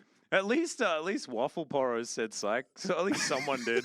Someone was living there. No, do you know what happened? Actually, he just fade-awayed. He just he went. I'm going to bed now anyway. And he just decided to write something a bit toxic, knowing that he was gonna get booped. I do actually think that one of the big reasons is that people don't often get called out, and then when they do, like, Yeah. And it's if you're saying silly stuff or you make a mistake, that's fine. We would never make fun of you. But if you're toxic, get out of here. Yeah. But also, what you can do as well is you can just join in, because we I feel like It's we're such a all wholesome brothers and chat. sisters here. Yeah. And we can all have this conversation together. It's beautiful. For example, the Kips and him constantly talking about Quid. And I like how you It's very never going recently away. just spoke about Quid. So sometimes you get your own little things. And, Bun Bun's amazing. She brings us cakes and cookies the and cake stuff. was good. So that's, I feel like that's a biased response. Who won? It was a DRX reverse sweep. It was. Great DRX series. in 5 games. It's Yeah. crazy. We've had quite a few 5 gamers already. This was the first reverse sweep of 2023 here in the LCK. That we have done, yeah. Yeah, and we have had 5-game series, but of course T1 winning against KT was not a reverse sweep. It was not. Yeah, this is actually, casting from the future, 2020-23.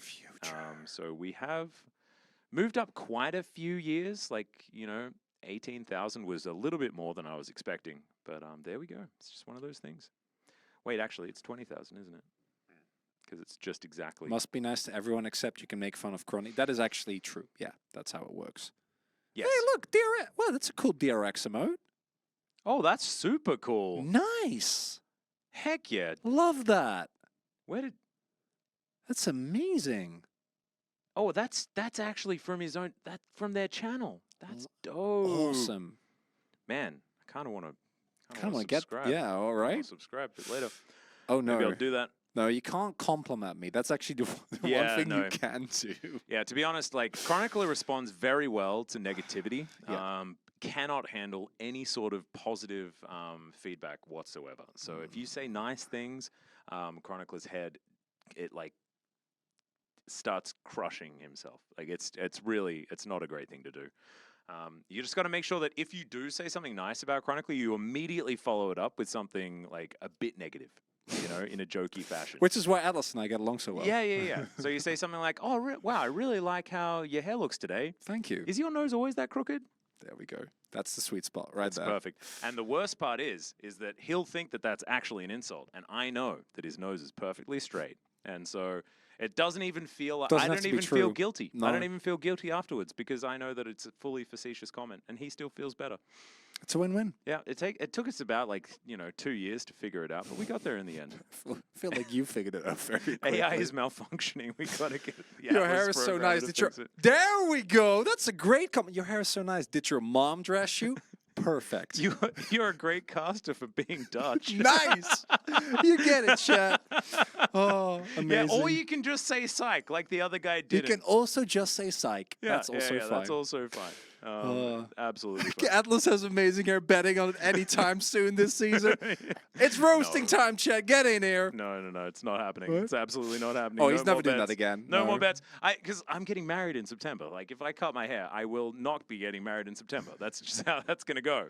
And look, I guess, it does solve the problem immediately for me, the whole getting married with a haircut thing. You're a great caster for being on the T1 payroll. Great. I love Chronicles casting. That's a good one. Psych. Great. Doing a wonderful job, chat. You guys get it. Here comes the groove. Everyone. Thanks, everyone. Oh, I know. I think you'd. I know you like your current haircut way more, and I do think it looks better. But I think Beltless looked completely fine. I was happy that my hairline was better than wasn't expected. Horrendous. Yeah. I thought I guess it looked good. I always kind of know what my hairline is. It's very obvious, It's very much there. But you don't know what like the head shape is going to be. And so especially how it grows back as well. Yeah, when I had it shaved, I remember my hairdresser was super nervous because he had no idea what my head was going to look like. And then we shaved it off. He was like, "Oh, thank God! Oh God, you're not a mutant." Oh, completely fine. Okay, the greatest aspiration of anyone I know, right? It's just good enough. Mm.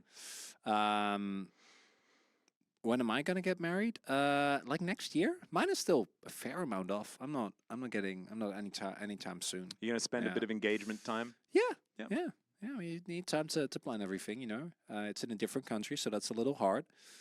As it takes a while. Mm-hmm. It'll be fine. So, do the other LCK casters 1v1 to be your best man?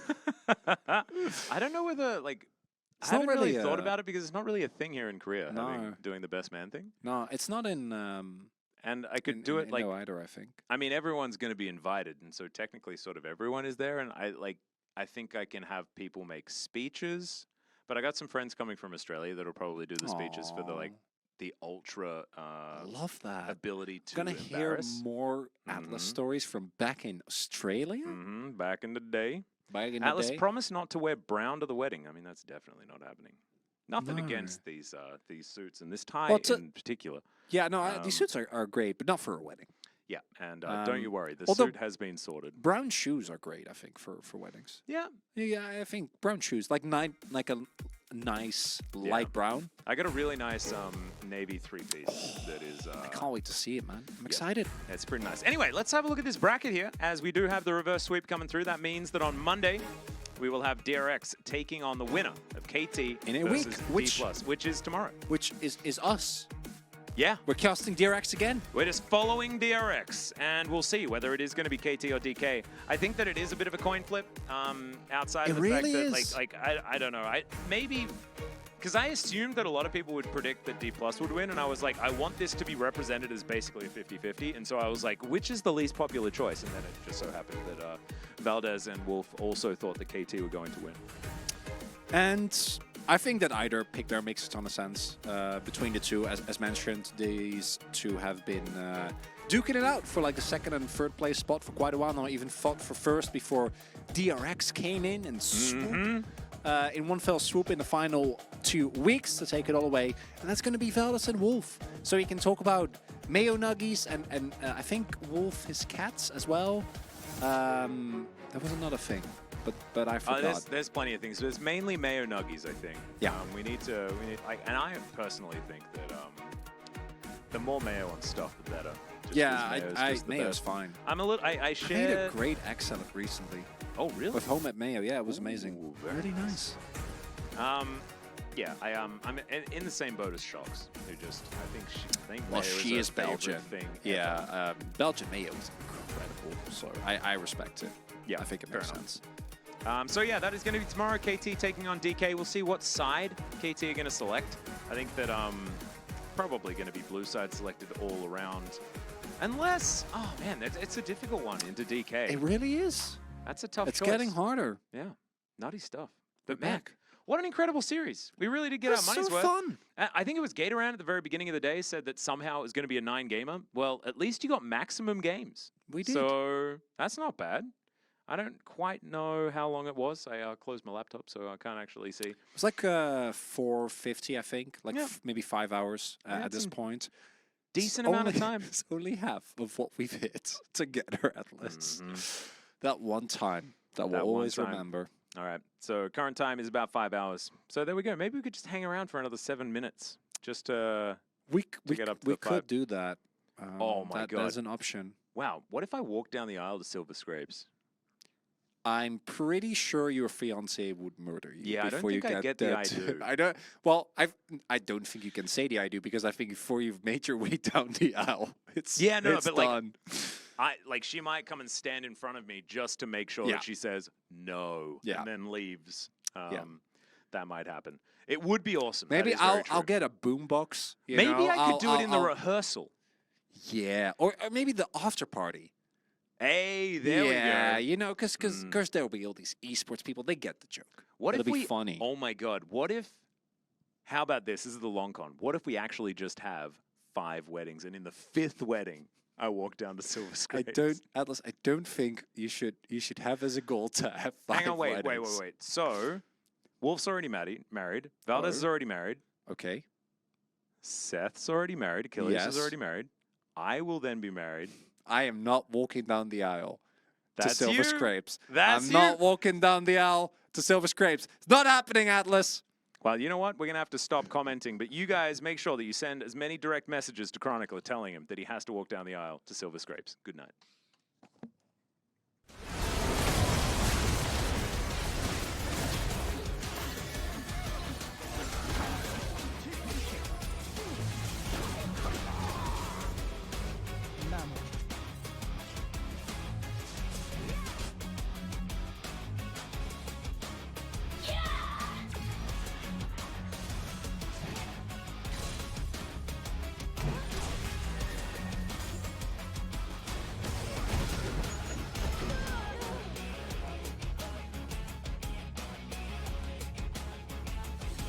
빨간 팀의 어깨입니다. 그 situation